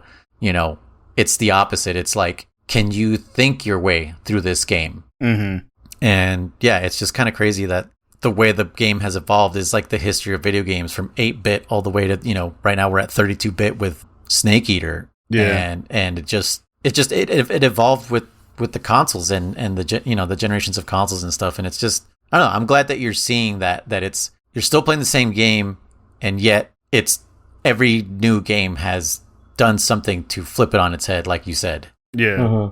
And this one is within one console generation. Like from 2 to 3 was like, you know, you thought 2 was sophisticated in the gameplay way, and then somehow they did it again. It's just like, how the fuck did you just do this in like 3 years? Well, you know? and like I was in He Shall Not Be Named's stream last night, and he was playing this game, and he's far behind us, so there's no spoilers or anything. And I was commenting on how, you know, some of the mechanics and just the thought that went into this game, like, clearly Kojima does this as a labor of love. Yes. It's very clear that, like, he's enjoying what he's doing. You know, he's doing it for a purpose. It's not just, let's just make a game to make a quick buck, you know? Yeah. It's, if we're going to make a game, we're going to do it right. We're going to put a lot of stuff in there. We're going to have, you know, different mechanics. We're going to have different ways of getting through bosses. And, you know, this, you know, people may not figure this out for 10 years, but I'm going to put it in there anyway, you know, stuff like that. And it's like, and Bacon was like, yeah. And it's like, this was on PlayStation 2. Yeah. You know, imagine, just think of that. PlayStation 2, you know, that was early 2000s, you know. Yeah. And it's just like, imagine what it's like now, you know, with the PS4, PS5 and stuff like that. It's like, it's insane. So, exactly, yeah. I kind of want you to think about that, how in 2004, this game came out, and it was way ahead of its time. Yeah. And I just kind of want you to imagine what 5 is like, and that came out 10 years afterwards. Yeah. And just how nuts it's going to be. But yeah, I just want you to imagine that, and I mean, I don't want to make any promises, but it's going to be, gameplay-wise, it's going to be beyond what you think. Yeah. No, I'm very much looking forward to seeing how it all turns out and what he's able to do, because he's made clear that he pushes the envelope when it comes to the restrictions and limitations of the system. Yes. And everything. Like, he does what he can. You know, him and his team, obviously, will do what they can to make it the best that they can possibly for that system and make it work. Yeah. And so I'm excited to see, like, what comes next. So for sure. Yeah. All right. Well, any predictions as to what? I know you said you don't know what's going on, but any guesses? Because this next one is to the end. Okay. I kind of think that the boss is going to be the final boss. Originally I thought it was going to be. It's a little on the head. On the nose. Yeah. Originally I thought it was going to be Volstock. The words, man. Volga? Not Volga. Oh my gosh. Valvagia. Valstrax. It was going to be Valstrax. I thought it was going to be him, but then, like, the more that it kind of plays out, I think it's going to be her. Okay. I think he's going to be the next one, and then it's going to be her at the end, and it's going to be the final confrontation of, like, what she brought up at the beginning, like, who are you a soldier for? Do you have emotion? What are you fighting for? Where do you stand in all of this? Yeah, the loyalty to me or the mission. Yeah, are you fighting for some blank face of a government, or are you fighting for something that you believe in yourself, you know? Yeah. And I think it's going to be kind of something like that. But as far as this taking place in the 60s and it's Snake, I don't understand. Like, I love it. It boggles my mind. I don't get it. So. Quick question. We kind of didn't discuss this at the end of Metal Gear Solid 2, but MGS2 didn't have multiple endings the way Solid 1 did. Oh, that's true, yeah. Do you think you're going to have any kind of choice like that? Do you think maybe you've made a choice that may affect the ending? Not yet. Okay. But now that you bring that up, I think there could be. I'm not going to say there will be. I think there could be, maybe at the end when you confront the boss. Maybe there's going to be a choice you have with that. Okay. Or maybe even right before that. I don't know. Okay, that might change the outcome. Yeah. You change the future. Yeah, maybe. When you kill Ocelot, I feel like every time I start to get a hold of something, you're like, but what about this? And it just throws me off completely. This is what I've been looking forward to with this podcast, is just fucking with you. Yeah, I bet. And I know everyone out there who's already played is laughing their asses off at, oh, he doesn't know this, ha ha ha. And not at me, not laughing at me, just laughing along with us, you know, that, yeah. Oh, it's interesting that he doesn't know what's happening because, you know, they already have experienced it and everything. And, yeah, and to like them it's obvious. Yeah. And like you say, like with the fight against the Sorrow, like you can't go back and like, how do I do this again? Like, what do I do? That's the bad part about that boss fight. You can only experience it once. Yeah, exactly. But yeah, so I don't know. I don't know. I'm gonna say yes. Yes, what? You can change the future? Yeah, there can be a change in the future, yeah. Okay. just because MGS1 was supposed to be his last one, Kojima, I mean, he did MGS2 reluctantly as a like, fine, whatever, and then MGS3 seems like he was more willing to do it than MGS2. Yeah. So well, because he came up with according to interviews and whatever, is like he was like, you know what, I think I have a story to tell. Yeah. And just put his all into it. Yeah. So I think there is a good chance that there's going to be a story, and not a story changing, a future changing event that you can choose between at the end. So okay, yeah. I mean, this is a very infamous game series as far as convolution goes, and nothing's more convoluted than time travel. As I've been told many times about the show Lost. Well, and German is well experienced with as well. No, yeah, it's very convoluted, hard. How do you get your story straight? German, do you think Chris is on the right track? What do you think? Man, I think Chris has called a lot of things. Like he said, the river Styx. You know, I almost thought like he knows what's going on. Then, like he has to know. I still think he's playing this. I'm like telling a you, film. yeah. Is he fucking? He's playing this like a and you damn guys have fiddle. mentioned that before. I think in like MGS1 or something. Like you mentioned, like like are you pulling wool over our eyes or something? But messing with us, bro. I have no idea what's going on. I genuinely don't. At the end of all this, we're gonna be like, You knew. He's at the end of this. We're gonna get a letter that's been post dated like fucking a year ago. It's gonna have everything, like from Doc Brown at the end of Back to the Future 2. Yeah. In an Chris envelope. Stradamus. We meet some guy in a rainy day down the street. It's just like, are you German? And Luis? I have a letter. And they're like, what? The fuck are you? But why are you saying like that, Doc Brown? Doc Brown doesn't say that. No, Doc Brown doesn't say that. The guy who's delivering the message does. Yeah, but you sounded like you were doing a Doc Brown. You did sound like Doc Brown, yeah. No, that's what the guy sounds like. He's screaming it across the thing. Oh, that was a scream. Okay, I thought it was Doc Brown. Okay. No, I would have been like, "Is your name Barney?" That's what it sounded like. That's what. Yeah. Are you serious? There's no way I sounded like the same guy. Yes, you did, dude. It did. It Play it back. sounded to me too. It sounded Oh my like God. Doc Brown. Yeah. They found me. I don't know how, but they found me. Run for it, Barney! That's like my favorite line of the entire thing. And then you rewind again. Run for it, Barney! So good, Christopher Lloyd, the man. Ah, I'm gonna be so sad when he passes, man, because he's getting there. Yeah. Christopher Lloyd and Christopher Walken. I love those dudes. Oh, I know. I've thought about Christopher Walken too, like going. I'm like, please don't, just live forever. Forget about it. Yeah, you don't die. Bill Murray, maybe. I mean, he's an asshole, but he's great, you know. But anyways, all right. So marching orders, as always. Finish the game. Beat the fucking game. And I'm actually glad that your D&D canceled, because otherwise we'd have to... I'm hoping this gives you enough time to beat this last part. Not that it's like hella more gameplay like those last two parts, but it's just like every Metal Gear, the story just unfolds. Yeah. So there's going to be a lot of info dump. But I don't know if you've noticed up to this point, it's done in a fucking superior way. Oh, yeah. No, it's way, way better than MGS2. And like I said, to Noise, I believe, or even last episode, it's interesting. It's actually like, oh, okay, what's going on? What's about this philosopher legacy? Philosophy? Well, like to me, the whole thing with MGS2 was in the beginning, like right away, they dump all this lore on you. Yeah. Just here, have all of this. And all those not cutscenes, all those tutorials and stuff, like this is how you do this. This is what you do in this situation. Situations you don't do until halfway through the game. Yeah. You know, that's what I have a problem with. Is like, spread it out, you know.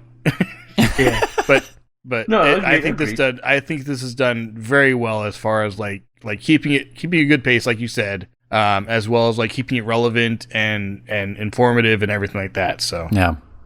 So, but just one last question. Do you feel kind of why everyone is on edge about the remake? Like, are you beginning to kind of understand why everyone's like, don't fuck this up, Konami? Like, please don't fuck this up. Yeah. I was going to say, like, I don't know what's wrong with the remake, but yes, in that situation, yeah, I get that. Because Kojima's not going to be involved in that, right? Correct, yeah. Okay. Yeah, well, based on the past, is what's happened with Konami and Kojima and stuff like that, then yes, I certainly understand there's a lot on the line, yeah. Yeah. Yeah, and I told German, and I'm gonna tease. I believe is the term we agreed on. That's more appropriate than edge. So just a little teaser for people. After this next episode, which will be the end, not the end of the boss, but the end. Mm-hmm. Not the end of the game. The end. The boss is the end. Why are they all called that? Doesn't make sense. After this, then we're gonna do a recap episode and kind of put the story all together so that it makes sense in Chris's head, just in case it's still like what. Mm-hmm. Yeah. And then after that, we're gonna talk about the remake and our thoughts on it and stuff, because I think at that point Chris is well prepared to look at the trailer for it, and because there's no spoilers for other games in it. Okay. It's just they only talk about Metal Gear Solid 3, and like, is it gonna be what's the word that they're using? Faithful. Yeah. Right. Is it going to be faithful to the remake and all this stuff? And what new things are they going to put in there? Is it going to fuck it up and all this stuff? So, we'll spend another episode with that, because I'm sure people might want to hear our opinions on it, maybe. Because, it's right now, it's in the ethos, especially after Xbox's presentation, where they showed a new gameplay trailer for it, and everyone's kind of foaming out the mouth. Even Young is foaming out the mouth. I didn't see that gameplay. Okay. He's got a reaction video out. Also, Jake Baldino from Game Ranks. Like, these are all like huge Metal Gear nerds. Yeah. Python Selkin, all these guys on YouTube are just like I'm kind of just getting goosebumps and getting nervous just even talking about it. Like I feel what they feel, and it's just like I said, please don't fuck this up, Konami, because you've burned this real hard multiple times, even with this Master Collection, like buggy mess. And the producers, like, what did he say? He said, be patient with us. We want to correct the Master Collection and everything, and we want to earn your guys' like trust and so he sounds genuine. So okay. Yeah, so little teaser there. We'll talk about Metal Gear Solid Delta after our summary episode. And I need to just put these in the intros and the outros, so I don't have to keep doing this. But if you guys want to leave us a burst transmission message, our frequency is 209-791-0995. And your choice if you want me to play it on the episode, or I can just read it out for you, or, I was going to ask, does it have to be a voice? Can it be a text? Yeah, you guys can send a text. Okay. Send a text to that message if you'd like. There's info@pixel-benders.com. The Facebook group that I've linked out below, if you guys want to get down there and discuss and stuff and whatever, and you can talk directly to us. I guess I should probably link you two guys there too, so you can talk to them. Sure. So if you guys want to directly talk to us there, or I don't know if you guys have socials you want to talk to people on with the listeners with, but I'm at Noise1TTV on everything. The number 1 spelled out ONE, so Noise ONE TTV on everything. If you guys want to just straight at me or DM me and call me out on shit and call me a poser or whatever, like, you don't really like Metal Gear, you're just doing this for the likes. No, I have nothing on social media. I'm a ghost. A phantom? Yeah, maybe? I mean, I have social media. I just very rarely use it, so I wouldn't. Okay. I don't know if it's worth giving out either, but if I do start keeping up with that, I will certainly give that information. Yeah. Okay. So I'll just talk to them on Pixel Benders, and I'll message them the messages or whatever. Yeah, please. Works for me. Don't think we're not thinking about you. Just don't think we're not thinking about you. I just found a new way to die, so I'll talk to you about that one next time. Yes, literally, it's hilarious. All right, guys, play till the end, and we'll see you afterwards. This was Codec Calls, a Metal Gear Saga podcast. Okay. I have been your host. What, did I mess up? No. Oh, I thought I said something else. I was your host, Noise1. Hey guys, I'm Contra. And I'm Dammit Chris. And we'll see you guys next time. Goodbye. Bye. What a thrill. With darkness and silence through the night. Yes, sir. The entire episode is out now. Those 3 are still playing. More content? Yes, sir. Pixel-benders.com is the best place to find it. Yes, you can click the link in the description below. Yes, you can send your questions to info@pixel-benders.com. No, sir. It doesn't cost a thing to give the show a 5-star rating. That's right. Nobody knows you are the one that will keep this podcast alive. Yes. Thank you. Goodbye, Mr. Listener.